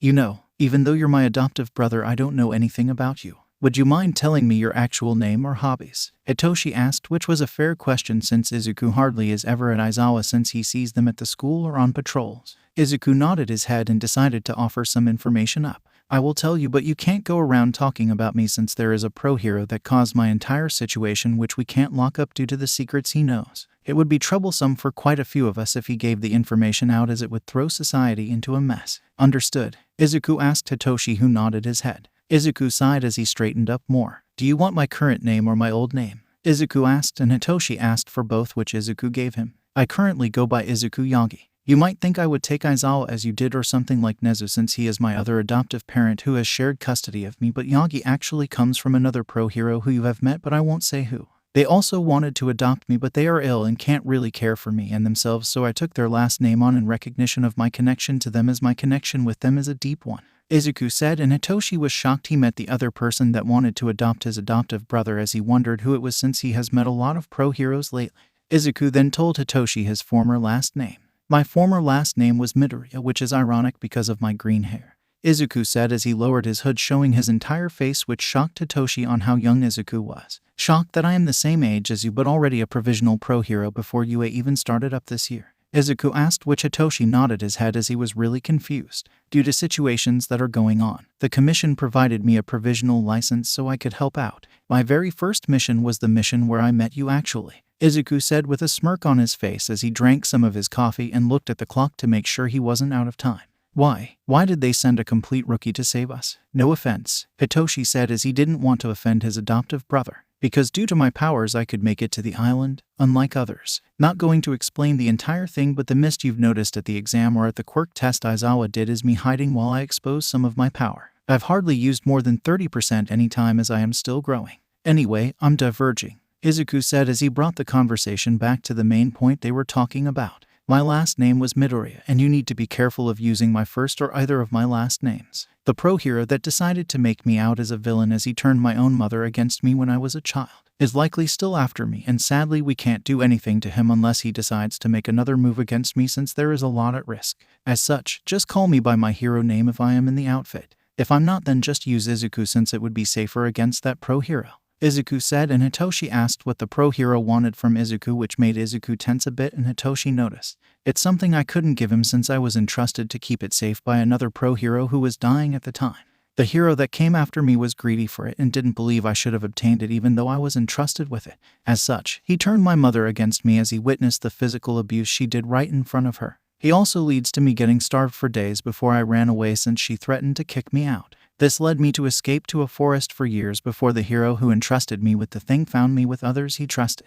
I then ended up in the care of Nezu and Aizawa at UA, which also resulted in me getting my provisional license due to my power. I am also a teacher's assistant at UA as well, by the way, so don't be surprised to see me in class, Izuku said as he dropped a lot of information bombs on his adoptive brother, which was fun to watch the range of expressions go across Hitoshi's face. Hitoshi then spoke after being silent for a bit of time. Is that why you act so much older than you are? I've had to grow older mentally due to my life, but not to the degree you have, Hitoshi said, and Izuku nodded his head as he confirmed it. Indeed, that is what happens when you live in a forest without being in contact with society, starting from around the age of 9, which is roughly when I ran away. I had to physically care for myself, which lead to mental developments, as I learned everything I could to survive with the help of the past users, which is still going to cause large mental developments since they couldn't do anything physically for me, Izuku said as he finished his coffee and noticed the time, which meant he needed to get back out on patrol for the rest of the night.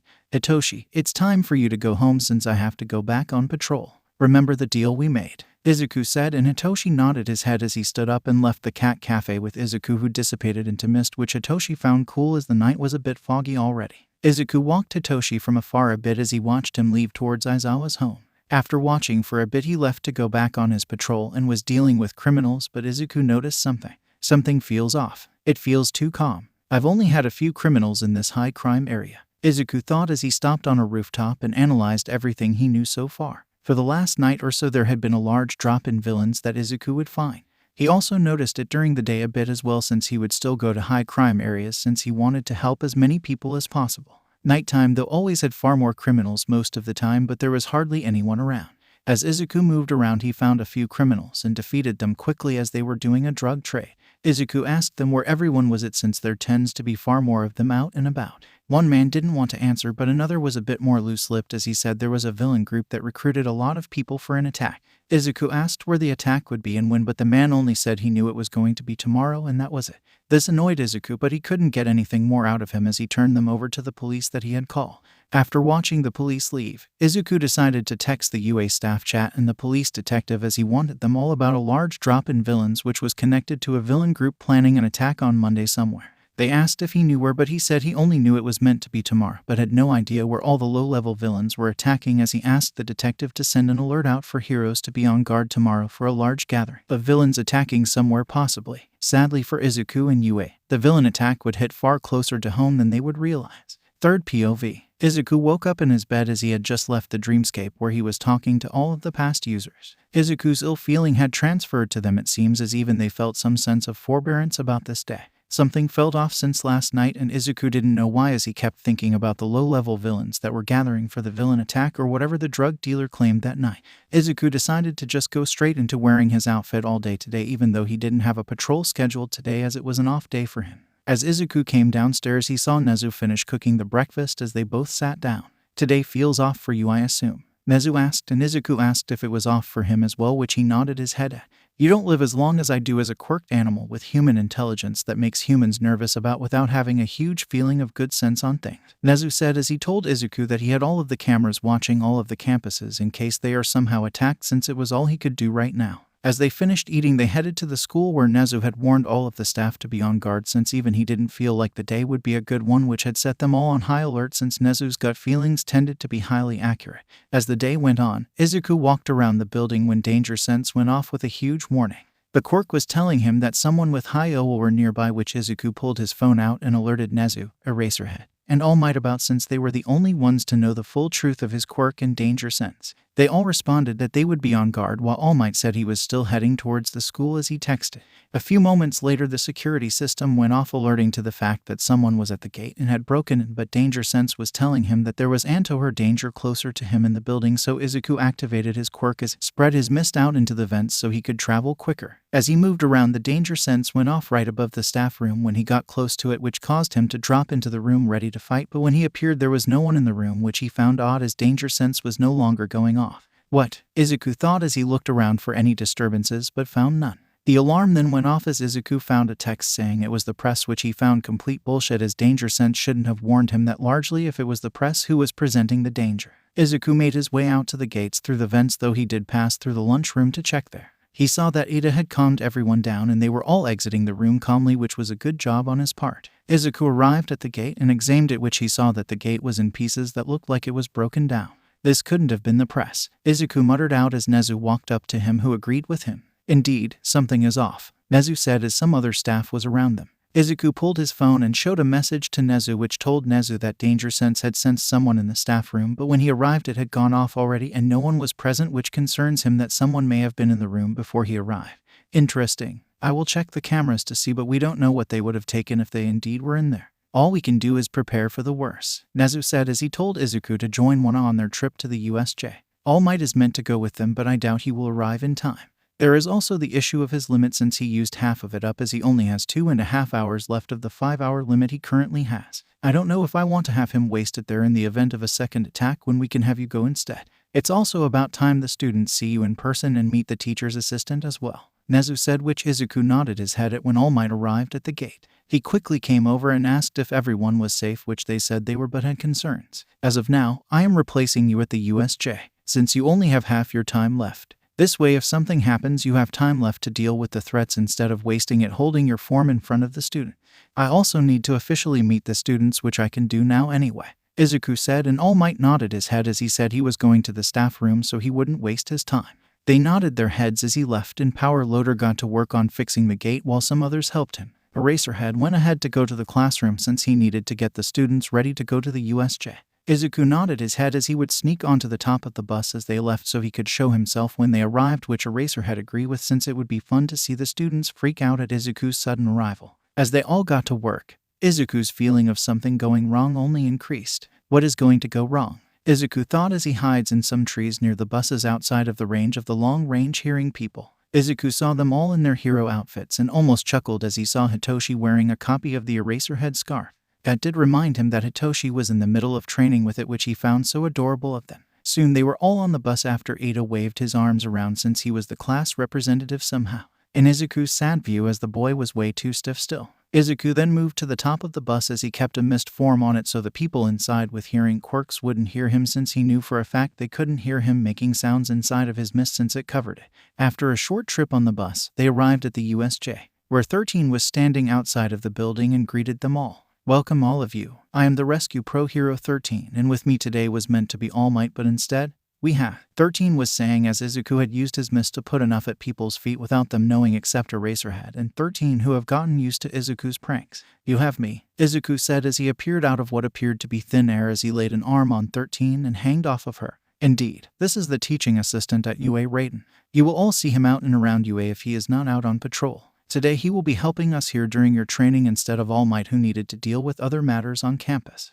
13 said as some questioned who Raiden was. Izuku said he would answer them as they went through their day and on other occasions since they needed to their training. As such, they made their way into the building as 13 started to explain the rules and what they would be doing. Though as she nearly finished, Danger Sense triggered warning Izuku with all different messages and feelings. One feeling was the feeling of dread. The words that were pushed into his mind were things such as threat, murderous intent, and the word that scared him the most was the words that said something had the feeling of all for one, which is what sent Izuku into complete fear as that man was meant to be dead. As Izuku heard those words, he quickly turned around as he yelled for Eraserhead to get the students out. Eraserhead, get the students out of here now. Izuku yelled as he powered his quirk up and had multiple of them going on, such as float, mist, black whips, and all of the passive quirks as well on top of one for all. Izuku wasn't holding back against anything associated with All for One since that was a recipe for disaster, as everyone was confused about what Raiden was doing, releasing so much power which felt suffocating. Eraserhead was more concerned than confused as he knew Izuku always held back against people since he could easily end someone.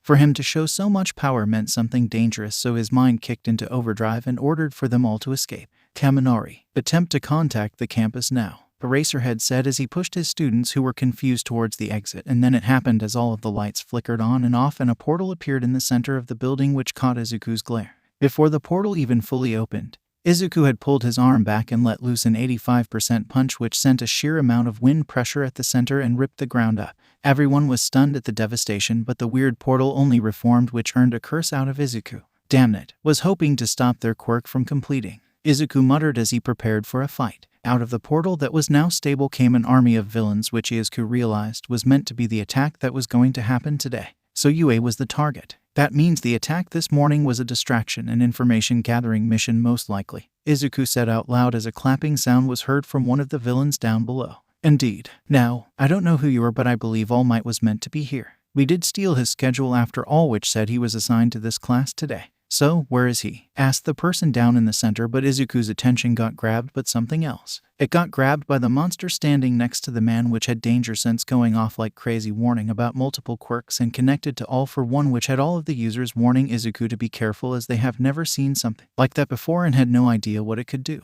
All Might is not here today as I've taken his place. Though, I would like to know about that monster you have next to you. What is it? Izuku asked, hoping the villain would be prideful enough to be an idiot to release the information. Turns out the villain was indeed very prideful. This is the anti-symbol, our weapon made to end the symbol of peace. Though, it seems we will have to draw All Might here by ending the students off first, said the man who Izuku learned was Shigaraki from the warp user, who asked his fellow villain not to give out too much information but got waved off. It doesn't matter, not like they can stop something that was meant to end All Might after all. All of you go end them. The villain known as Shigaraki ordered his men as Izuku jumped down, as he had spread a large amount of mist out across the building and was only increasing it with a heavy concentration in the plaza. While Izuku jumped down, the villain known as Kirigiri, or that is what Shigaraki called him, ordered the warp user to spread the students out around the building. The warp user appeared next to the students and tried to warp, but Eraserhead stopped the warp gate. "Oh, this will be troublesome," Kirigiri said, but sadly for the class, Bakugo and Kirishimiya both attacked the warp user against the wishes of their teachers, which resulted in Eraserhead getting warped away. "I must thank you. If not for you two, then I would have been captured," Kirigiri said, which made the two students pale. Kirigiri then was attacked by 13, who had their own attack turned on them, as Kirigiri had warped most of the students away, though he was unable to stop Ida from escaping the building to go get more heroes to help out. This was how the USJ attack had started out, in the reveal of All for One being alive coming out. 3rd POV. While all of that happened upon the top of the staircase, Raiden Izuku was making easy work of all of the thugs down on the ground, as Izuku was letting loose inside of his mist that blinded most of the thugs, as he had made it thick enough to block most of their views. Izuku was moving around so fast that the lighting off of him was shocking the other villains that were inside of his mist, which only made quicker work. Within a minute he had defeated all of the low-level thugs down on the ground, which was around 70 or so villains. As he came to a stop and lightened the mist up to allow others to see him and the work he had just completed, he heard the enraged scream from the main villain.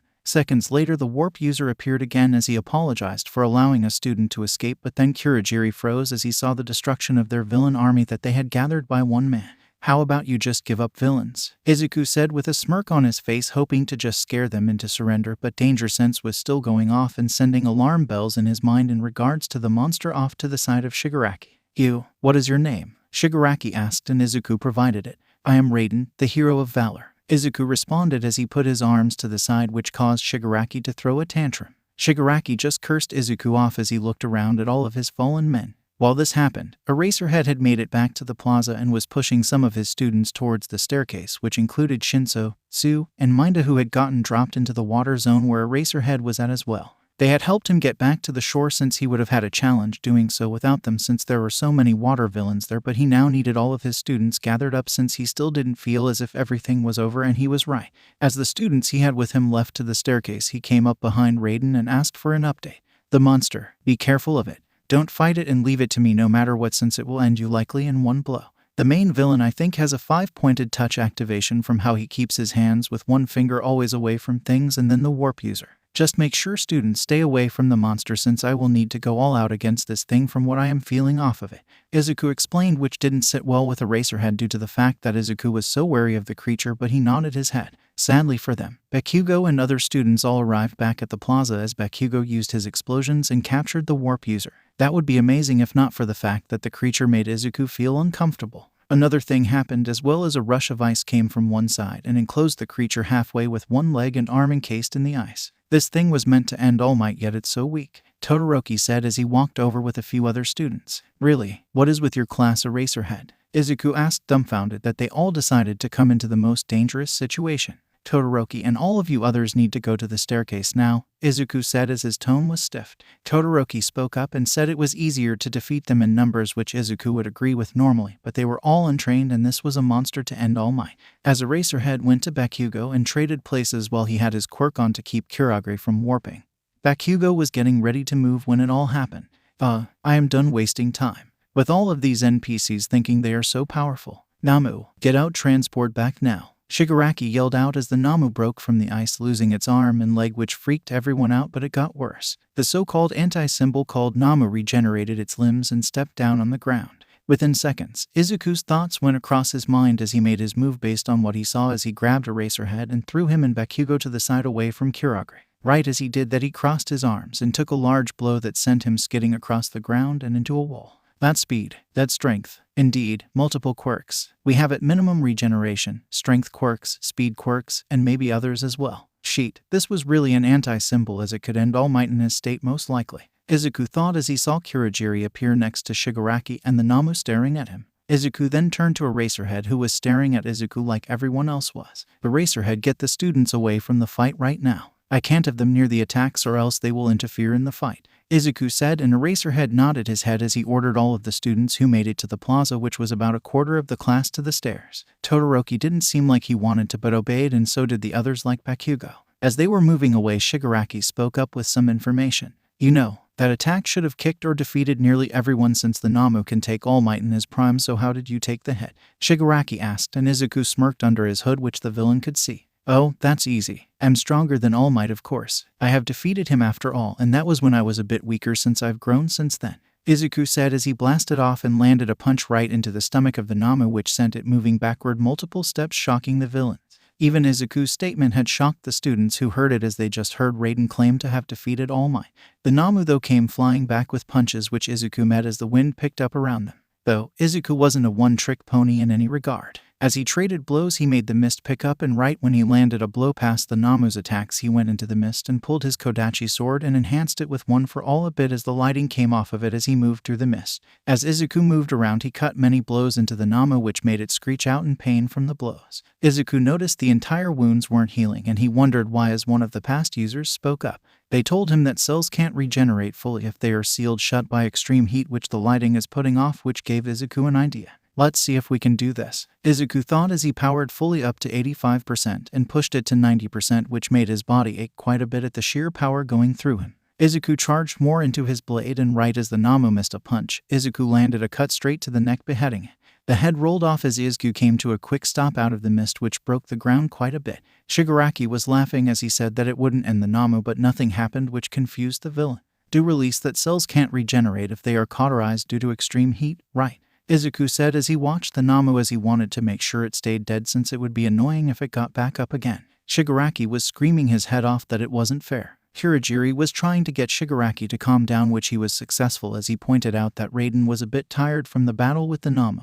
I believe if we combine your quirk with my portals, then we may get him. Though we need to hurry before the other heroes arrive, Hirajiri said, which Izuku smirked at. Oh, I may be winded a bit, but I still got a lot in me, you villains. So how about you start coughing up information about your master that I know you have, Izuku said as he started to create more mist that had dissipated due to the battle. Izuku then started to get ready to attack and end the fight when the door blew open, catching everyone's attention, including Izuku's, since the students, or most of them, were up there and he was prepared to jump there quickly to defend them, but it was none other than All Might. Sadly for Izuku, the warp user teleported himself and Shigaraki away. Damn it. They escaped due to the noise, Izuku cursed as he saw the villains gone. All Might, help me get the remaining students and defeat the villains in the other zones. You take the right side of the building and I got left, Izuku said as he went into the mist and quickly went off as All Might took care of villains on his side. Within moments, the villains across the entire place had gotten defeated. All Might was back with his portions of the remaining students a few seconds after Izuku came flying and holding the other students with black whips as he sat them on the ground.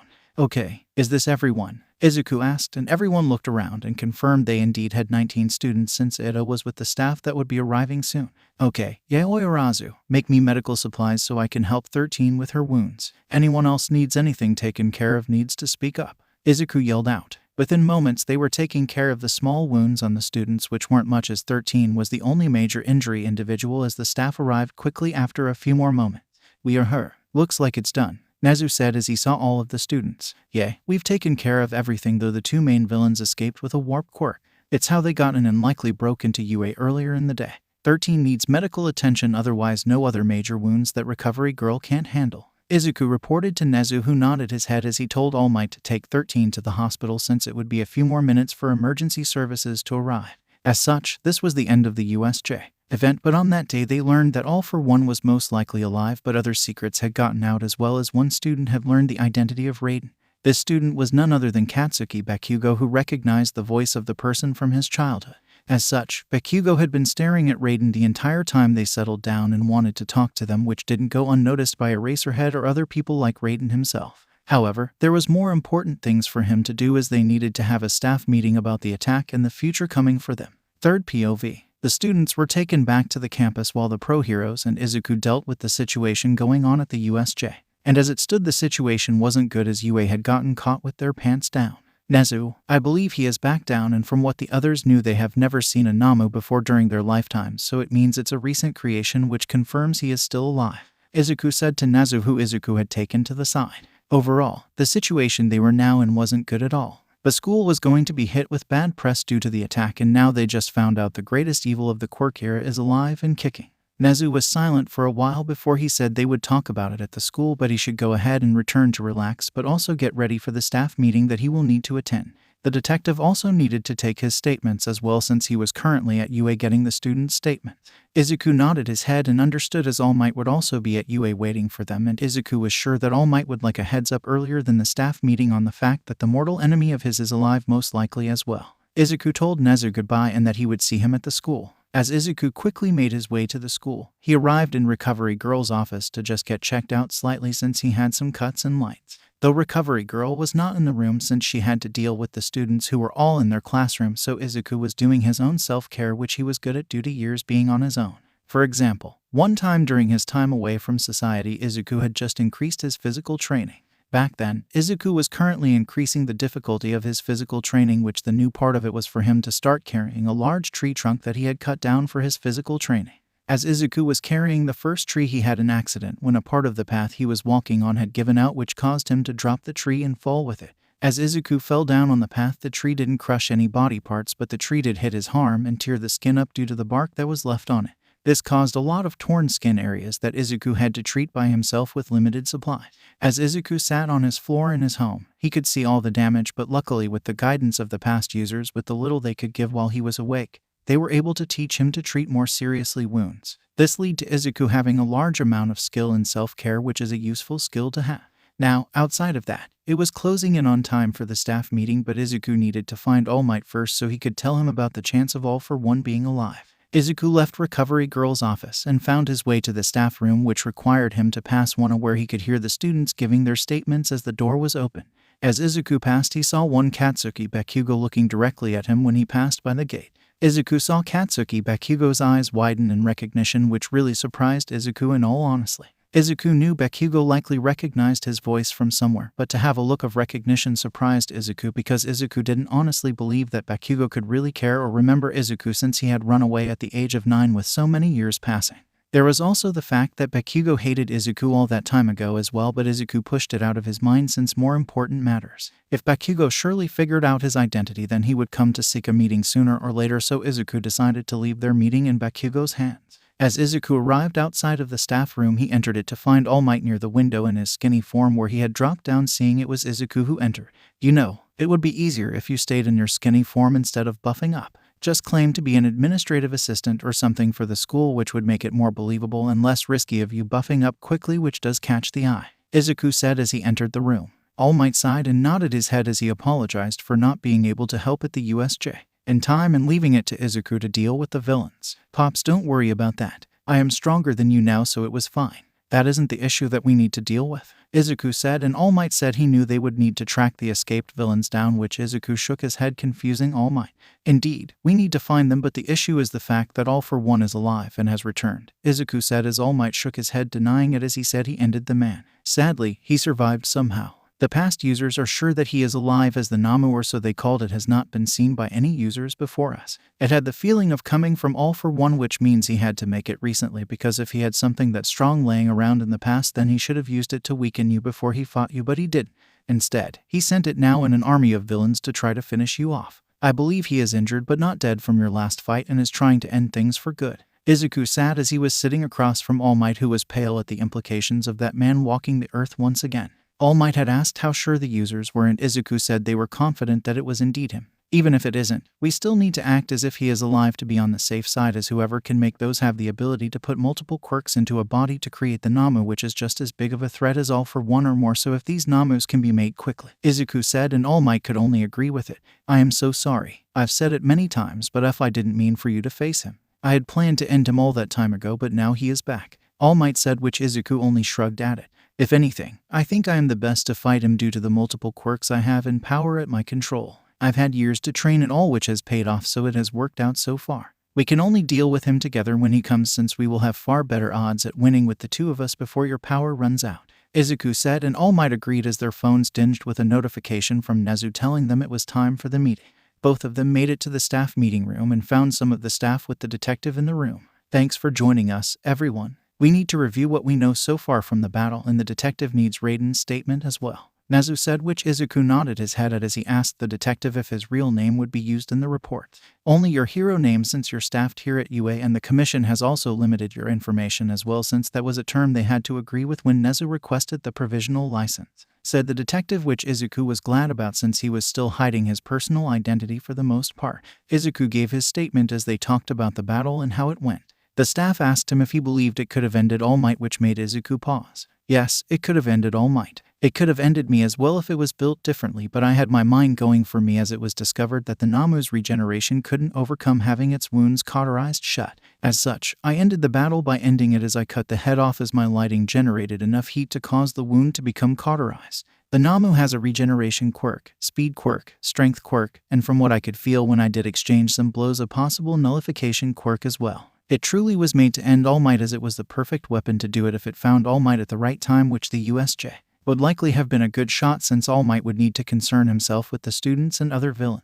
Izuku said, which concerned everyone at the implications of what was said in the room. After a while, the conversation moved forward to what they knew about the villains, and all information was given. The meeting came to an end, which left only those that knew the truth of Izuku's quirk. After a few moments, Izuku brought up the fear they had currently. As Nezu and All might have been informed of, and I'm sure you guessed already, All for One has made his appearance once again. The Namu had to be created by him or someone that may be highly associated with him. At this time, it's best to move as he is alive and consider him the mastermind behind the League of Villains, with the goals of undermining Hero Society as well as ending All Might and me. Izuku said to the room that had Nezu, Aizawa, All Might, the detective, and himself in it.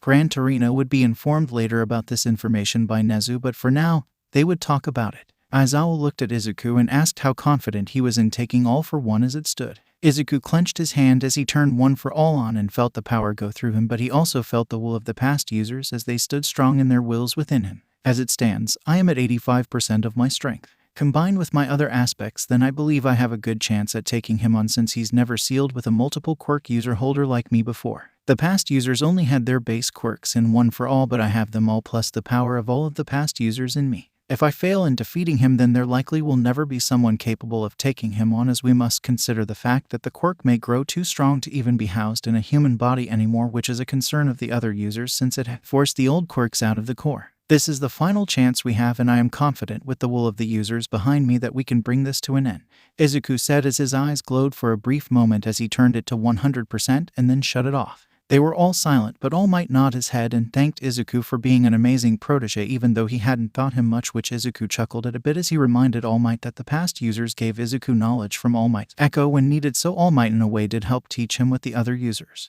They all went their separate ways, and Izuku returned to his home on campus as he relaxed his body and soon fell asleep. As he opened his eyes, he found himself in the dreamscape with the past users. "Hello, Knight," said the first user of the quirk. Izuku greeted him, and soon they were laying out plans on how to try and throw All for One off when they face him. One idea was to even use his real name, since he most likely hasn't been called it since the dawn of quirks, which was a good idea that might buy a few seconds but also runs the risk of pissing the man off. After coming to an end in the meeting of the past users, Izuku found Nezu standing next to his asleep body with a look that spelled headaches on his face. "What is it?" Izuku asked, and Nezu sighed as he explained the situation. The Bakugos had called the school requesting a meeting with Nezu and Raiden. Nezu explained that they wanted to talk about the USJ. And all but in all honestly, Nezu was sure Bakugo had an idea of who Izuku was under the hood, since Izuku didn't do anything to hide his voice or face under the hood, which Izuku really didn't plan to hide in the long run either. "I see. Fine. I will be there for the meeting, though I wonder what they really want with confirming my identity, since there is nothing for them to get from me," Izuku asked, and Nezu suggested they may want to know more about where he went and why Inko Midoriya went to prison. Izuku asked if the stuff with his mother was not public knowledge, which Nezu shook his head. "Due to it involving All Might and you, we had the case sealed from the public. They likely don't even know she went to prison," Nezu suggested, which Izuku was honestly shocked at that fact, which made him understand that they likely want to know what happened.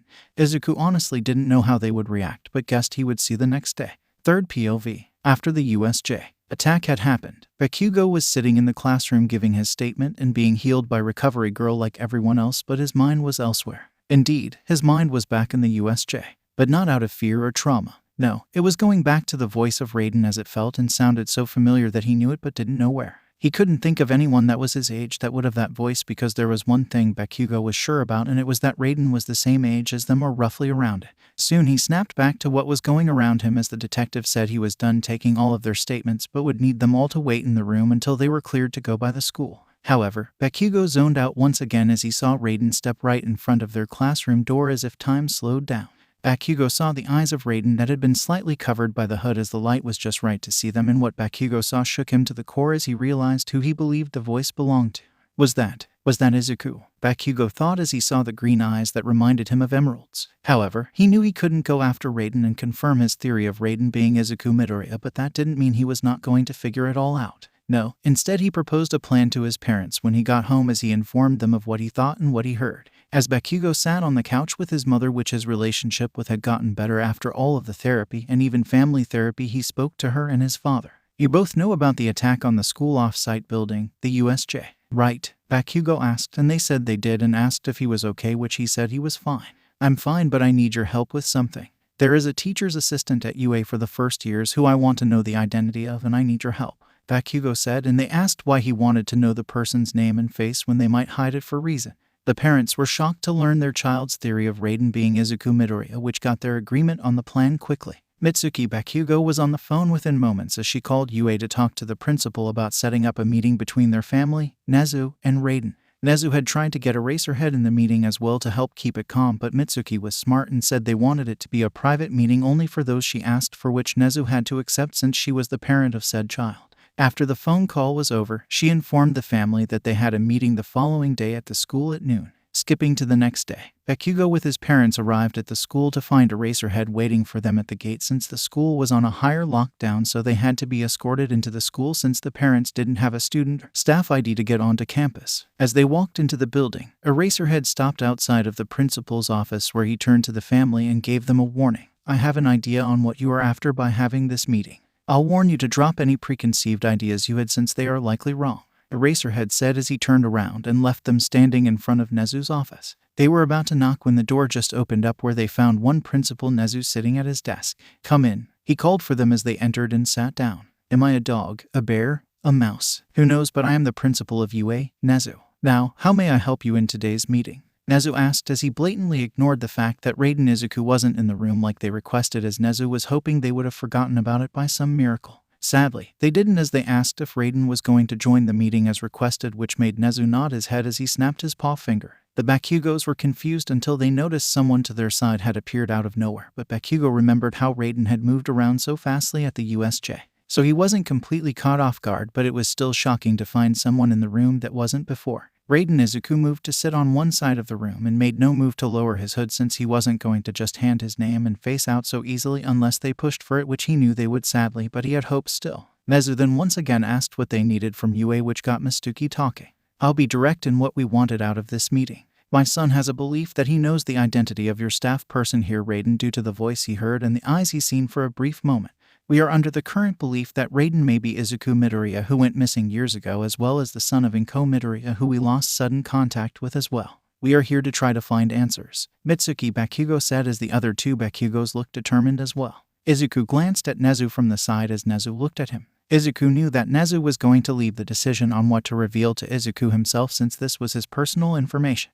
What exactly would you do with the information you gain if your questions happen to be true? Izuku asked as he watched their eyes widen, as he was sure they clearly recognized his voice. I really don't get why they are so hung up on me since it's been so long, Izuku thought as the past users pushed their thoughts forward to Izuku in an attempt to explain why the Bakugos are hung up, or at least the parents were. The two adults Bakugos saw Izuku as a nephew, and the fact that they didn't know what Inko Midoriya had done makes them assume she is either dead or missing, just like Izuku is missing towards them. They were trying to get closure and answers to the unanswered questions they have had for years. The past users believed on the younger Bakugo that he may have changed and regretted pushing Izuku away, as Izuku suddenly vanished, which left him no way to ever apologize or try to make it up to Izuku. Izuku just accepted the suggested answers from the past users and waited for the Bakugos to speak as they were silent.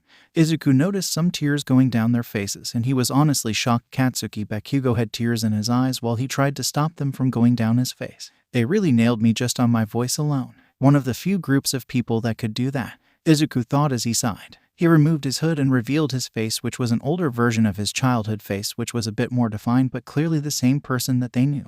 Mitsuki was up and out of her chair within a few seconds as she hugged Izuku, which made him feel unknown feelings since he hasn't really had positive reinforcement touches outside of the staff from UA. After another few seconds, he felt more people hugging him, which include Masaru Bakugo and Katsuki Bakugo. Suddenly though, Izuku used his mist and moved out of their hug and onto the other couch in the room across from them as they all almost fell forward. So, what do you want to know? I do reserve the right to refuse answers to anything I don't want to talk about, Izuku said as he saw their stunned expression of him teleporting out of their grasp. The first question was from Katsuki Bakugo, who asked how he had a quirk when he was quirkless. Really? You knew I had a quirk at the age of 9 when I told you and everyone else at the school. Not my fault you all failed to believe me since I didn't want to commit illegal quirk usage in school, even though that school allowed all of the bullshit you and others did with your quirks, Izuku said as he outright used the fact that he had already told Bakugo about getting a quirk to deflect from what his quirk truly was. Katsuki Bakugo looked bashful of himself as he nodded his head as sat down with his parents.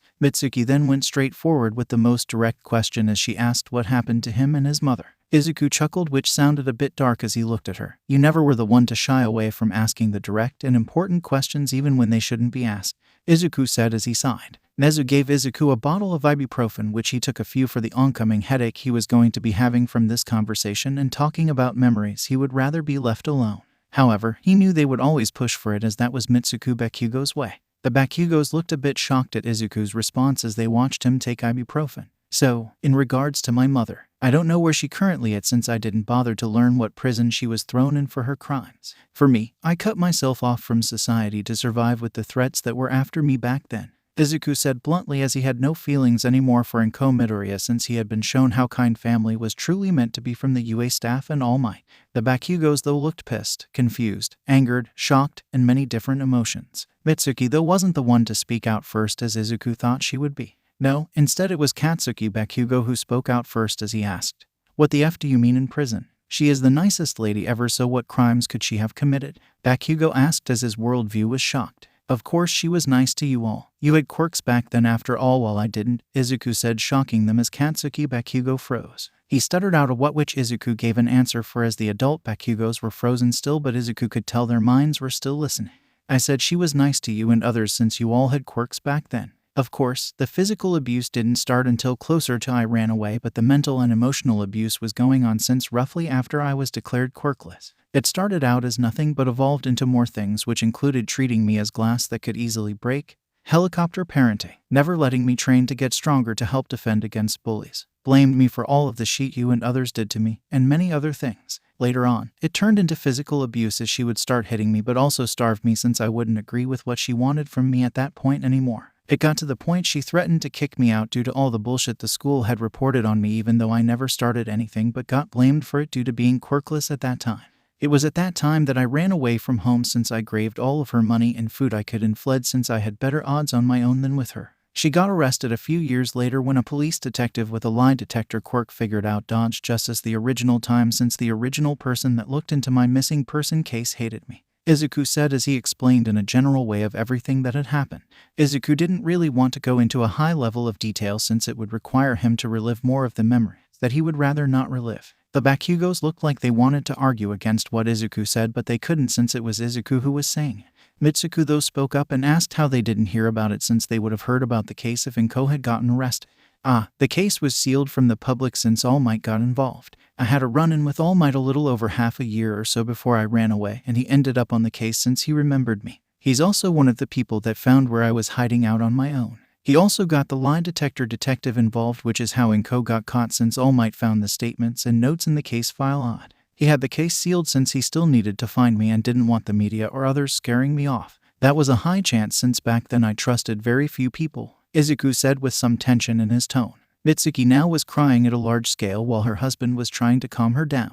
Katsuki though was still trying to come to terms that the person he saw as an amazing individual wasn't as pure as he thought she was. Katsuki though asked where Izuku had run off to and who he was with now, which caught Mitsuku's attention as she suggested that they could adopt him, which earned a sound from Nezu, who faked clearing his throat. Teratiddle much. Izuku thought of Nezu, who had a small dark look in his eyes that promised pain if anyone tried to steal Izuku from him.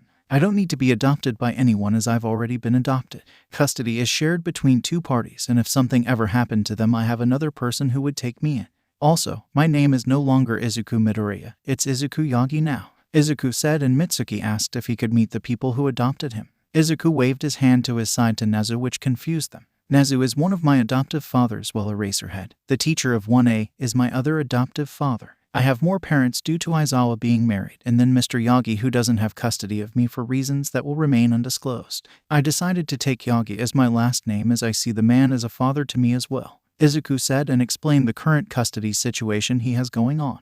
Nezu just sat there smirking since Izuku publicly said he was Nezu's adoptive son, which Nezu always gloated about. Other questions? Izuku asked, and the Bakugos then asked again where Izuku went when he ran away. Izuku looked at Nezu and they both chuckled a bit. I spent years deep in a forested area away from humans and modern society for the most part. I was able to go to a town when I really needed something, but otherwise, I lived 24/7 in a forest just training my body and quirk. It's also a reason why Nezu has partial custody of me, since I don't like living in large cities. As such, I live with Nezu in his home on campus away from other people to annoy me. Izuku said with a smirk, as he was proud that he survived so long on his own, even if he had ghosts of the past users helping him in his mind as they couldn't physically help him. The Bakugos were dumbfounded that Izuku had survived so many years in a forest as they learned how many years he had done it. Katsuki was shocked and stunned as he asked how hard it was to live there. Izuku said he had the skills to survive and was lucky to find an abandoned cabin long forgotten which he used and rebuilt portion. Soon the meeting came to an end as the Bakugos had answers to their long unanswered questions, though Izuku did give them a warning. A warning for the road. It would be wise to not speak of the information you learned, as I do have people after me and the USJ. Villains only increase the numbers after my head now. So keep my actual name and the fact you know Raiden personally quiet. Yes, Izuku said, and they nodded their heads. Soon they left the campus and Eraserhead came into the room and asked if he should expect issues from Bakugo moving forward, which Izuku said he was doubtful due to the warning he gave them. Izuku though wanted to go home and just relax for a day as he was exhausted from talking about his past. Third POV. The time from the USJ had passed and Izuku had spent some of his time between training and pro-hero patrols as he wanted to push his control closer to 100% since there was a real fear of All for One being alive now. As such, Izuku worked hard and dedicated himself to it outside of a few lessons that he had with the 1A and 1B students, which have led him to gain control of 90% of One for All, which was good progress. But sadly it was time for the sports festival, so things at UA were shifting to focus on that. As such, the staff was busy doing that while Izuku was sitting in the office of one Principal Nezu of UA. The reason for this is because Izuku has decided to go after a certain villain that was currently hunting heroes down in Hosu. As Izuku sat there in the office, he watched Nezu look over the files he presented. These files contained the overall plan that Izuku would be employing once he goes after Stain. Overall, during the sports festival week, there was a slight chance for rain, which provided enough cloud coverage during the daytime for Izuku to use to move around the entire city unnoticed, as he would use the clouds to travel in the sky as he looks out of his quirk space and down towards the ground. Even when he finds Stain, he would flood the area with a large amount of fog, mist to quickly attack Stain, as Izuku's speed going into the fog was at an extreme speed that even All Might hasn't been able to catch him before he entered his mist so far. This meant that even though Stain is reported to be really fast, he doesn't have the speed of All Might, which is a benefit for Izuku. Then there are all of the other quirks that Izuku has, such as Danger Sense, Black Whip, Float, and the others that just make Izuku one of the perfect people to go against Stain in this situation, since he can counter a lot of what Stain is reported to be able to do. Izuku also had his theories on what Stain quirk was from the wounds so far, but he wasn't 100% sure. As it stands, I think it's some time of freezing quirk or paralyzed that requires some form of contact. The reports say there is a small wound general before the ending wound, which shows Stain did some sort of attack to get close before ending it, Izuku said as Nezu nodded his head. After a bit longer, Nezu approved of Izuku's plan, as Nezu would be the work-study teacher for the mission instead of Eraserhead, who would be busy with the sports festival and helping the class train with any last-minute thing.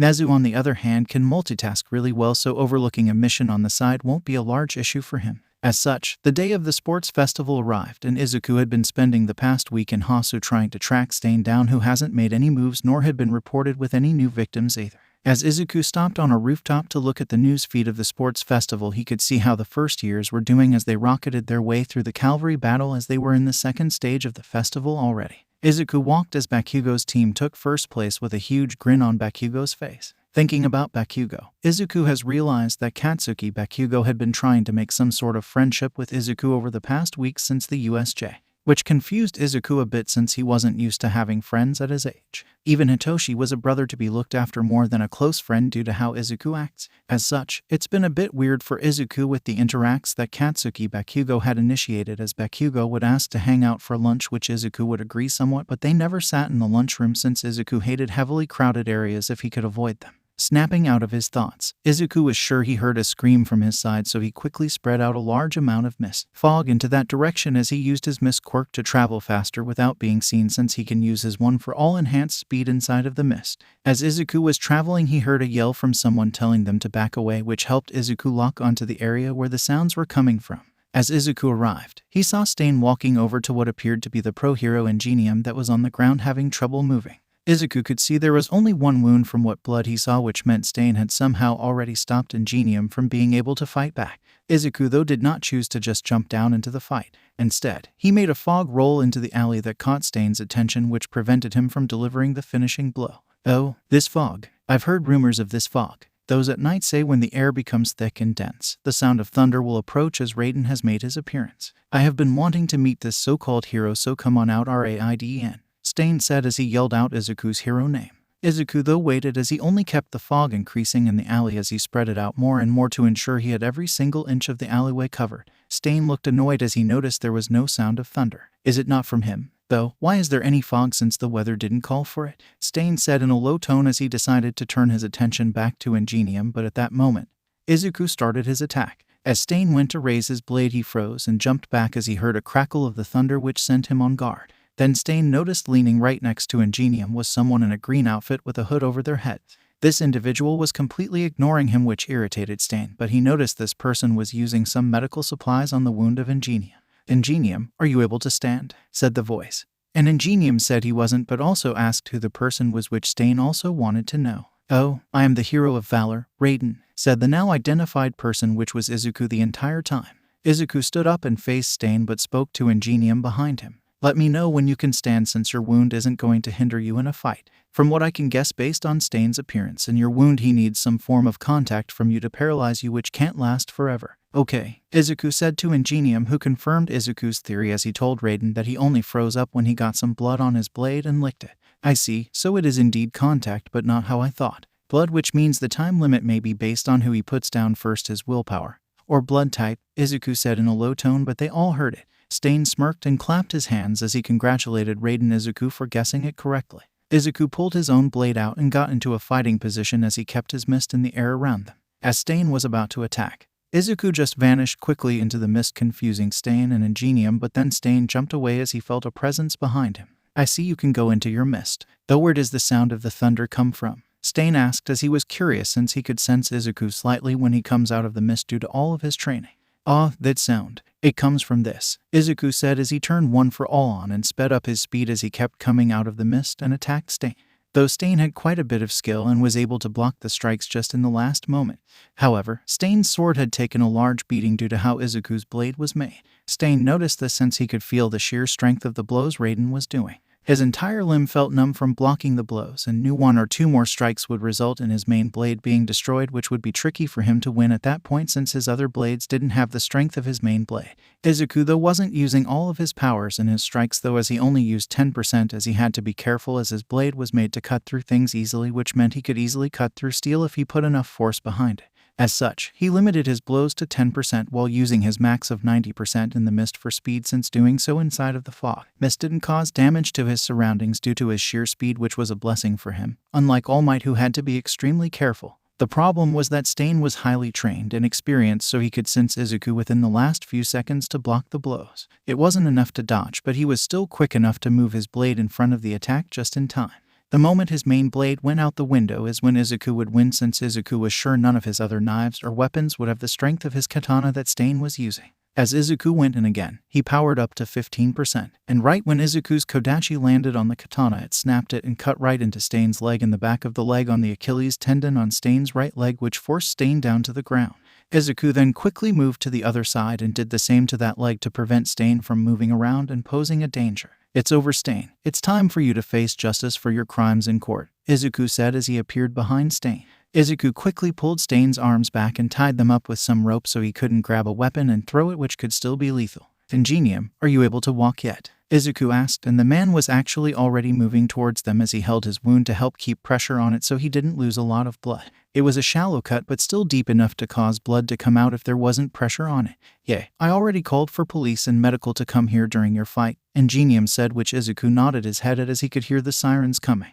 Izuku just kept taking all of the weapons off of Stain's body to ensure he couldn't escape somehow or injure people on his way out. Ingenium, I got a question. Did he target you or did you just happen to run into him? Izuku asked, and Ingenium said he himself had actually spotted him in the alleyway as he tried to stop him, which Izuku nodded his head. Just wanted to know, since you don't fall into the category of what he should consider fake, so I just wanted to know if he devolved for some reason, Izuku said, and at that Stain spoke up as he asked what Izuku knew of fake heroes, which made him stop. Oh, I know quite a bit. Due to my childhood, a pro-hero villainized me as he turned my own mother against me and stood by as the physical abuse happened right in front of him. Luckily, I was able to survive for years on my own before All Might, Nezu, Eraserhead, and some others were able to find and help me. Else, I likely wouldn't be in the position I am in now as a provisional pro-hero, Izuku said, which shocked Stain and Ingenium. Both of them asked if the pro-hero was dealt with, which Izuku shook his head as he saw the police at the start of the alleyway. Sadly, not yet. It's a delicate situation which All Might and the others aren't happy about, but we are watching the hero as best as we can.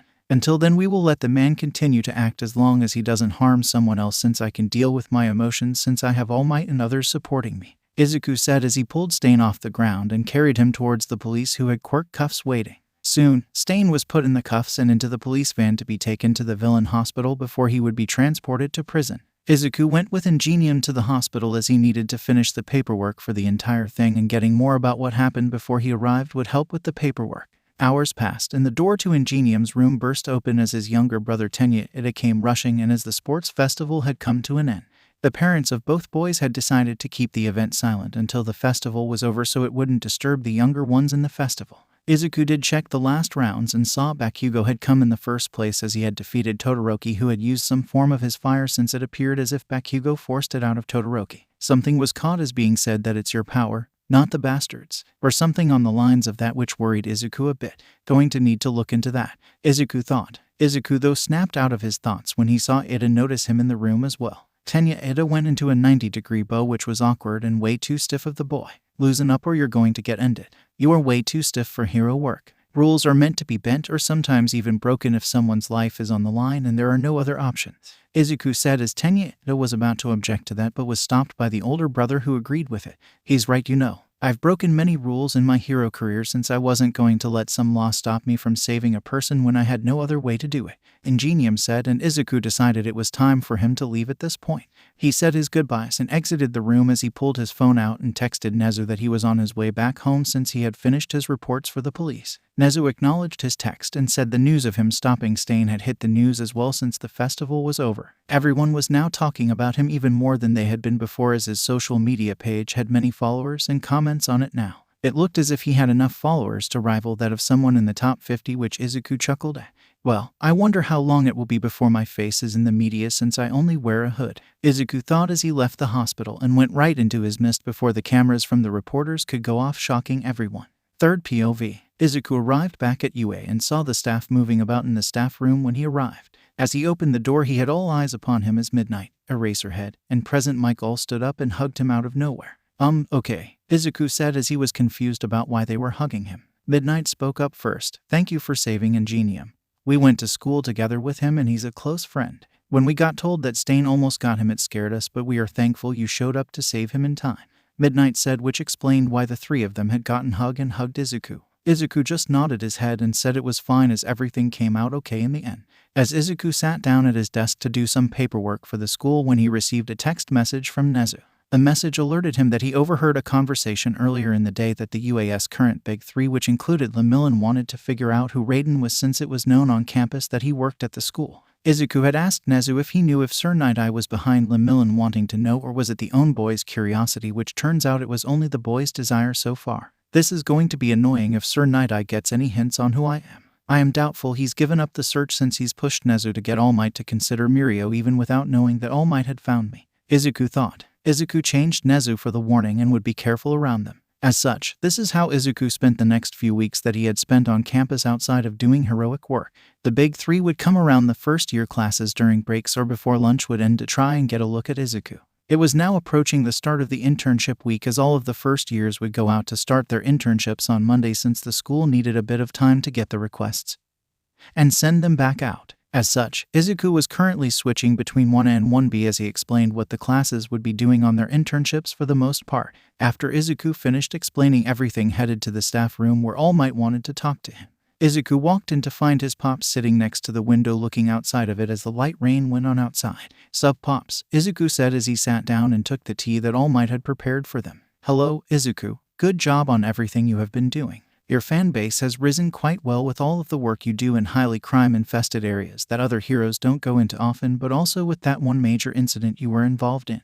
People are calling you the hero of the people now in the media, as they are still highly debating what you look like under the hood," All Might said with a chuckle. Izuku nodded his head and remembered how that tagline had gotten created in the past weeks. Flashback. Izuku was currently moving between cities as he had just finished up a large drug bust in one city just slightly north of Tokyo when the attack had happened.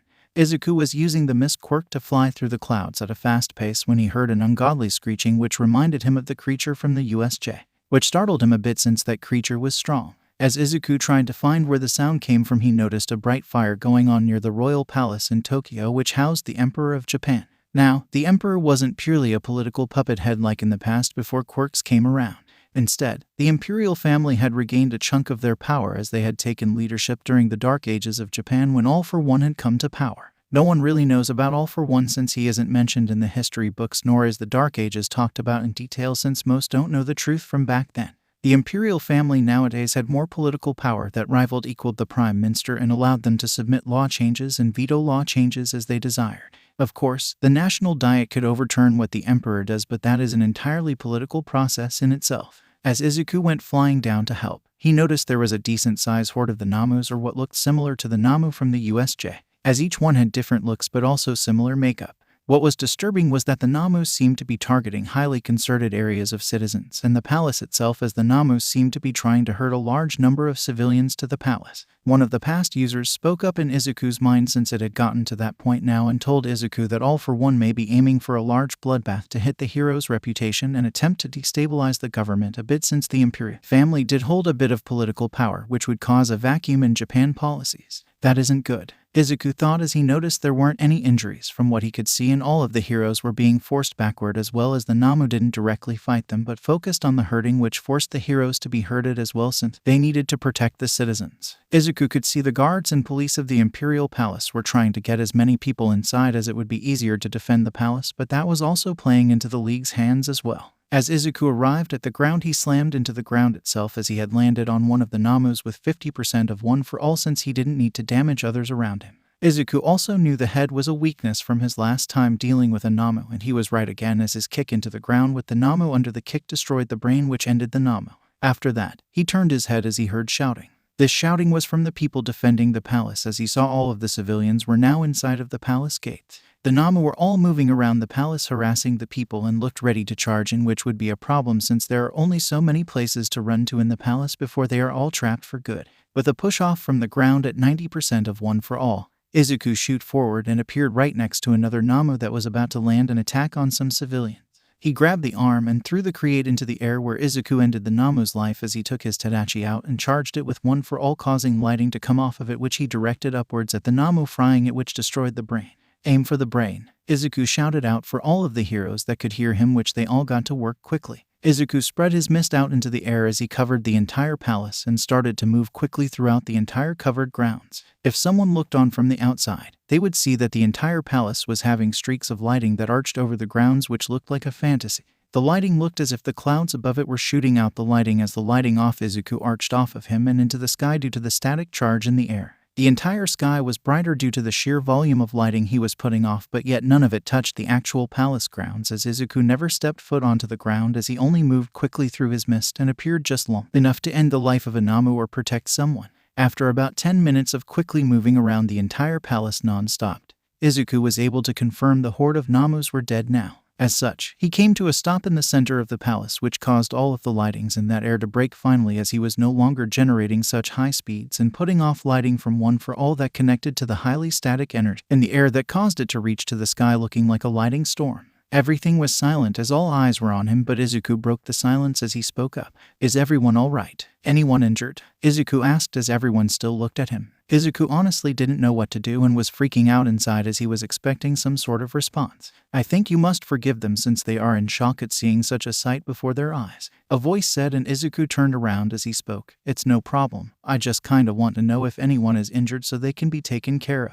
Emperor, Izuku said as he was shocked to see the Emperor come out, which caused him to bow before the man, but the Emperor told him to stop and rise. I could not ask our savior to bow in front of me. He just saved us all, and from what I've been told there are only light wounds on the pro-heroes and police. Instead, I must thank you for not allowing this palace to be stained with the innocent blood of our citizens. What is your name, young man? The Emperor asked Izuku, and he told the Emperor his pro-hero name. I am the Provisional hero, Raiden, Izuku said, and the Emperor nodded his head as he thanked Izuku once again for saving everyone before he left and re-entered the palace since the guards requested him to return inside until everything was cleared up as the police would need to investigate the creatures. Flashback end. That was how his hero name became a hot topic in the media recently, and the hero of the people thing was spread from those that he helped save that day. Someone started it, and it caught on, which the media then heard of it, which spread it even more. Izuku then asked All Might what he wanted to talk about, which made All Might go back on track. I was wondering if you wanted to finally release the fact that you're my protege since you have created a sizable fanbase by yourself. Though this does mean Sir Nighteye would figure who you truly are under the hood, as he would without a doubt guess I would likely only take the 9th user on as a protege. All Might said, and Izuku thought it over for a bit but in the end, agreed with the request. Indeed, it was time to reveal his connection to All Might since it would help the transition from All Might to him in the public mind.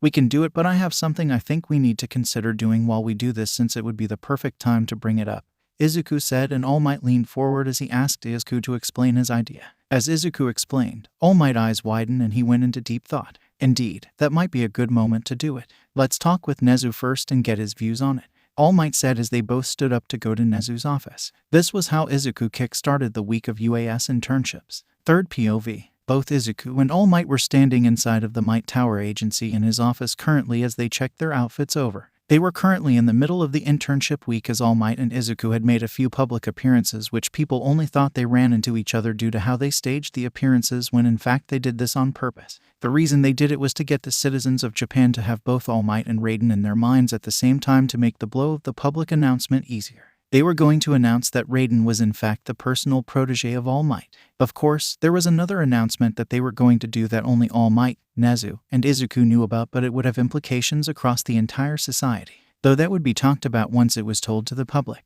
Instead, we switch back to the two of them as they were talking in the office. All Might was helping Izuku straighten out his outfit since the images were taken today would be shared worldwide, as most forget that All Might was known in the entire world even though he is loved the most in Japan. Are you ready, my boy? All Might asked, and Izuku nodded his head. As ready as I can be, Pops. Many things have changed since that fateful day we met in that alley. I wish some things were different, but then I likely wouldn't have such a personal relationship with you and the others at UA, Izuku said as he hugged All Might, who patted Izuku on the back. All Might found that impossible due to Izuku's nature, as All Might was sure he would have all of UA wrapped around his fingers even if the path from the past was different.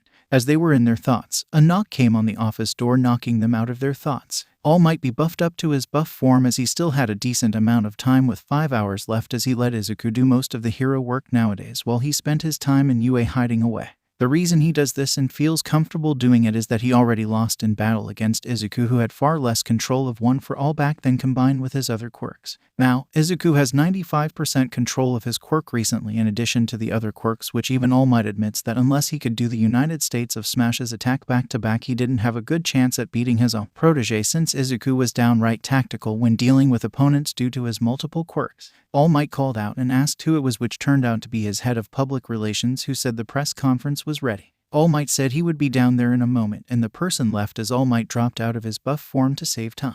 This is it. I never thought I would live to the day that I would announce my retirement. I always had a thought in the back of my mind that I would die, All Might said, and Izuku gripped his fists. Izuku knew that the thought All Might had was due to Sir Nightaye's stupid vision. Remember what I said about his stupid vision? It's not 100% since he didn't know where to find me or see this day in his vision. If he did, then there would have been no point in him trying to force a different 9th user. In the end, he gets what he really wanted, and that is you announcing your retirement and shifting out of active duty, Izuku said with a smirk on his face, which caused All Might to roll his eyes. You are just saying that because you love the fact that you're the one that got me to announce it instead of him. Isn't that right? All Might joked, and Izuku shamelessly admitted it. Anything to piss him off is a win in my book, Izuku said as he looked outside of the window they were standing near. All Might, don't worry about All for One. I will deal with him when he comes, as he will need to be very careful when dealing with me, or else I will claim his life in battle to bring this 200-year-old war to an end quickly, Izuku said, and All Might nodded his head. Of course, All Might would still worry about his son dealing with the monster he himself thought dead, but he did have a lot of faith in his boy due to the sheer difference in power between himself and his boy. If Izuku couldn't stop All for One for good, then All Might didn't know who would be able to in the end, as he already failed once and is now near his limit. Soon, both of them were walking down the hallway towards the press room a few floors below. The walk was silent, as they had said everything they needed to already, and now it was time to face the entire nation who would be watching, as All Might had announced this press conference days in advance, which caught the attention of everyone. Normally All Might didn't do many press conferences, and for him to announce one day in advance hasn't happened before either. As such, the airtime during the press conference had been moved around, and the only thing on a lot of news networks and other channels was going to be only him, as his agency put out a statement saying the press conference was going to be extremely important. The door to the press room opened as All Might in his buff form entered the room, but Izuku wasn't seen, but no one really noticed the low amount of mist on the ground near All Might, as they were all focused on him instead. They of course were aiming for the dramatic effect, since All Might wanted Izuku to appear out of thin air with his mist, which Izuku just chuckled at in his mind. As the reporters all calmed down at All Might's raised hand, he started to speak. Hello everyone, and thank you for arriving. There are a few matters that we will discuss today. I ask that you all hold your questions as long as you can so I can speak about everything, All Might said, and everyone calmed down. The thing is, not even All Might's own staff knew what he was going to talk about today, so even they were paying attention. Firstly, I would like to introduce someone to the public. This person is my protege, Raiden, All Might said as Izuku appeared out of thin air, or so people thought as he came out of the mist on the ground. Everyone was shocked to learn that All Might had a protege, and even more shocked to learn that it was the rising star in the media recently that was being called the hero of the people. Everyone saw the footage from the Imperial Palace and witnessed the display of power that Raiden had done, so everyone freaked out and was trying to ask questions, though All Might only raised his hand and silenced them all. I know you have questions, but we got more to talk about, which will cause even more questions. Now, I will give you all the information you will likely ask for. Yes, this is my protege Raiden, who has been in the media a lot recently with his actions. My protege wanted to establish himself as a hero before the connection between us was established, so he wasn't just riding on my fame, which I must say he has done an amazing job at establishing himself. Now, we believe that with him being so well known lately that we would announce our connection to help with the issues that will present themselves, All Might said, and that last portion of his statement confused everyone. As some of you know, my protege is still a provisional pro hero, but I have no doubt he will pass the hero exam whenever the commission allows him to take it. The main reason I am alerting the public of our connection now is to help ease the transition, as I am hereby announcing the start of my retirement, All Might said, and the room went dead silent. If someone was checking the social media, they would also see it went dead silent as well, since everyone was caught off guard. Even back at UA in the staff room, where all of the staff were caught off guard, as well as Nezu had everyone watching the conference as well. After a few seconds, the room was loud and social media was burning with questions, as the comments were going up the screen too quickly for any single person to read. All Might let them all absorb the information a bit longer before he raised his hand once again. It took a bit longer for them all to quiet down, but they did so after a bit of time. Yes, I know you all are freaked out, concerned, confused, and many other emotions about what I just said, but you all have forgotten something, All Might said, which made them confused about what they forgot, but they all felt a sense of guilt and disappointment in themselves after what they heard next. You all have forgotten that I am human and I have grown old. I am unable to continue doing this much longer, as such it's time for me to retire. I will not be retiring today, but I am announcing it now so people can adjust to the fact that I won't be around anymore, but fear not, All Might said at the end, as he motioned his hand to Raiden. My protege is as powerful as I am, if not stronger. There is also the fact that he isn't even in his prime yet either, and won't be for years to come. This is why we are announcing his connection to me now and are announcing my retirement at the same time. I know you all may be afraid, since you have lived with having the symbol of peace around all of the time, but the hero of valor, the hero of the people, Raiden, is here, All Might said as he pulled Izuku closer to him as the cameras flashed. Indeed, the citizens of Japan felt some fear, but the statement by All Might also reassured them as well, that though they are losing their symbol of peace, they are gaining the hero of the people, the hero of valor. While this press conference went on, there were other reactions to this as well. Deep inside of a lab was a 200-year-old man who listened to the press conference. Interesting, All Might. You have taken some of my plans and screwed them up, as I was planning to force your retirement, but you did it yourself. Interesting. Raiden, you say. Let us see how you do against me. Ninth, said the 200-year-old man. While this happened, a pro hero by the name of Sir Nighteye was annoyed and pissed that All Might had indeed found Izuku Midoriya but also had just announced the boy as his protege in a live press conference to the world. That boy is still unfit to be the next vessel of One for All. Midoriya will always be a better choice than that quirkless delinquent. Wait, where did the missed quirk come from? Sir Nighteye froze as the boy was meant to be quirkless, so where did the missed aspect of the quirk come from? Sir Nighteye then had a horrible idea that Izuku Midoriya was lying about being quirkless or that the boy had been found by All for One and given a quirk. As such, Sir Nighteye started to dig into Izuku Midoriya once again as he started looking into his current life, but sadly for Sir Nighteye he would find nothing since Nezu was very good at deleting and destroying anything of Izuku on the internet that they didn't want out there. All old records were secured and removed from other parties, and even government records were hidden away as Izuku Midoriya no longer existed. Instead, it was Izuku Yagi, which no one knew, even though they all knew Raiden's face now since he had taken his hood off at the press conference but denied giving his real name. Sadly for Sir Nighteye, he would waste his time looking into stupid theories since he was cut out of the loop of what One for All could do nowadays. Though, Sir Nightaye's fate would soon approach as he would piss people off one too many times. Third POV. The internships were over and time had moved onwards. Bakugo had stared at Izuku the day they all were back on campus with an unknown expression, but Izuku figured it had to deal with the fact that Izuku was the protege of All Might who had just announced his retirement. Bakugo always wanted to be the #1 pro hero while overcoming All Might, but that had just been ripped from him without warning. Now in his path was one Izuku Yagi aka Raiden, who All Might publicly said was as stronger if not stronger than he was, which had caused a lot of conversations in the media and on social media.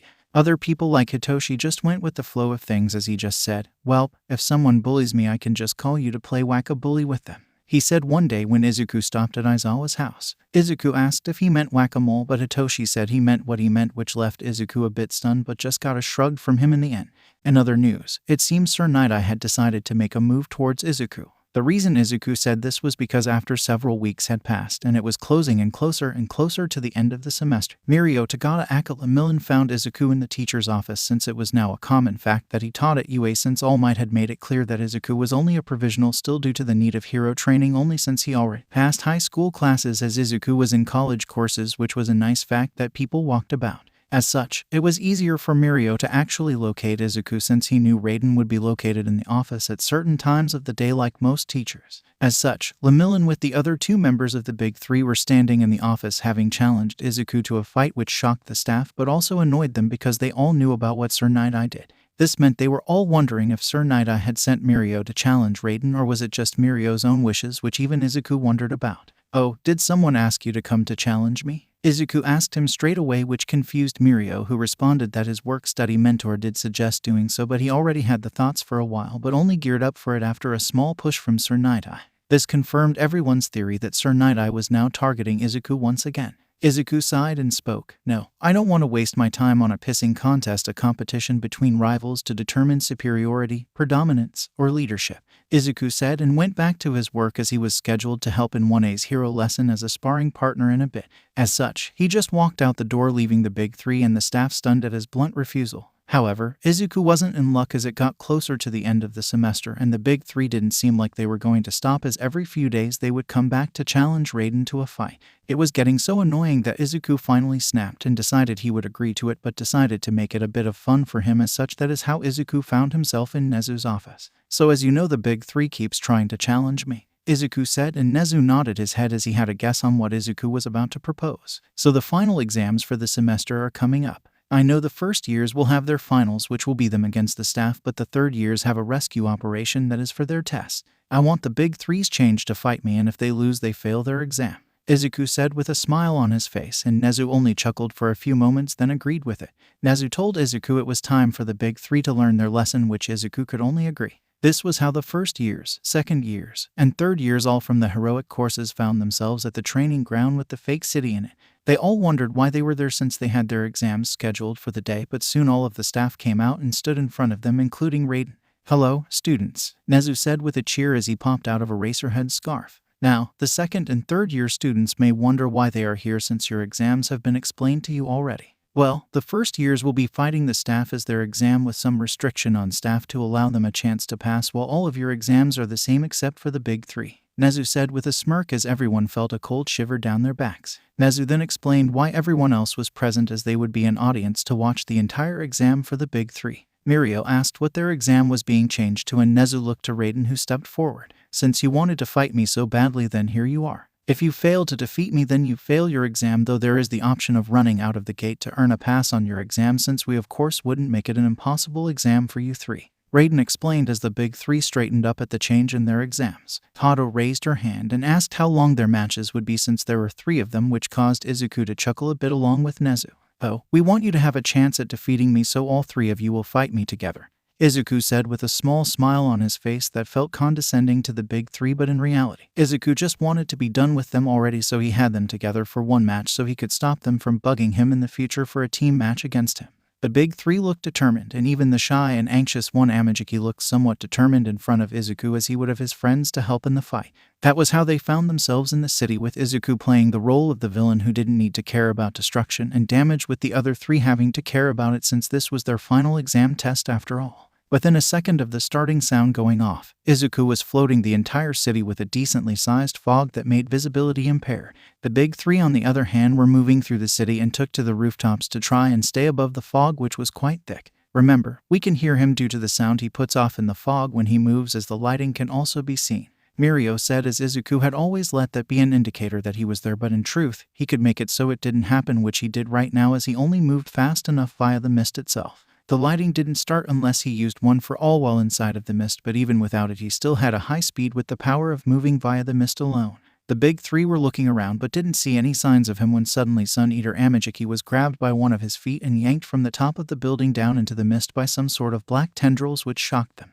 Hado blasted the fog trying to get a visual on their teammate, but they couldn't find him no matter what. Then after a few more seconds, they heard a scream. As they turned, they saw Sun Eater be thrown high in the sky as black tendrils blasted into the air and grabbed their partner once again as they watched him struggle. Then, Sun Eater was thrown straight at them, which Mirio caught him. Sun Eater was knocked out cold, which shocked them since he was knocked out so fast. Lemillion, we underestimated Raiden. You need to get to the gate, since he shouldn't be able to stop you due to your quirk. If you get past it, we still pass the exam.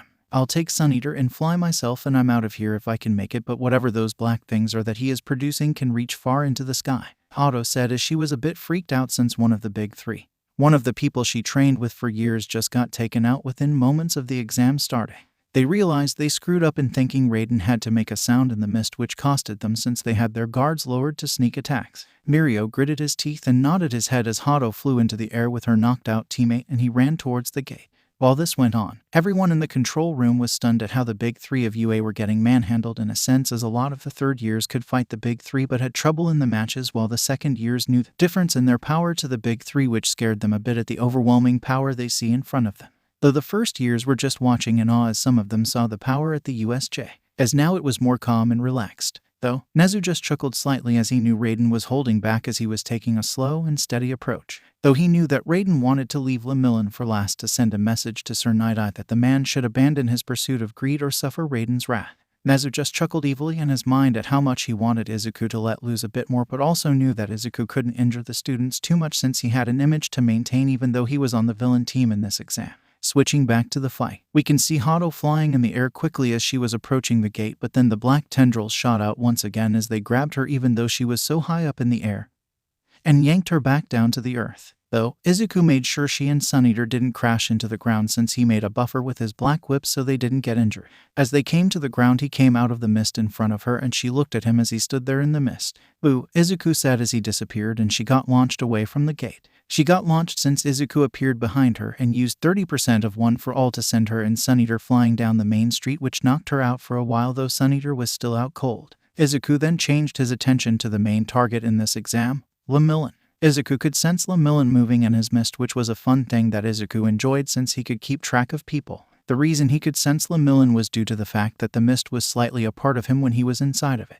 As such, he moved to where Lemillion was heading and arrived in time to stop him from going out of the gate as Lemillion came flying out of the ground, but didn't notice the small black whip waiting for him when he did, since Izuku's control of it was very good that he made it small enough to hide in the mist. During the daytime, someone would have noticed it, but in the mist, there was no way to see it, so Lemillion hit it, which sent him flying back just like if he was shot out of a slingshot. Lemillion was shocked since he didn't notice anyone near him, but then he noticed Raiden right in front of him. If you were thinking about your teammates, then they are out cold already. You all made too many assumptions that were fatal about me. If this was the real world, then they both would be dead already, Izuku said as he slowly approached Lemillion, who charged at him. Izuku though allowed him to come close and throw his punches, as Izuku would quickly make whatever part of him go into the mist and then come back out. In a sense, his mist was a better version of Lemillions' permeation quirk, as he didn't lose his senses nor had trouble breathing in the mist. "Are you done yet?" Izuku asked in a deadpan tone which irritated Lemillion.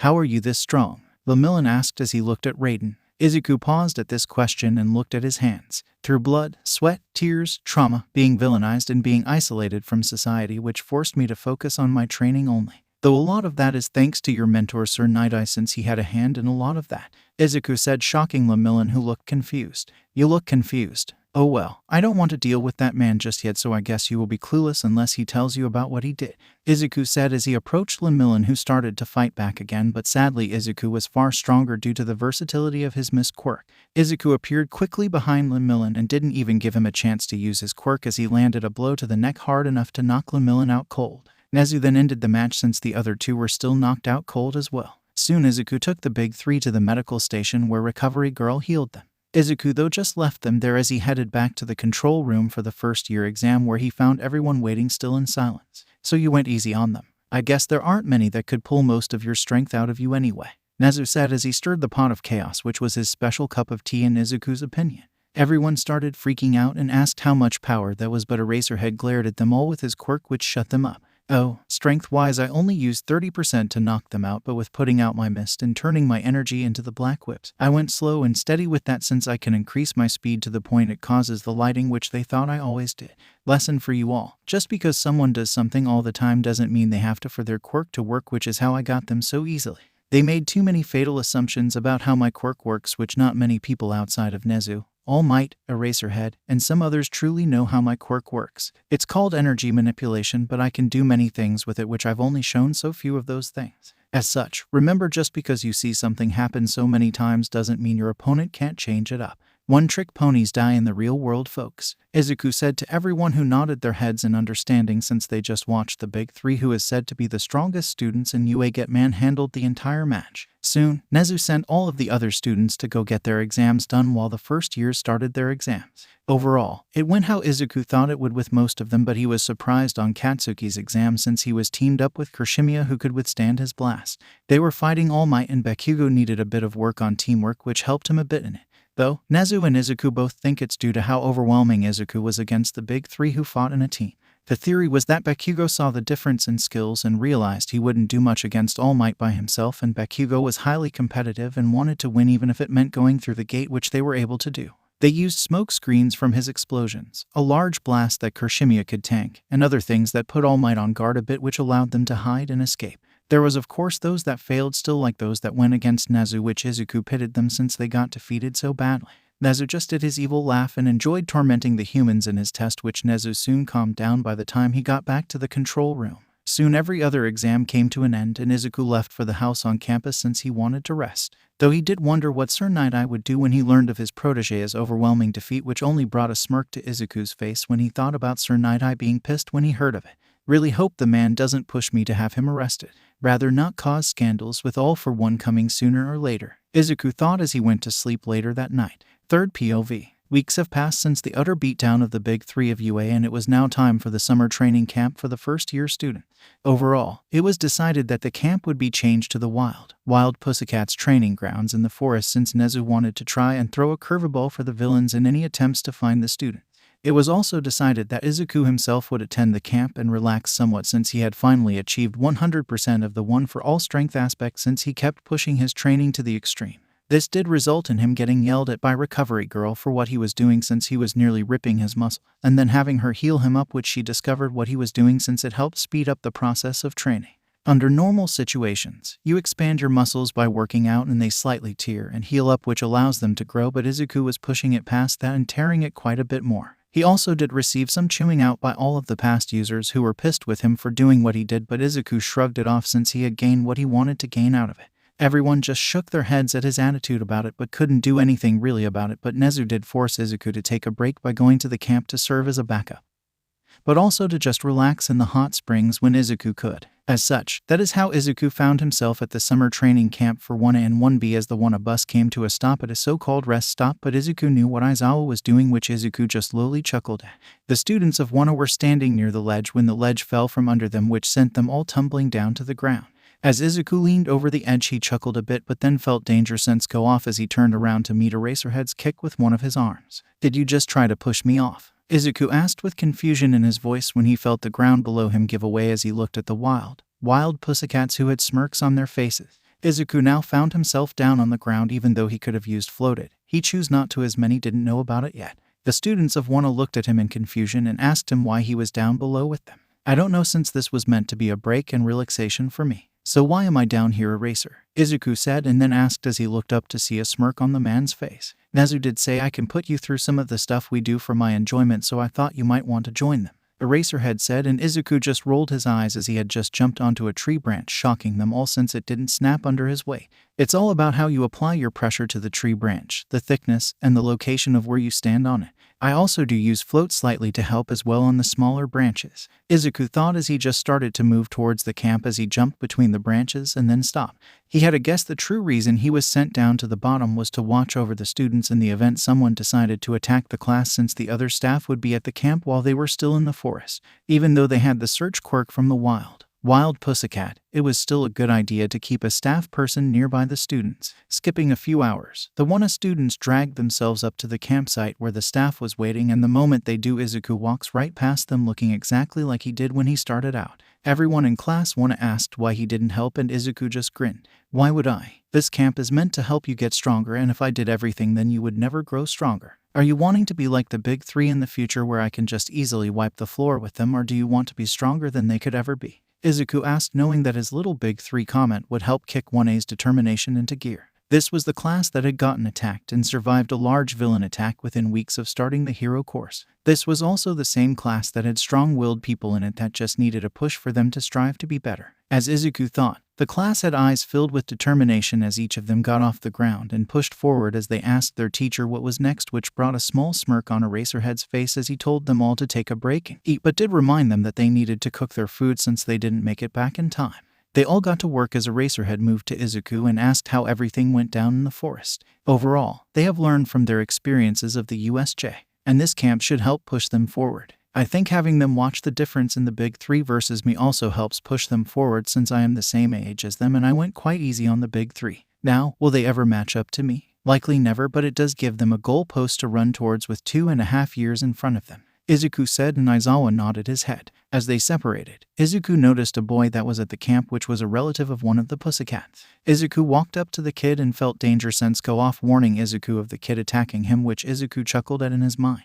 Izuku watched as the kid throw a punch at his balls between his legs, but Izuku grabbed his hand before it could land. "Feisty, aren't you? I like that," Izuku said as he picked the kid up and carried him away as the kid tried to break free from his grasp. Izuku could hear the pussycat call out to him, but he ignored them as he powered one for all on and sped away up to a mountain point where he sat the kid down. "This kid's been screwed over by someone. I can see it in his eyes," Izuku thought as he looked at the kid, who backed away from Izuku but still maintained a glare. "So what's your name, kid?" Izuku asked, and the boy just continued to glare at Izuku. "It's rude not to provide a name, though I didn't give mine either. My name is Izuku Yagi aka the Provisional hero Raiden," Izuku said, giving the kid his actual name. "Koda," Izuku heard from the kid, which Izuku thanked him for as he didn't want to push the kid for his full name.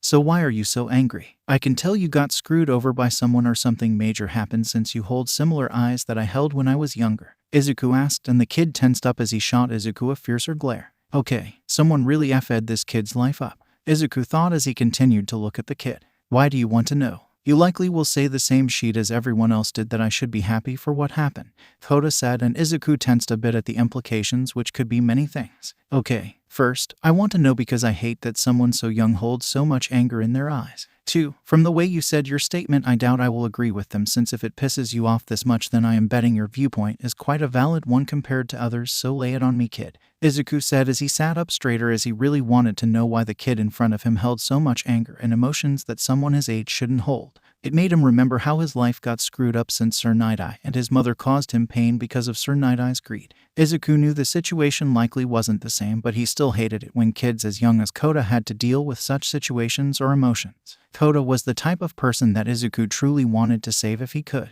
As they sat there in silence, Izuku just kept looking at Kota, waiting for him to speak, which seemed to irritate Kota. "Are you just going to keep sitting there in silence if I don't speak up?" Kota asked, and Izuku nodded his head, which earned an irritated look on Kota's face. After a bit longer of waiting, Kota spoke up and explained what happened. As it turns out, Kota Izumi was the son of the water hose duo. Both heroes are both now dead since they had died at the hands of an rank villain known as Muscular. They defended a village from the said villain, which had earned constant praise from others for their efforts.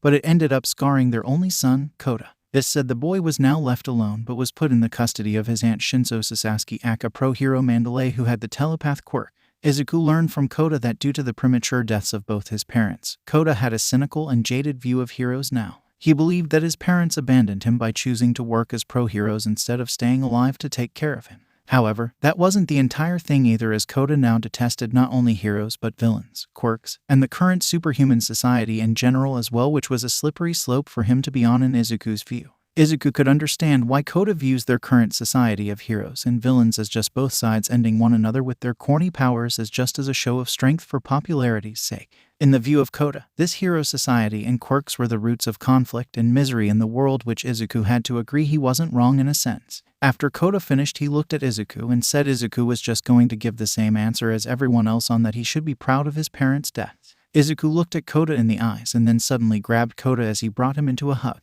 Kota was shocked and tried to pull away, but Izuku wasn't going to let him. "No, you are right for the most part. You shouldn't have to be proud of what your parents did, as you are right to be angry and upset," Izuku said, which made Kota freeze in shock as no one had ever agreed with his viewpoints before. Kota looked up at Izuku as he asked what he just said. Izuku was looking down at him as they both made eye contact, and Izuku could see hidden tears in Kota's eyes as he was trying to grasp what Izuku had just said. "I said you were right in the most part about your viewpoints. You are right to be angry and upset about your parents dying. The people who told you that you should be proud of them dying are idiots and need to learn to keep their mouths shut," Izuku said, and after a few seconds, Kota started to cry silently as Izuku just hugged him even more. "People truly are cruel. It's okay to be proud of why they died, but it's traumatizing for a child to still lose their parents. You can be proud of why they died but still hate the fact they died," Izuku thought as he could feel a sense of agreement from the past users inside of him as they kept themselves silent during the entire thing. Kota stopped crying as hard as he did as he pushed up a bit and asked Izuku what he meant when he said that he was mostly right. Izuku nodded his head and rubbed Kota's back. Now, there is a difference between being proud of the reason they went out and did what they did and then being proud of why and how they died. From what you told me, people have been telling you to be proud of them for the second reason, which is complete bullshit. And your parents did screw up in both of them going out and dying. They had a child and should have made plans to have one of them stay home or something so you weren't left alone, Izuku said, and Kota asked him to explain the difference, which Izuku agreed to do. "So from what I know about your parents, I'm confident I know the reason they went out and became heroes compared to others. A lot of people do it just for fame, money, or other reasons, but from what I knew about your parents, they were some of the few actual true heroes of the system who went out because they wanted to provide a better world for you and others' children to live in. Now, this is different from the reason people were telling you to be proud, which I am assuming since they dealt a lot of damage to the rank villain and saved a village. Being told to be proud of that is stupid, as if I was in your shoes I would be pissed and angry as well. You could hold some pride of the reason they wanted to be heroes, but that doesn't mean you can't be angry and upset with them for both of them going out. They should have decided on something to ensure one of them was able to come back home to take care of you," Izuku said, and asked if Kota was understanding his viewpoint, which Kota nodded his head and thought for a bit before speaking up. "So it's okay for me to be angry at the fact they died and be pissed with people that tell me I should be proud of their deaths for what they had done, but I could hold pride in the reason they wanted to be heroes in the first place. Still doesn't take away that quirks and the hero system cause the pain and suffering in our world," Kota said with a conflicted expression, which Izuku nodded at and spoke up. "Yes, on the first part, and on the last part I want you to think this over. Take away quirks, which means the hero system goes away. What do you have left?" Izuku asked, and Kota said normal humans and normal society, which Izuku nodded his head at. "Now, do you think the so-called good and bad system, which is just the hero system, would go away? If you do, then you're wrong, because humans before quirks came around fought over many different issues which just got replaced with the current issues and quirks. Take Tiger from the wild pussycats for example. Back before quirks came around, Tiger would have faced far more discrimination than nowadays due to the society back then and risked being ended just because they didn't feel comfortable in their birth gender. Violence and chaos will always exist, and so will people who stand up to try to limit it.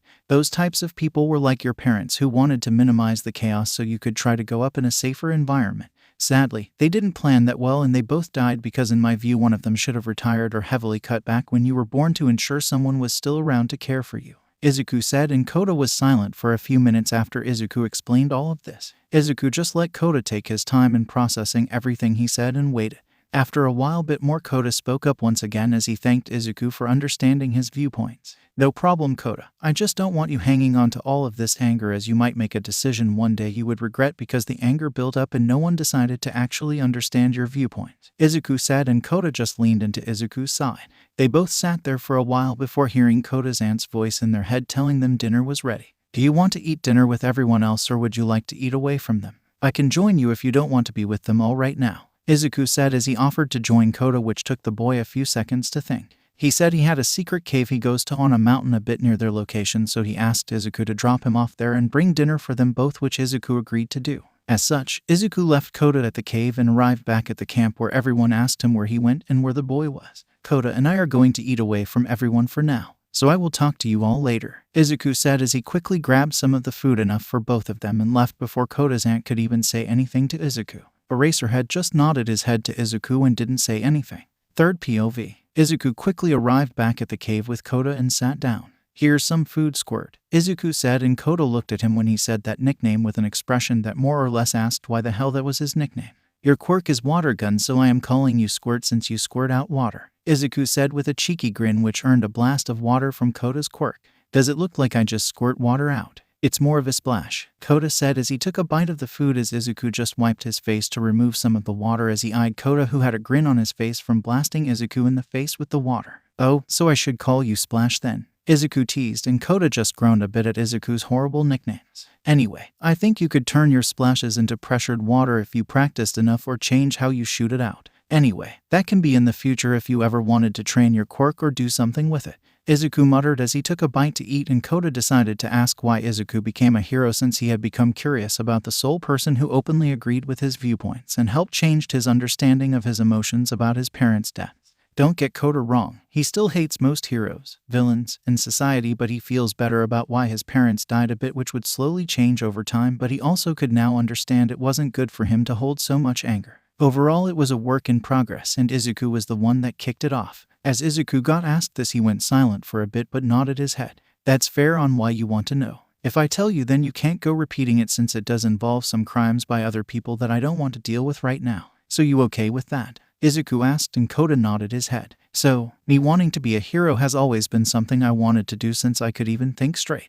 I, however, was unlucky. Do you know what being quirkless means, Kota? Izuku asked, and Kota paused as he nodded his head slowly, trying to understand what that had to do with this. Kota wasn't your typical 5 years old, as he was a bit smarter than most kids, which were just hidden under the anger and emotions he displayed to others. I was declared quirkless at the age of 4 by a quirk doctor. As such, this started to shift my life in drastic measures, Izuku said, and Kota nodded his head but couldn't fully grasp it since he could see that the person in front of him had a quirk since he had shown it several times now. How much do you know about the life of a quirkless person? I might censor a lot of things since most of it isn't things someone as young as you should hear or think about, Izuku asked, and Kota told Izuku what he knew, which was base things that quirkless people were discriminated against heavier than others, but that was it.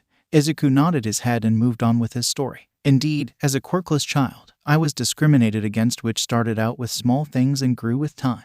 Things from being bullied by the other children and teachers changing my grades or other things. I had a long file of fights and things I was blamed for because people didn't want to blame the quirk child, but moving forward a few years to when I was 8, I had a run-in with All Might.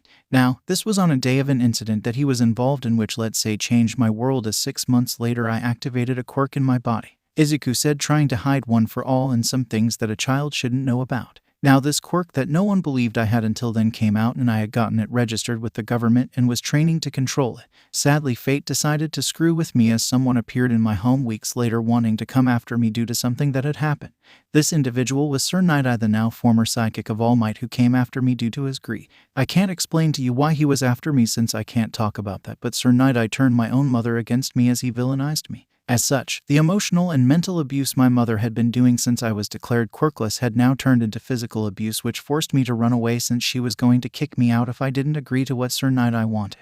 As such, I ran away and spent years alone away from society in a deep forest. It was years later that All Might, Eraserhead, Nezu, Recovery Girl, Gran Torino, and a police detective with a lie detector quirk all came to find me since they had discovered what my mother did since they didn't know due to Sir Nighteye covering it up. At this point, none of them knew of Sir Nighteye's crimes but later learned after talking to me. I ended up in the custody of Nezu and Eraserhead, but I live in Nezu's home in UAS Forest since I can't handle sleeping in a city that well. That's a summary of my life up to recent times as I became a provisional pro hero due to my strength and became All Might's protege, Izuku said, and Koda nodded his head as he stared at Izuku, wondering what effing horrible luck did Izuku have to go through all of that. Then Koda asked again why Izuku wanted to be a hero since the story didn't really say, because he always wanted to be one, which Izuku froze at and realized he didn't say why. Oh my, I didn't say why, did I? Okay, so first I just wanted to be like All Might and others to save people with a smile, but now after going through all of that, I want to be a hero who will save the hearts and minds of people who need it. People like you, Koda, Izuku said with a smile on his face, and this shocked Koda as he was the type of person Izuku wanted to save as a pro hero.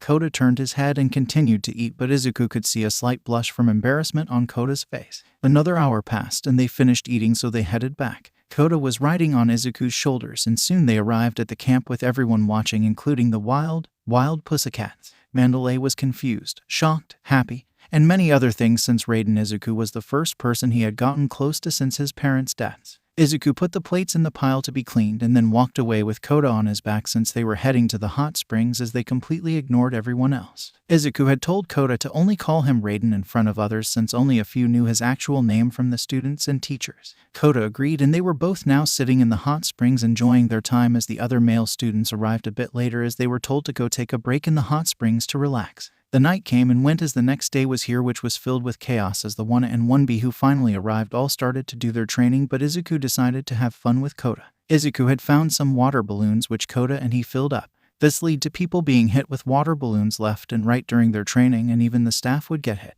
When students complained, Izuku only said they should be able to train and dodge the water balloons. What if it was a weapon coming at you? You need to be able to dodge quickly, so consider it a part of your training, Izuku said, and Eraserhead could only agree, though he never did get hit since Izuku isn't stupid, since the man might stop the fun. Koda though was having a blast and would even use his quirk here and there as he hit people with his water gun quirk, which earned screams from people as his quirk put colder water out. While this went on, the wild pussycat was confused about how Raiden got Koda to open up and decided to talk to Raiden about it when they could get him alone. They successfully got him alone closer to time for dinner as Koda had to go to the restroom while Izuku waited for him. Unknown to them though, Koda had arrived back quickly since he only needed to clean his hands and not actually use the restroom, so he heard the entire conversation. As Izuku was sitting on a bench, the wild pussycat came up to him, which he noticed them coming closer to do danger sense. They didn't present a threat to his life or anything, but it did warn them coming since they were focused on him, which triggered his quirk. "How can I help you all?" Izuku asked without turning around, which shocked them on how he knew they were there, but Izuku didn't explain as he turned around finally and looked at them all. Though he did notice Koda had returned as well and wonder how this entire conversation would go. "We wanted to know how to got so close to my nephew since he doesn't even open up that much to me," Mandalay said as a statement, and Izuku nodded his head slowly as he looked at them and sat back down on the bench. "It was quite simple. I connected with him and let him know that his feelings and viewpoints were valid. I did offer my own viewpoints and let him question and debate them with me, but overall most of his viewpoints were valid ones in regards to his parents' death and everything that happened," Izuku said, confusing them as Mandalay spoke up asking how his viewpoints were valid, which concerned Izuku greatly. "Really hope they haven't been pushing the same sheet others have been," Izuku thought. "Mandalay, I really hope you and the wild pussycat haven't been telling Koda that he should be proud of his parents dying, because so help me you won't like the end result with me," Izuku said as he looked directly into her eyes with a slight glare which shocked them. "Before you even speak, let me put things into perspective. We have had a 3-year-old child at the time who lost his parents, and all he really heard from others was how he should be proud his parents died fighting a villain, when all a 3-year-old and any child wants is their parents to come up and tuck them in at night. Telling a child that even as young as Koda is now is still traumatizing him, as he doesn't need to be proud of them die. No, he has all rights to be pissed, angry, upset, and any other emotion regarding his parents' death, since they should have had one of them retire or something so he wasn't left alone, and then have everyone tell him he should be proud of what they did. It's different to be proud of why they became heroes to be proud of why they died." Those are two separate things, and I can say for sure that everyone has been telling him to be proud of why they died and not why they became heroes, because in his eyes they abandoned him, which is somewhat true since they should have had one of them retire to take care of him since they made the decision to bring him into this world," Izuku said as he looked at Mandalay and the other members of her team. He waited a bit longer before speaking again. I explained the difference between the two and validated his feelings, which it seems like no one has been doing, since it is natural for a child as young as him to be pissed, to be angry, to feel sad that his parents are now dead instead of at home with him. He has the right to feel abandoned as he does, and I think you most likely did what everyone else was doing, and more likely telling him that he shouldn't be allowed to feel those things, which is complete bullshit. So please tell me if I am wrong or if he is wrong for feeling like he has been, since no one has been validating his feelings regarding his parents' deaths," Izuku said and asked her, but she was silent as tears went down her face. The other members of the Wild Pussycat were also silent and had tears in their eyes as well, since they realized how big their screw-up had been. Izuku could see Kota standing to the side with some tears in his eyes as well. She needs to fix her understanding of why Kota's been acting like he has, or he will grow to resent her and others, Izuku thought, and could only feel acknowledgement from the past users, since they all could agree that it was fed up of people telling a child they should be proud of their parents dying against a villain. After a few more minutes, Mandalay spoke up and apologized to Izuku. "I'm not the one that needs to be apologized to. I think you should apologize to Kota, isn't that right, Kota?" Izuku said, and they all turned their heads to where Izuku was looking and saw Kota standing there as he cried. Kota moved over and hugged Izuku as he felt understood and safe in the arms of Izuku, who validated his feelings when none one else had done so. Mandalay leaned down but didn't touch Kota and spoke to him. They talked for a while, but Kota finally left Izuku's arms and hugged his aunt, who kept apologizing to her nephew. Izuku got up and started to leave as he turned to Kota. "Kota, if you ever need anything from me, then call the number I gave you, since I will always be willing to listen, but I think you and your aunt need to sit down and just talk things out for now. Don't feel afraid to ever reach out to me if you feel as if you're not being listened to, okay?" Izuku said, and Kota nodded his head as his aunt picked him up and they moved into their rooms in the camp. As Izuku moved away, Eraserhead came up and nodded his head at what he did. Izuku just smiled slightly and walked away as he wanted to rest for a while, as the others were eating since training had come to an end a bit ago.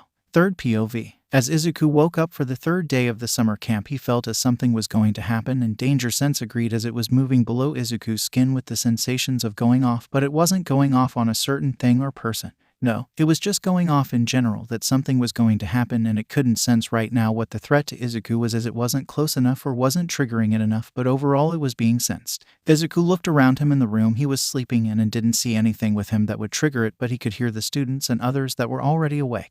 Izuku looked at the clock, and it was about 30 minutes from when he normally would get up. Moving out from his bed he was provided. Izuku walked to the window and looked outside and could see some clouds in the air. It's decent enough to use for defense and traveling in the air, Izuku thought as he started to prepare for whatever was triggering Danger Sense, since this feeling hasn't happened before. Izuku reached out to the users to see if they had any guess, but none of them had any clear guess that would trigger the quirk like it was doing, as even the original user didn't know, since it hasn't happened like that for him since he spent his life in the forest training one for all for the next generation. After a bit, Izuku found Eraserhead and pulled him aside so others with hearing-boosted quirks couldn't hear it.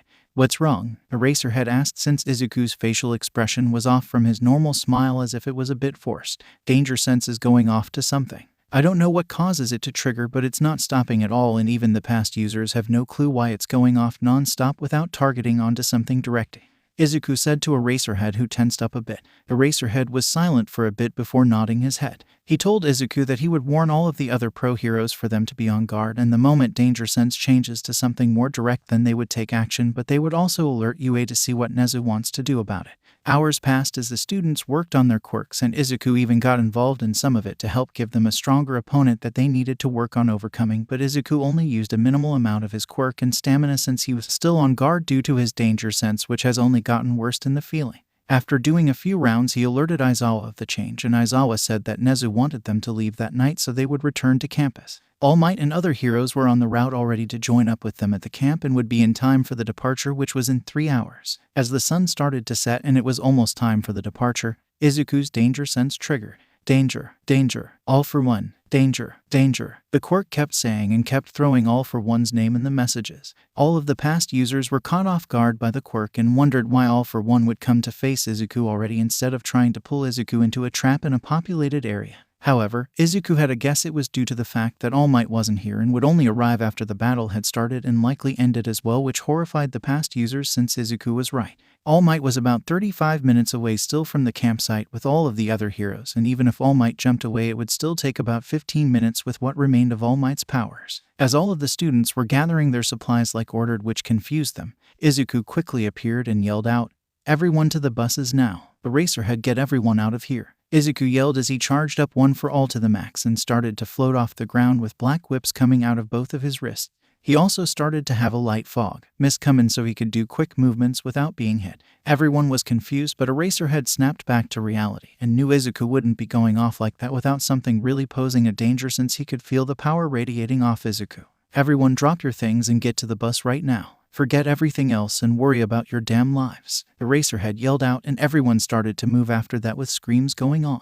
As Izuku was about to go deeper into the forest where he felt the danger coming from, he felt a hand on his side, which turned out to be Koda. "You're not going to die, right?" Koda asked with wide eyes, and it broke Izuku's heart a bit since he was likely the person that Koda trusted and needed the most right now in his life to feel as if he had someone on his side no matter what. Izuku touched the ground and hugged Koda, but he couldn't answer Koda's question since he didn't like the feeling danger sense was giving off, as there was something else in that forest with All for One. In a blink of an eye, Koda appeared on the bus with everyone else as he moved them all quickly to it. Izuku then looked at Eraserhead and smiled a bit before turning around and walking into the forest. Eraserhead could only grit his teeth as they started to drive away, as both buses were now full with everyone. Aizawa tried to get a hold of All Might, but his call wasn't going through. Damn it, they jammed out communications. "I can't warn the incoming heroes to go support Raiden," Eraserhead said as he kept watch around the bus as Tiger was driving the one bus. As they were moving away from the camp, they started to feel the ground shake and the sound of what was thunder going on. That meant that Raiden had encountered whatever he went to go fight, but sadly the fight would be brought closer to them than Eraserhead would like. As we switch back to the point that Izuku walked away from the bus and into the forest, he made his way deep into it and found what was triggering his danger sense quirk to go off. There in the forest with Izuku Yagi was the symbol of evil and Shadow Emperor of Japan, All for One. However, he wasn't alone either, as next to All for One stood a man that towered over All for One in height. All for One noticed Izuku's glancing at the giant next to him and decided to speak at that point. As All for One spoke, it felt as if overwhelming power was trying to push Izuku down. "Is this a quirk?" Izuku thought, but the past users said it was just All for One's physical presence that is putting off such power like One for All does when it's turned on. "Hello, Ninth, or should I say the hero of the people, the hero of valor, Raiden," All for One said as he spoke up, and Izuku just gritted his teeth and looked directly at All for One, who raised a hand and directed it to the man next to him. "This is my bodyguard that not even All Might or the past users fought against, as I never had a need to bring him out for these fights. His name is Gigantomachia and he is the inspiration for the Namu project," All for One said with a dark tone that sent chills down Izuku's back. As All for One said this, the past users were freaked out since they understood the implications of the words. First, All for One never brought Gigantomachia out since he didn't see them as a threat, which meant Izuku was, in the fact that Gigantomachia was the inspiration for the Namu project meant the giant man had more than one quirk, which didn't mean anything good for Izuku. "Oh, should I be impressed that you have a bodyguard, or does that mean you fear me?" Izuku asked as he questioned All for One, with the past users telling him to shut up and not piss the man off. Izuku just chuckled in his mind, as irritating people in a fight seems to be one of his best things to do since it tends to throw someone off their game, but the past users warned Izuku that All for One wasn't like all of the other people, as it only served to piss the man off for a more gruesome fight. All for One, though, surprised all of the users as he started to laugh. "Indeed, I must admit you have grown stronger than any past users that I've dealt with. I will admit, I do have my worries about you, so that is why I am here. I am here to end you before you can grow any stronger, else it would be my undoing," All for One said, and the past users were shocked to see the man admit such a thing. "Now, I am still confident in dealing with you now, but I decided to go all in for this fight and brought my bodyguard to help deal with you to ensure One for All comes to an end, since I can feel the actual quirk inside of you. That is another reason this fight is going on now instead of a city, since this prevents you from passing it on under my nose, as it took some time to figure out who the ninth user was, as I only realized it once you and All Might announced your connection to him. Though enough talking, as it's time for you to die," All for One said, and at that moment Gigantomachia attacked. Gigantomachia powered up and went straight for Izuku, who jumped away and entered the mist. Izuku came out right on top of Gigantomachia and tried to land a punch, but was knocked away as All for One sent an air blast towards Izuku, stopping him from landing a blow on Gigantomachia. "Shit, this is going to be a rough fight," Izuku thought as he started to bring as much mist he could into the area to help avoid attacks, since that air blast alone destroyed parts of the ground where it landed.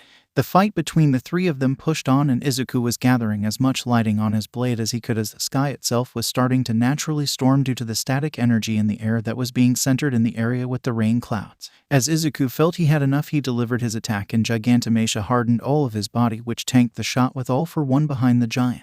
Really, Izuku thought as he saw the damage on the giant was only a small cut into the body when he thought it would go far deeper, but didn't. I must hand it to you for dealing that much damage to overcome his quirks, but we do need to end this before the heroes come to back you up. All for one said as he charged at Izuku in the air and knocked Izuku backward, which was followed up by Gigantomachia slamming into Izuku, which sent him flying across the sky as it shocked Izuku a bit with the large blow, since he didn't have time to go into the mist due to All for One's attacks pushing all of the mist away from their fight each time due to the air blast. As we switch back to the buses, they were driving on the road when it happened. As the bus was driving down the highway around the cliffs away from the camp, the tree line in front of them blew off the cliff above and into the valley to their right side. What the F was that? Were some of the statements that got yelled out, but then a few seconds later something flew out of the same path the trees got blown away from. Everyone turned to see what came out, and they saw Raiden floating in the air with blood coming from the side of his face. What? Who is he fighting? Tiger asked at the driver's seat, but once again before anyone could even try to think. What appeared to be a monster to them all came from the same path that Raiden came from, flying over the path and even the buses due to the sheer size of the giant. Gigantomachia landed in the valley as he pulled down with his claw hand and swiped at the air, which caused condensed airstrikes to go flying off towards Raiden, which he dodged, but then a large attack came from the path which directly hit Raiden, sent him into the mountain across the valley. At that second, everyone frozen in their places and found it hard to breathe due to the sheer pressure that was being put on them. Oh, I believe you are all from the camp. It would be useful to have a hostage against Raiden. Any volunteers? Asked the man with the suit and mask on in front of the first bus, which had one in it. Eraserhead felt overwhelming fear, and he knew who this was from what All Might described him as. Oh, 4-1, Eraserhead chalked out. The man chuckled and clapped slightly as he congratulated Eraserhead on knowing who he was. Though that won't help you all survive me taking over the world. The moment Raiden dies, there will be no one to oppose me anymore. Not even All Might can oppose me due to him reaching his limits, though I think I will enjoy ending that man once he sees his protege's corpse. All for one said in a cheerful tone that sounded sick when you take into context the topic he spoke about. As All for One moved towards the bus to obtain a hostage, he was blindsided by a punch to the face by none other than Raiden, who was bloody. Raiden had ripped a finger off of Gigantomachia by using enough force and leverage of one of Gigantomachia's swipes that it tore away from the hand. As such, a lot of the blood belonged to the giant instead of Raiden, who still was wounded in several places due to getting hit with the attacks. I don't think so, All for One, Izuku shouted as he grabbed him with black whips and tossed All for One to where Gigantomachia was at, currently trying to stop himself from bleeding at the point where he lost his finger. Izuku quickly looked at Eraserhead in the bus and shouted at him to leave the battlefield with the students before jumping back towards his opponent. After a few seconds, Tiger broke out of their shock and put their foot on the gas and sped off with the other bus right behind them. All of the students were looking out of the window watching the fight with fear in their eyes and faces. Koda, though, just worried and scared as he didn't want Raiden to die and leave him just like his parents did. As they turned a corner, they lost visual of the direct fight and were gaining distance from the clash of the powerhouses, though they could see the shockwaves and attacks that went into the air as it disturbed the horizon, which told them the fight kept going on. About 10 minutes later, they were stopped by a convoy of heroes which included All Might. Eraserhead quickly jumped off the bus and ran to All Might. All MGIHT. He's there. He's fighting Raiden right now, and you got to hurry since that man brought some giant of a monster and they are teaming against Raiden. Hurry, Eraserhead yelled, and All Might's face paled at the implications that All for One was back there, so All Might jumped away quickly as the other heroes guarded the students away from the area. Some wanted to go support All Might, but Eraserhead stopped them and warned them that they would only be taken hostage due to the sheer power difference in that fight that was tearing mountains down, which scared them all at the mountain portion of the statement. They could only leave and hope that the number one pro hero and his protege could win. Third POV. As all of that was going on, Nezu was back at UA communicating with the government. He was able to get them to agree to issue an education order for the entire prefecture where the fight was going on, since he had gotten warned by Eraserhead that it was All for One that attacked the camp with some giant of a monster. Eraserhead was able to get back in contact with Nezu after getting far away enough from the camp where the jamming was going on, and the students were heading to the nearest place outside of the prefecture like everyone else was doing, since it was deemed unsafe to stay in the prefecture by the government. The government did order all of the top pro heroes to head towards the site in the chance that All Might and Raiden lost the fight, since they would need to try to keep the villain from moving on to destroy things, as the government knew Raiden was stronger than All Might, who was retiring soon. Nezu then turned the channels on the TV in the staff room and kept searching for any news network that had a helicopter in the air yet, and after switching from some channels he was able to find it finally. Nezu sat in the office and watched the fight happen, as All Might had already arrived before Nezu found the channel. All Might was fighting against All For One while Raiden was dealing with the giant of a monster that All For One had brought to the fight. Nezu watched and waited for how the battle would turn out when the door to the staff room opened and Gran Torino walked in. "Surprised to see you here. I figured you would somehow try to get there," Nezu said without turning around again, and Gran Torino just sighed. "I know my limits. By the time I get there the fight will be over with and I won't be able to do anything about it," Gran Torino said and sat down next to Nezu as they both watched the fight. Everyone in the entire country and even in the world was now watching the fight that some were describing as a fight between gods due to the overwhelming power that each individual in the fight was displaying. As everyone watched, we switch back to the actual fight to hear the battle going on with the screams from each opponent. "Getting tired, aren't we, All Might? Soon you will fail to defeat me, and at that moment I go back to ending your protege, but don't worry. You won't die until after I display his corpse to you," All For One said as he launched a massive attack at All Might. All Might dodged it and went to get close to All For One, who kept doing him. All Might knew what All For One was doing. He was waiting for his time limit to come to an end to win the battle easily, which pissed All Might off greatly. As these two opponents were fighting, we could see Raiden and Gigantomachia going at it. Izuku was bleeding a bit, but he wasn't getting wounds like he was before when he had to deal with both of the opponents. Now he was winning his battle as Gigantomachia was starting to stockpile the wounds that Izuku kept putting on the giant. Sadly, things don't go his way as Izuku heard a scream from his side and saw All Might had been hit by a large blow that sent him into the mountainside, or what remained of it. All Might still had his form, but he was clearly nearing his limit. "I need to end this," Izuku thought as he gritted his teeth and was preparing for a large-scale attack. Izuku went up into the air high near the clouds and started to gather as much lighting as he could from One For All and from the natural lighting that had been going quite often due to the high electrical current in the air due to the fight. As Izuku could feel the pure energy radiating off of him now due to taking in the lighting into his body and blade, he kicked the air with the float quirk on and sped down towards the ground. Gigantomachia prepared himself for the attack, but the thing was Izuku wasn't aiming for the giant. No, as Izuku came closer to the ground he changed his directly using float and went straight at the back of All For One, who got caught off guard due to the sudden change. All Might saw it as well and jumped away in time as Izuku landed the attack right onto All For One's powered-up arm, but Izuku could see it cutting into the man's arm as All For One screamed. Gigantomachia though heard this and came charging, but All Might got in the giant's path and stopped him long enough for Izuku to finish his attack. Seconds later, the entire area was filled with lighting that branched off from the attack, and All For One was sent into the ground, causing a large crater to be formed due to the power behind the blow. All Might backed away from the giant, and Izuku jumped towards All Might as they waited for the dust to clear to see if All For One received any damage from the attack, and he did. As Gigantomachia cleared the dust, they saw All For One on the ground without his left arm. "You bastard!" All For One yelled out due to his missing arm, which got cauterized shut due to the heat from the lighting on Izuku's blade, which meant he couldn't regenerate the missing arm. Both Izuku and All Might knew this would be their shot to ending the fight and charged off as All Might prepared the final move he could do since he was at his limit. "My boy, this is it for me. One move left and I can't do anything else, so help me get him prepared for the hit," All Might said, and Izuku nodded his head as he sent all of his black whips out, grabbing Gigantomachia and All For One. Izuku pulled All For One closer to them while sending the giant away from them. As All For One realized what was going on, it was too late as All Might called his attack out and out everything he had in it.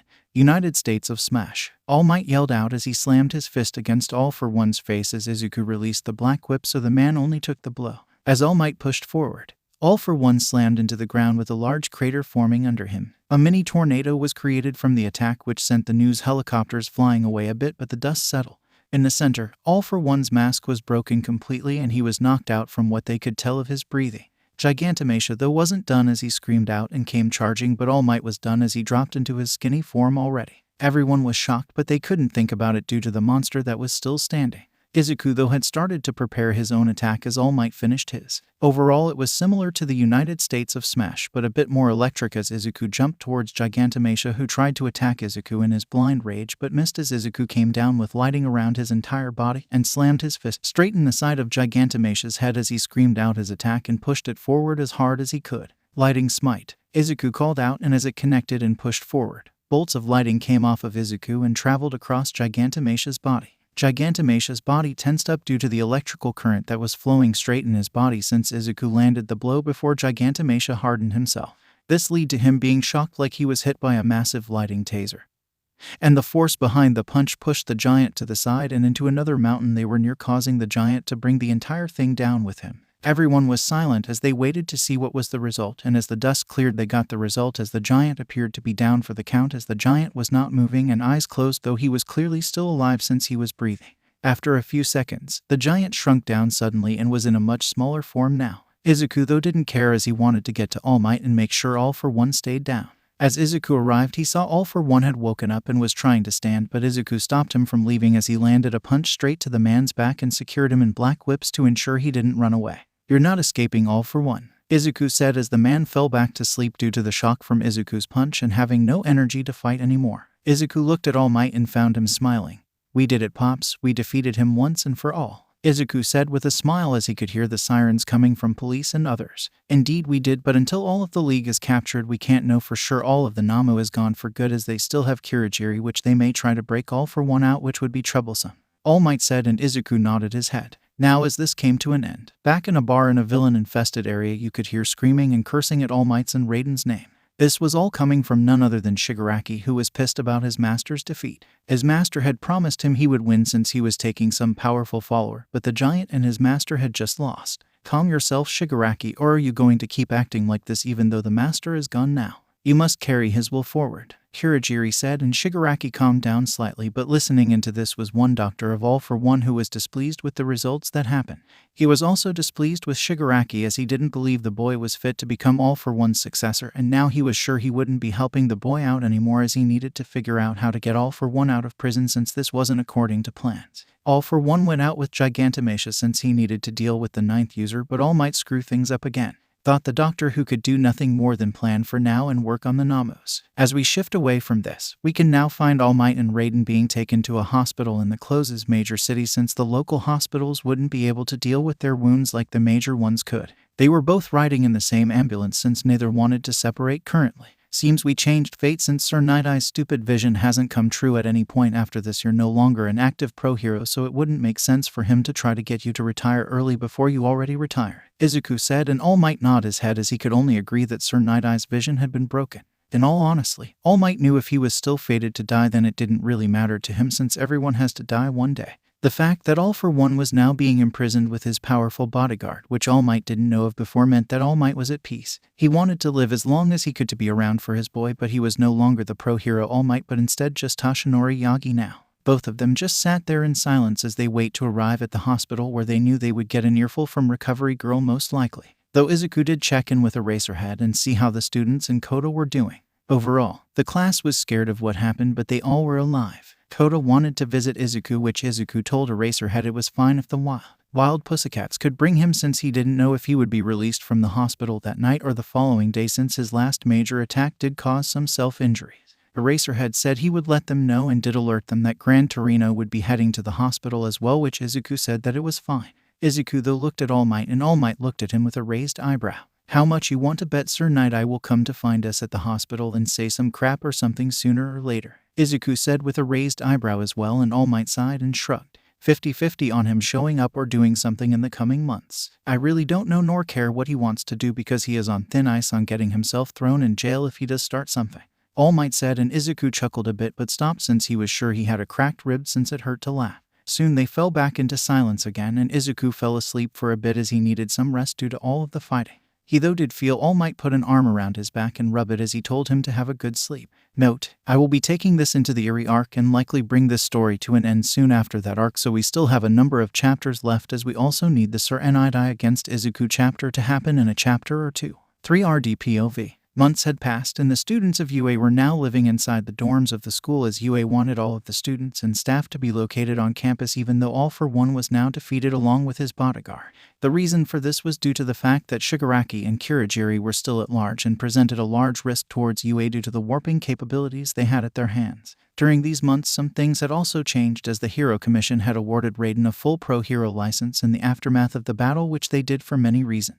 With the fall of All Might, who had already announced his coming retirement, Raiden was a rising star, but the battle had popularized him greatly to the point that everyone was talking about Izuku on every news channel, social media, or anywhere you went.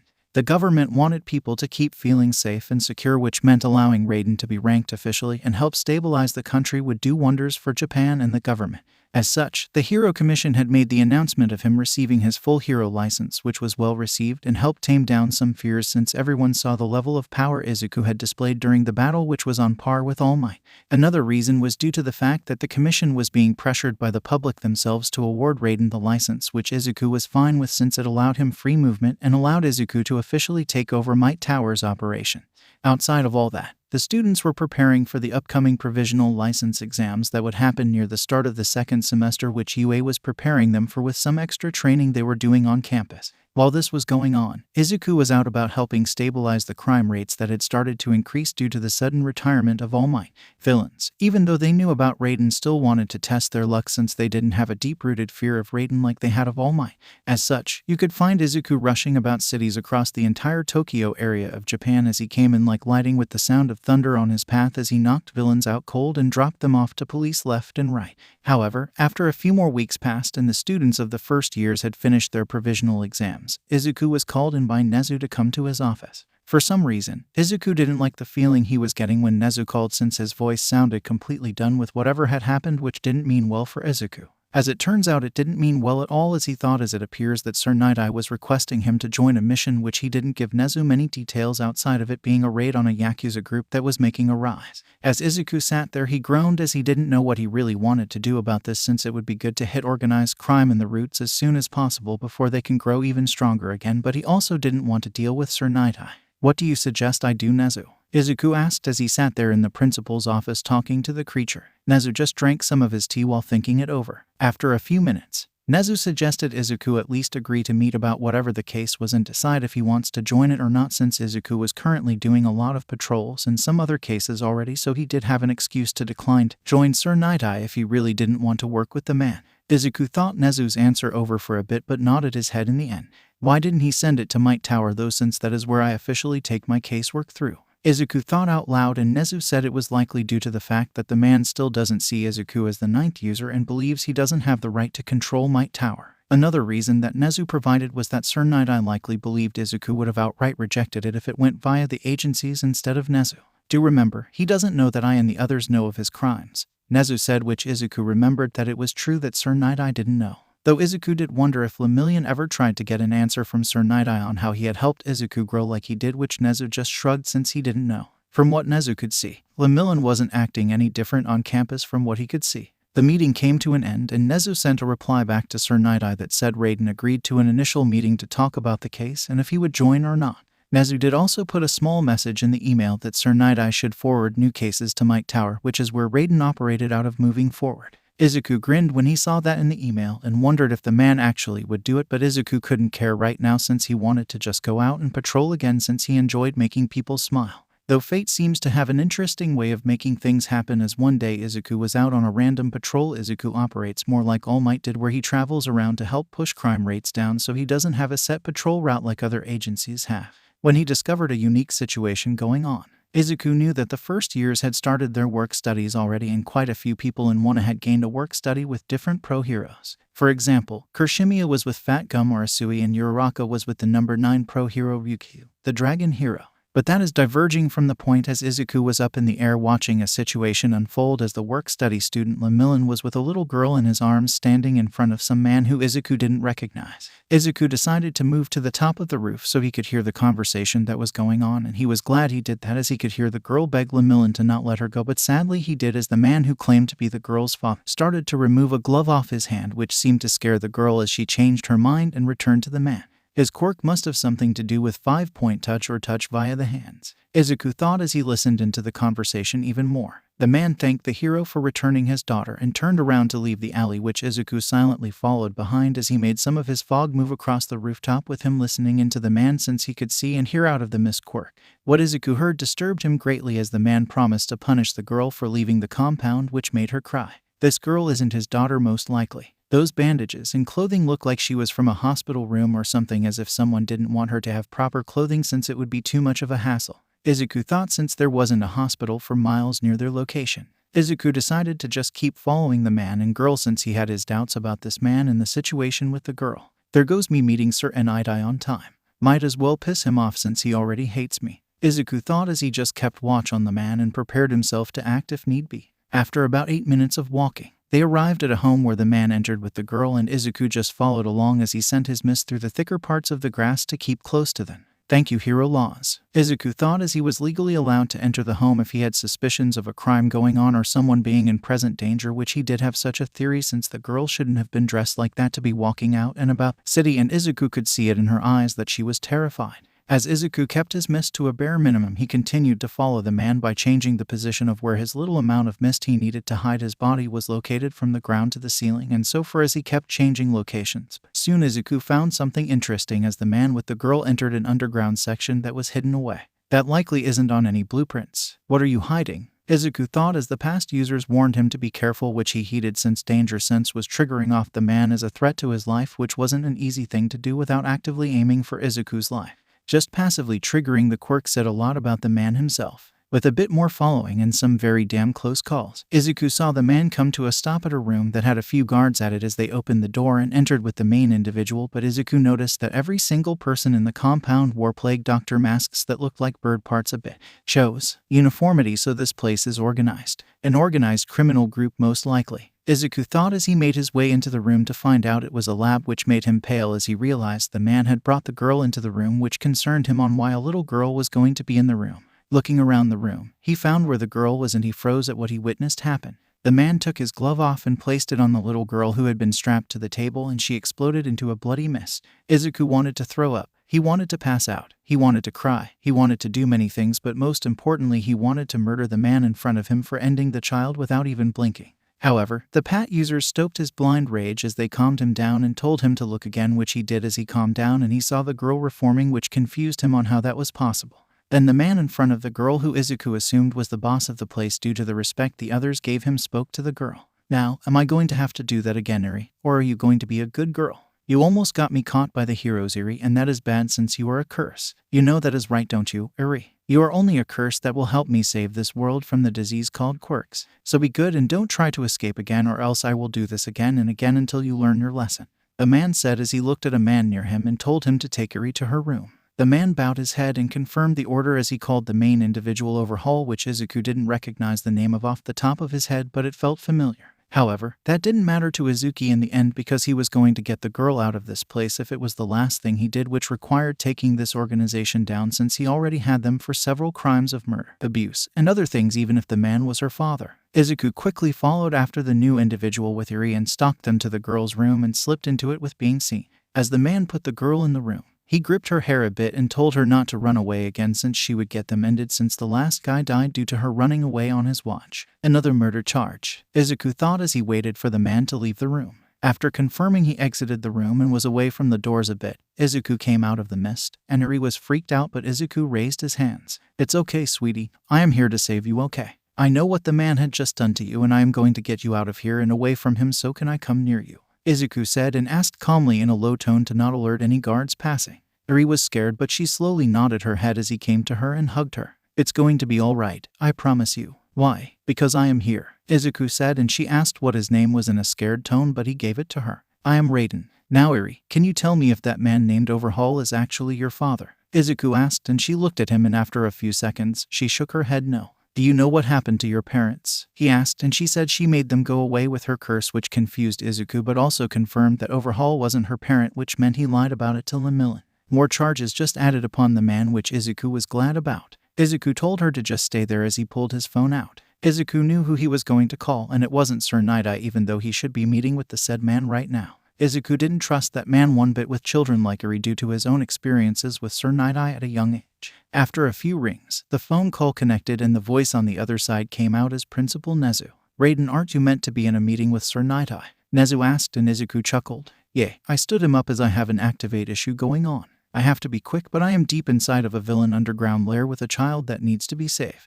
They are experimenting on her from what I can tell since there is a lab here and she has scars that seem to be from medical devices. I need reinforcement since I can't just miss my way out of here with another passenger, which means I have to fight my way out, but all of these people need to be arrested as well and processed, Izuku said, and Nezu was silent for a few moments but spoke out that he will start putting a team together quickly and get the police involved, which Izuku was thankful for. Nezu, it might be good for Eraserhead, Cementos, and Ectoplasm to join us. The underground lair seems to be mostly concrete, which Cementos can use to his advantage and maybe create an escape route for me and the girl so I can get her away from the battle before returning.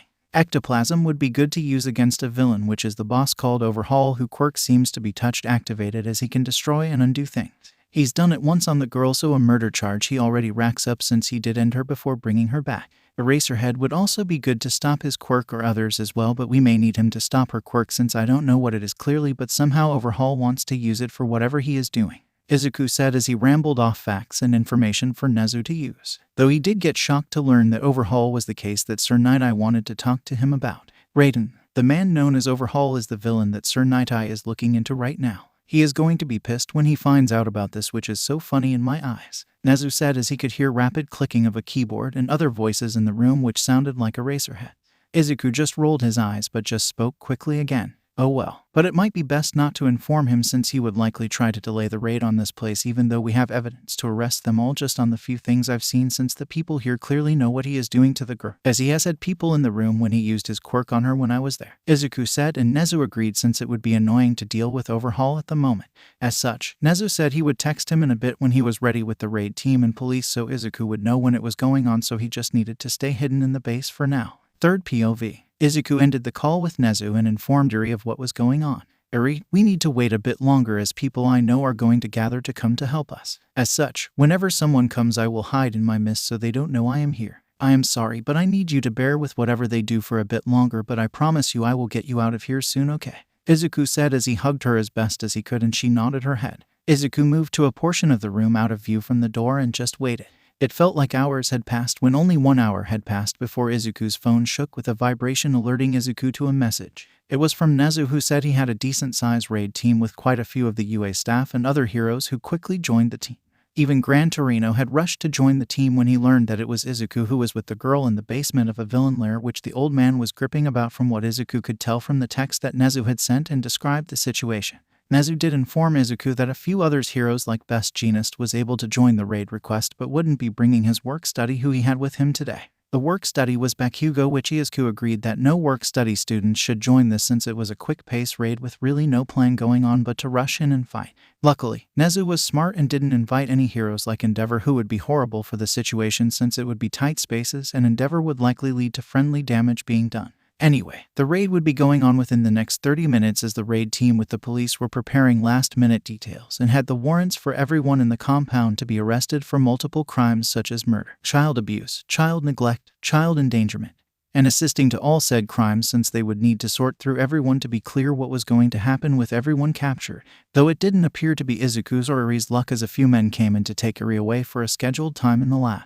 After they left, Izuku quickly exited his mist and texted Nezu that the girl was being taken to be placed in the lab so he would act the moment the raid started so as not to pre-warn them about being attacked. Nezu confirmed and said they would try to speed the last preparations up quickly, but it would be clear when the attack started since it would get loud quickly. Making his way into his mist, he quickly found where they had taken her, and he hid in the lab once again to watch the things that would be done to the girl, which made Izuku so pissed with himself that he couldn't just grab her and run, but he knew it would endanger her if he tried to take the entire organization on while guarding her. As such, he watched as they took all of the blood from her again after exploding her with Overhaul's quirk and putting her back a few times, which caused her so much pain. After that, Izuku learned something terrifying about this organization, as it turns out they were creating quirk-destroying bullets. They were almost ready to make the permanent version but would need about another month to complete them. Well, seems fate screwed with all of you now, didn't it? Izuku thought with a smirk in his mind, as they wouldn't have the time to finish what they wanted.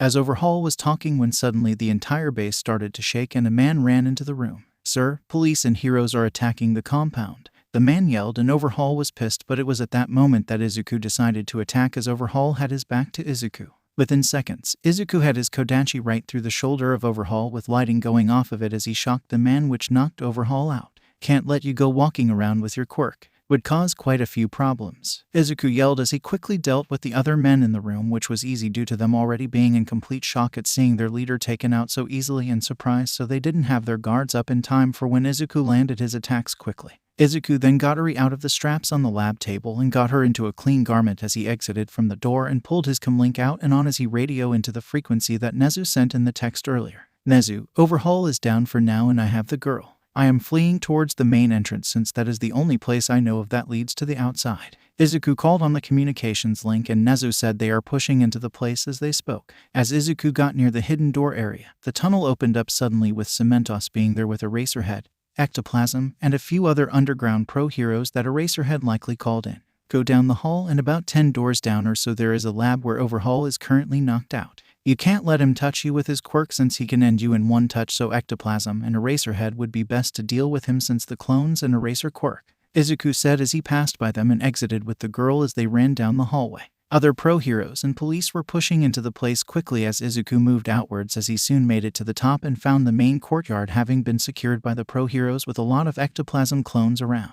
After a bit of a search, Izuku found where Nezu was currently and dropped Eri off. Eri, I need you to wait with my father, Nezu here, okay? I need to go make sure Overhaul and his men can't escape, sweetie, Izuku said as he looked at her in the eyes, and she nodded her head slowly as she looked at Nezu since he was a completely new creature to her. After making sure she was fine with it, he left and re-entered the base, which he was glad he did as Overhaul had woken up and was currently fighting the heroes. Izuku came up behind Eraserhead, who was traipsing to subdue the man, but they kept having to dodge bullets from a gun even though Eraserhead could keep the man's quirk off. As such, Izuku turned into his mist quickly as he didn't try to hide it and appeared right next to Overhaul as he came out of it and broke the man's wrists that held the gun. Eraserhead then quickly moved up to him and placed quirk cuffs on him as they knew not to let their guard down around Overhaul since they knew what his quirk did based on Izuku's description and warning. After he was secured and entrusted to Eraserhead, Izuku spread his mist around the entire base to look for any escape paths, which he found one far on the other side of the base with people heading towards it. Izuku warned people of the location, which sent heroes above ground towards it, but Izuku also went in the mist towards the location.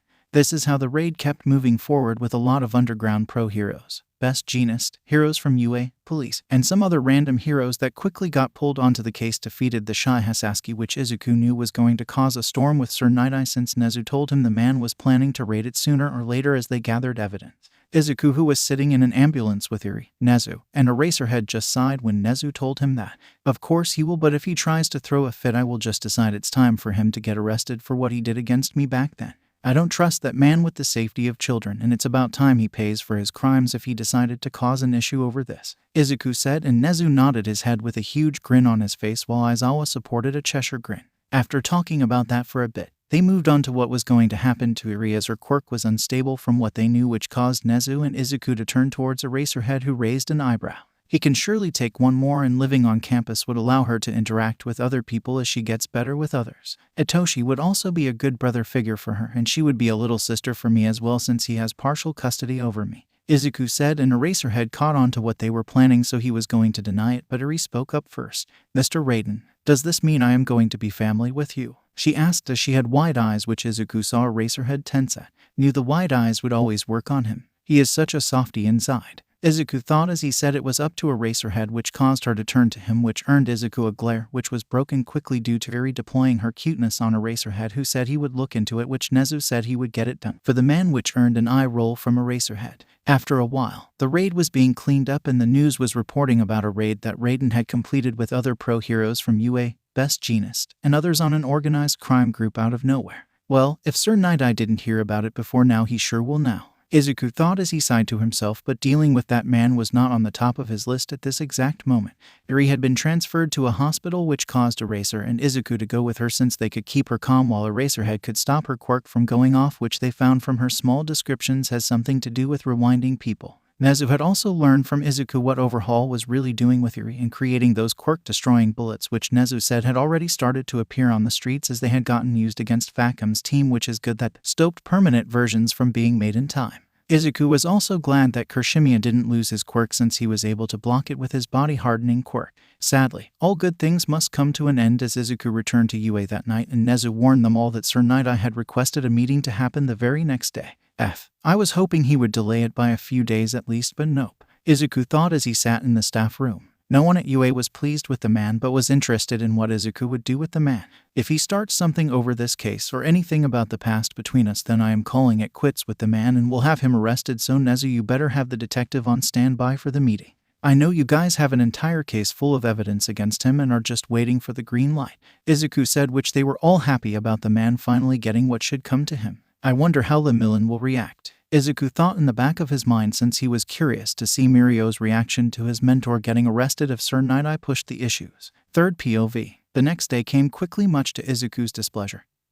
But his day was slightly better as he was told by the doctors that Ari's medical condition was better than they had initially thought, so she should be allowed to leave after a few weeks, which was excited about since Eraserhead finally agreed to take her, in which Hitoshi was pleased to have a little sister since Hitoshi enjoyed the times he spent with Izuku, who acted as the big brother figure between the two of them, since Izuku would always cover for Hitoshi when he wants to go to the cat cafes even after curfew, so Izuku would sneak him off campus since Izuku counted as staff permission. Anyway, moving along to the horrible displeasure that Izuku finds himself in currently. You could see Gran Torino, the detective, All Might, Nezu, Recovery Girl, and Eraserhead all sitting in Nezu's main meeting room with Izuku waiting for Sir Nighteye to arrive on campus. "Shall we take bets?" Izuku asked, and everyone turned to him in interest. "I am betting the moment he walks in here he is going to start shouting, and somehow he will turn the conversation into about one for all by the end of this meeting," Izuku said, and everyone chuckled as that was hardly a bet at all. Nezu then spoke up as he said he bet Sir Nighteye to yell after a few minutes of silence without going into one for all since Eraserhead was in the room.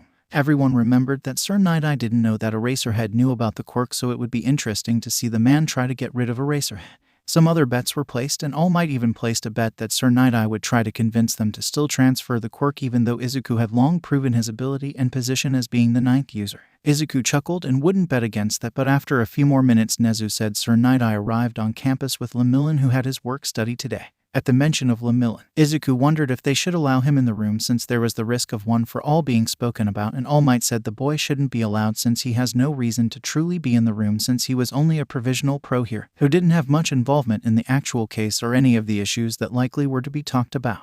As such, they waited a bit longer before Nezu made the door open before Sir Nighteye could knock on it. The man looked into the room and saw Izuku, and as Nezu seemed to have bet, Sir Nighteye didn't yell straight away but sat down first with Mirio walking in behind him, but Eraserhead stopped Mirio. "Mirio, you can return to the dorms for the rest of the day. You won't be needed for this meeting," Eraserhead said, and Mirio looked at Eraserhead, and before Sir Nighteye could object since he was clearly about to do so, Nezu spoke up. "Indeed, return to your dorm or something else on campus since you are not needed for this meeting," Nezu said, and Mirio knew better to argue with his principal at all. As such, he walked out of the room with a glance at Raiden before leaving. The door closed and the room was silent for a bit before Nezu asked why Sir Nighteye wanted this meeting. You could tell that irritated Sir Nighteye a bit as he turned to Nezu and spoke up quickly. "Why? You ask why? You all screwed up a long and ongoing investigation that my agency had been conducting into the Shai Hasaski. What right did you all have to come and take my case over?" Sir Nighteye said with a pissed tone, and Izuku decided to speak at that. "We didn't take your case over. We only acted on a known threat that needed to be dealt with on a priority due to disturbing information I gained while inside of their compound. We had no idea it was the same organization you were looking at until Nezu put the two things together when the raid was being put together," Izuku said, and the man turned to Izuku and told him to shut up since he shouldn't even be in the damn room or have a pro-hero license. Everyone was a bit silent at that statement that Sir Nighteye did, but Izuku only laughed. "Oh, that was funny as hell. Sir Nighteye, I will speak all I want to since you can't do shit to me. You are just pissed that things haven't gone your way since the day you met me and you're not in control anymore," Izuku said with a small glare at Sir Nighteye, who only got even more pissed as the man stood up and slammed on the table. "Listen here, you brat. You screwed up an ongoing investigation and most likely did it illegally because what proof or evidence did you have to go into that compound in the first place?" Sir Nighteye said, and Izuku smiled at that since it meant the man hasn't read any of the reports that were already released so far from the raid. Hero law allows a pro-hero to enter the home, residence, or property if they have a reasonable belief that someone is in danger or in threat of being in danger. After seeing your work study, Lemillion allowed the girl to return to the man now known as Overhaul. I followed the man and Eri as they walked back to the compound, where I heard him make threats of punishment and could see the girl visibly terrified of Overhaul. This, in addition to her state of having bandages across her body with scars and improper clothing, leads me to suspect abuse, which meant she was in danger or threat of danger, which allowed me to enter the property by law.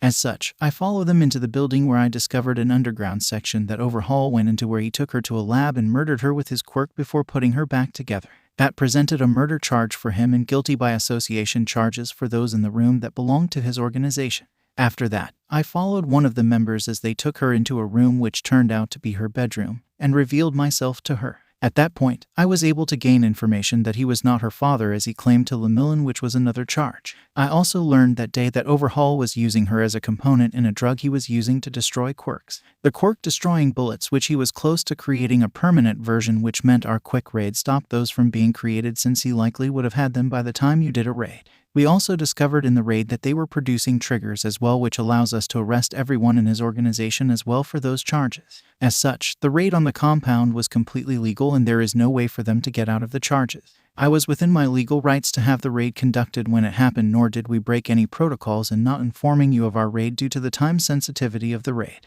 Izuku said as he explained the entire raid and why it happened. Though it didn't seem to make Sir Nighteye calmer at all, as the man still looked at Izuku with anger and judgment in his eyes. Is there anything else you wish to speak of, Sir Nighteye, as we have explained why the raid happened and the legal rights we had in conducting the said raid? Nezu asked, as it had only been really Nezu or Izuku talking the entire time outside of Sir Nighteye. Sir Nighteye said there was something else he wanted to talk about and asked that Eraserhead leave the room since he didn't have knowledge of the topic, which they all knew right then and there why he wanted Eraserhead out of the room. Yay, no. If you are going to talk about One for All, then I am fine in staying since I know about it, Eraserhead said, and Sir Nighteye was stunned to learn that Eraserhead knew of it. Yay, Eraserhead has known for a bit now. He's a part of the keepers for me since I am wanting to create my own guards of the secret, Izuku said as he drank some of his tea. Izuku said that for a reason, since he wanted to bait Sir Nighteye into the topic in all honesty by calling One for All his, which should annoy Sir Nighteye. As Izuku thought, it worked, as Sir Nighteye turned to Izuku and said he still was unworthy of the quirk. Oh, why am I unworthy? Izuku said quickly as All Might was about to go to town on Sir Nighteye, but Izuku jumped in first. Is it because I am quirkless before One for All? Izuku asked, and the man glared at Izuku as he spoke. Quirkless? You even lied about that since you have that Miss Quirk. But if you must ask, you are unworthy since you are just some random brat off the street who was chosen out of desperation when there are better people to wield it and become the symbol of peace to uphold society, as All Might did. Unlike you, who has a long record of starting fights in school and other issues. I know All Might have a big heart and all, but you have been quirkless was just a base issue since you didn't bring anything to the quirk. But even with having the Miss Quirk you lied about, you still are nothing more than a lying child who got something out of pure luck and then ran away with it when you were confronted about it, Sir Nighteye said without stopping, and confirmed many things in Izuku's mind that Sir Nighteye indeed had an issue with Izuku having been quirkless, but it was funny that he thought Izuku lied about not having a quirk. Before Izuku could even speak up, All Might spoke up and he was pissed. Sir Nighteye, how dare you? All Might said as he glared at the man he used to care for, and the said man was caught off guard by All Might's anger, and he saw everyone else in the room angry as well without hiding it. How dare you say he isn't worthy or lied about being quirkless? You know nothing since we kept you out of the loop since you couldn't be trusted anymore to keep silent about my secret. We know you told Inko Midoriya about the quirk in some form since we arrested her. And we know about everything you did to Izuku as well. You had no right going to him and trying to get the quirk from him at all, All Might said as he had broken the coffee mug in his hand due to the sheer rage he had in him. Sir Nighteye had also insulted All Might himself since he had said that Izuku being quirkless brought nothing to the quirk and that Izuku was just a random person on the street. All Might was a random kid on the street that was quirkless who didn't bring anything to it but his will and determination. As such, All Might was pissed to know the man he spent so many years working with was such a quirkist bastard. Need I remind you, Sir Nighteye, that All Might was a random quirkless kid on the street just like I was, Izuku said without a frown on his face, and Sir Nighteye then widens his eyes as he looked at All Might and tried to apologize and say he didn't mean to insult him. Sir Nighteye tried to say that All Might wasn't included in that, but All Might wasn't having it. Sir Nighteye, I must ask, did you ever feel guilty that you made my mother start physically abusing me due to you turning her against me? Did you feel guilty that she abandoned me due to you? Because yes, I ran away, but I was left with no other options because of you, Izuku asked, wanting to get the man to answer the questions with the detective in the room so they know if he ever felt guilty for what he did, but shocker, he didn't. No, why should I feel guilt for something I didn't have a hand in since she wasn't abusing you and you choose to run away yourself? You had options, but you were just a spoiled brat that didn't know what was good for you, Sir Nighteye said, which sealed his fate with everyone in that room. Izuku couldn't help but grin as Sir Nighteye said that. Did you know that my school records were cleared in the police investigation since they were falsified due to me being quirkless? Did you know that I indeed was abused because you stood there in the room as she hit me? Did you know that she was starving me ever since you walked into that apartment and you turned her against me? Did you know One for All is sentient and they saw everything you did and would never have agreed to go with you or anyone you choose? Izuku asked with a huge-ass grin on his face as Sir Nighteye froze at the last part of his questions that Izuku asked. What? Sir Nighteye said, and Izuku repeated himself for the last part since he was sure that is what caught the man off guard. Indeed, One for All is sentient. All of the past users are in the quirk in some form of an echo or ghost, if you will. They reviewed all of my memories and approved of me as the 9th user, so who are you to say I am not worthy when they themselves approve of me? Also, every single user outside of All Might was given the quirk more or less on the past user's death in the heat of the moment due to All for One. As such, that isn't an issue of me having the quirk, and the missed quirk you talked about is actually a past user's quirk that I gained from interacting with the past users since they helped me escape my mother and escape you. So Sir Nighteye, who are you to judge me? Who are you to turn my mother against me and watch her abuse me? To force my hand and force a 9-year-old child to live by himself for years due to your actions, Izuku said as he stood up, because at this point he was pissed due to past emotions returning. Sir Nighteye was now in his seat as his eyes were wide at learning about the quirk being sentient. Of effing course, the man only cares about the quirk, as he doesn't even acknowledge the other statements about the abuse he helped in. Izuku thought. Sir Nighteye soon came back to his senses and apologized to All Might for trying to force his quirk onto someone else when the quirk was capable of choosing. Everyone was dumbfounded as Sir Nighteye didn't even apologize to Izuku for causing him to run away and having his mother abuse him. You don't really think any of your actions were wrong, do you? Izuku asked, and Sir Nighteye said that in retrospect he was wrong in trying to force the quirk to go to someone else, but that was it. So you don't feel sorry for turning my mother against me, helping in the abuse, forcing my hand and making me run away and live on my own for years? Izuku asked as he was shocked, and Sir Nighteye told Izuku he could have told him then that the quirk was sentient and he would have dropped it. Are you effing kidding me? F you, Izuku said as he turned to the detective, and the detective knew right then what Izuku wanted to be done. The detective stood up and moved to Sir Nighteye and pulled quirk cuffs out. Sir Nighteye, you are under arrest for your role in the abuse of Izuku Yagi, formerly Izuku Midoriya. You are being charged with accessory in child abuse, child endangerment, child neglect, falsifying police reports, and some other crimes due to violating hero laws that carry legal punishments, said Detective Naomasa, but Sir Nighteye said he did nothing wrong. At that point, Toshinori Yagi slammed his hand on the table, calling Sir Nighteye a bastard. Bullshit, you know very well you screwed up. You endangered Izuku back then and are guilty of the charges. You falsified the reports as you never mentioned your numerous trips to the house nor the fact that his mother threatened to kick him out. You claimed he ran away on his own power. But that wasn't true, since you and his mother forced him to run away due to the abuse and neglect with the threat of being kicked out if he didn't submit. You are no hero, Sir Nighteye, and I will be advocating for you to receive the full legal limit for all of your crimes. You disgust me, All Might said as he had tears due to the pure rage and anger going down his face. Eraserhead had gotten up and helped the detective detain the now former pro-hero into the cuffs and was prepared to escort the man away to the police car that the detective had called for. The man continued to shout he did nothing wrong, but All Might wasn't having it and told the detective to get the man out of the building, which he did.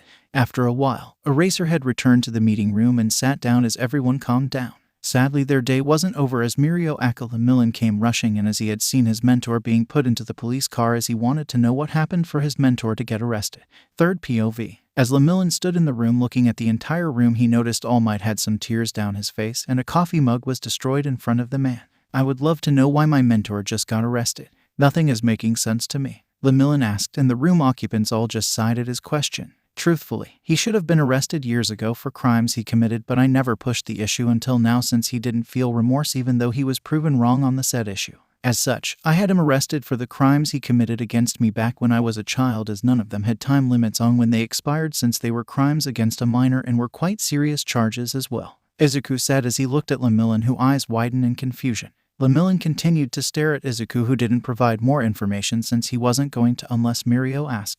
Of course, Mirio had asked. Mirio asked what exactly the crimes were, and Izuku looked at Lamillan and then spoke. Do you remember when you asked me how I was so strong, and I told you because I went through blood, sweat, tears, trauma, being villainized, and being isolated from society, which forced me to focus on my training only. Though a lot of that is thanks to your mentor Sir Nighteye, since he had a hand in a lot of that, Izuku said, and Mirio nodded his head, and Izuku said the crimes relate to that. When I was 9 years old, your Sir Nighteye came after me because All Might had entrusted something of great importance to me back then, since he believed he was going to die. I promised to never allow it to fall into the hands of another person, but Sir Nighteye didn't like that I had what All Might entrusted me with, so he decided to come after me in greed since he didn't believe I should have it. Unluckily for him, I refused to give it up since I had no intentions of betraying All Might's trust. As such, Sir Nighteye turned my mother against me, which led her to physically abusing me, and she even hit me right in front of him. She then would starve me for days, as Sir Nighteye would return later to see if I would give what he wanted, but I still refused. Soon, though, I was left with no options left, as my mother threatened to throw me out on the streets if I didn't turn what I was entrusted with over to Sir Nighteye, since he had told my mother I had stolen whatever I had been given. Do remember, All Might at this time was in a coma due to being on his deathbed back then, which wasn't public knowledge, so he couldn't help me, Izuku said, and then took a drink of his tea in front of him since he had changed the coffee out for the tea. Izuku then turned to Lemillion again and asked him what he thought Izuku did back then when he was left with no other option.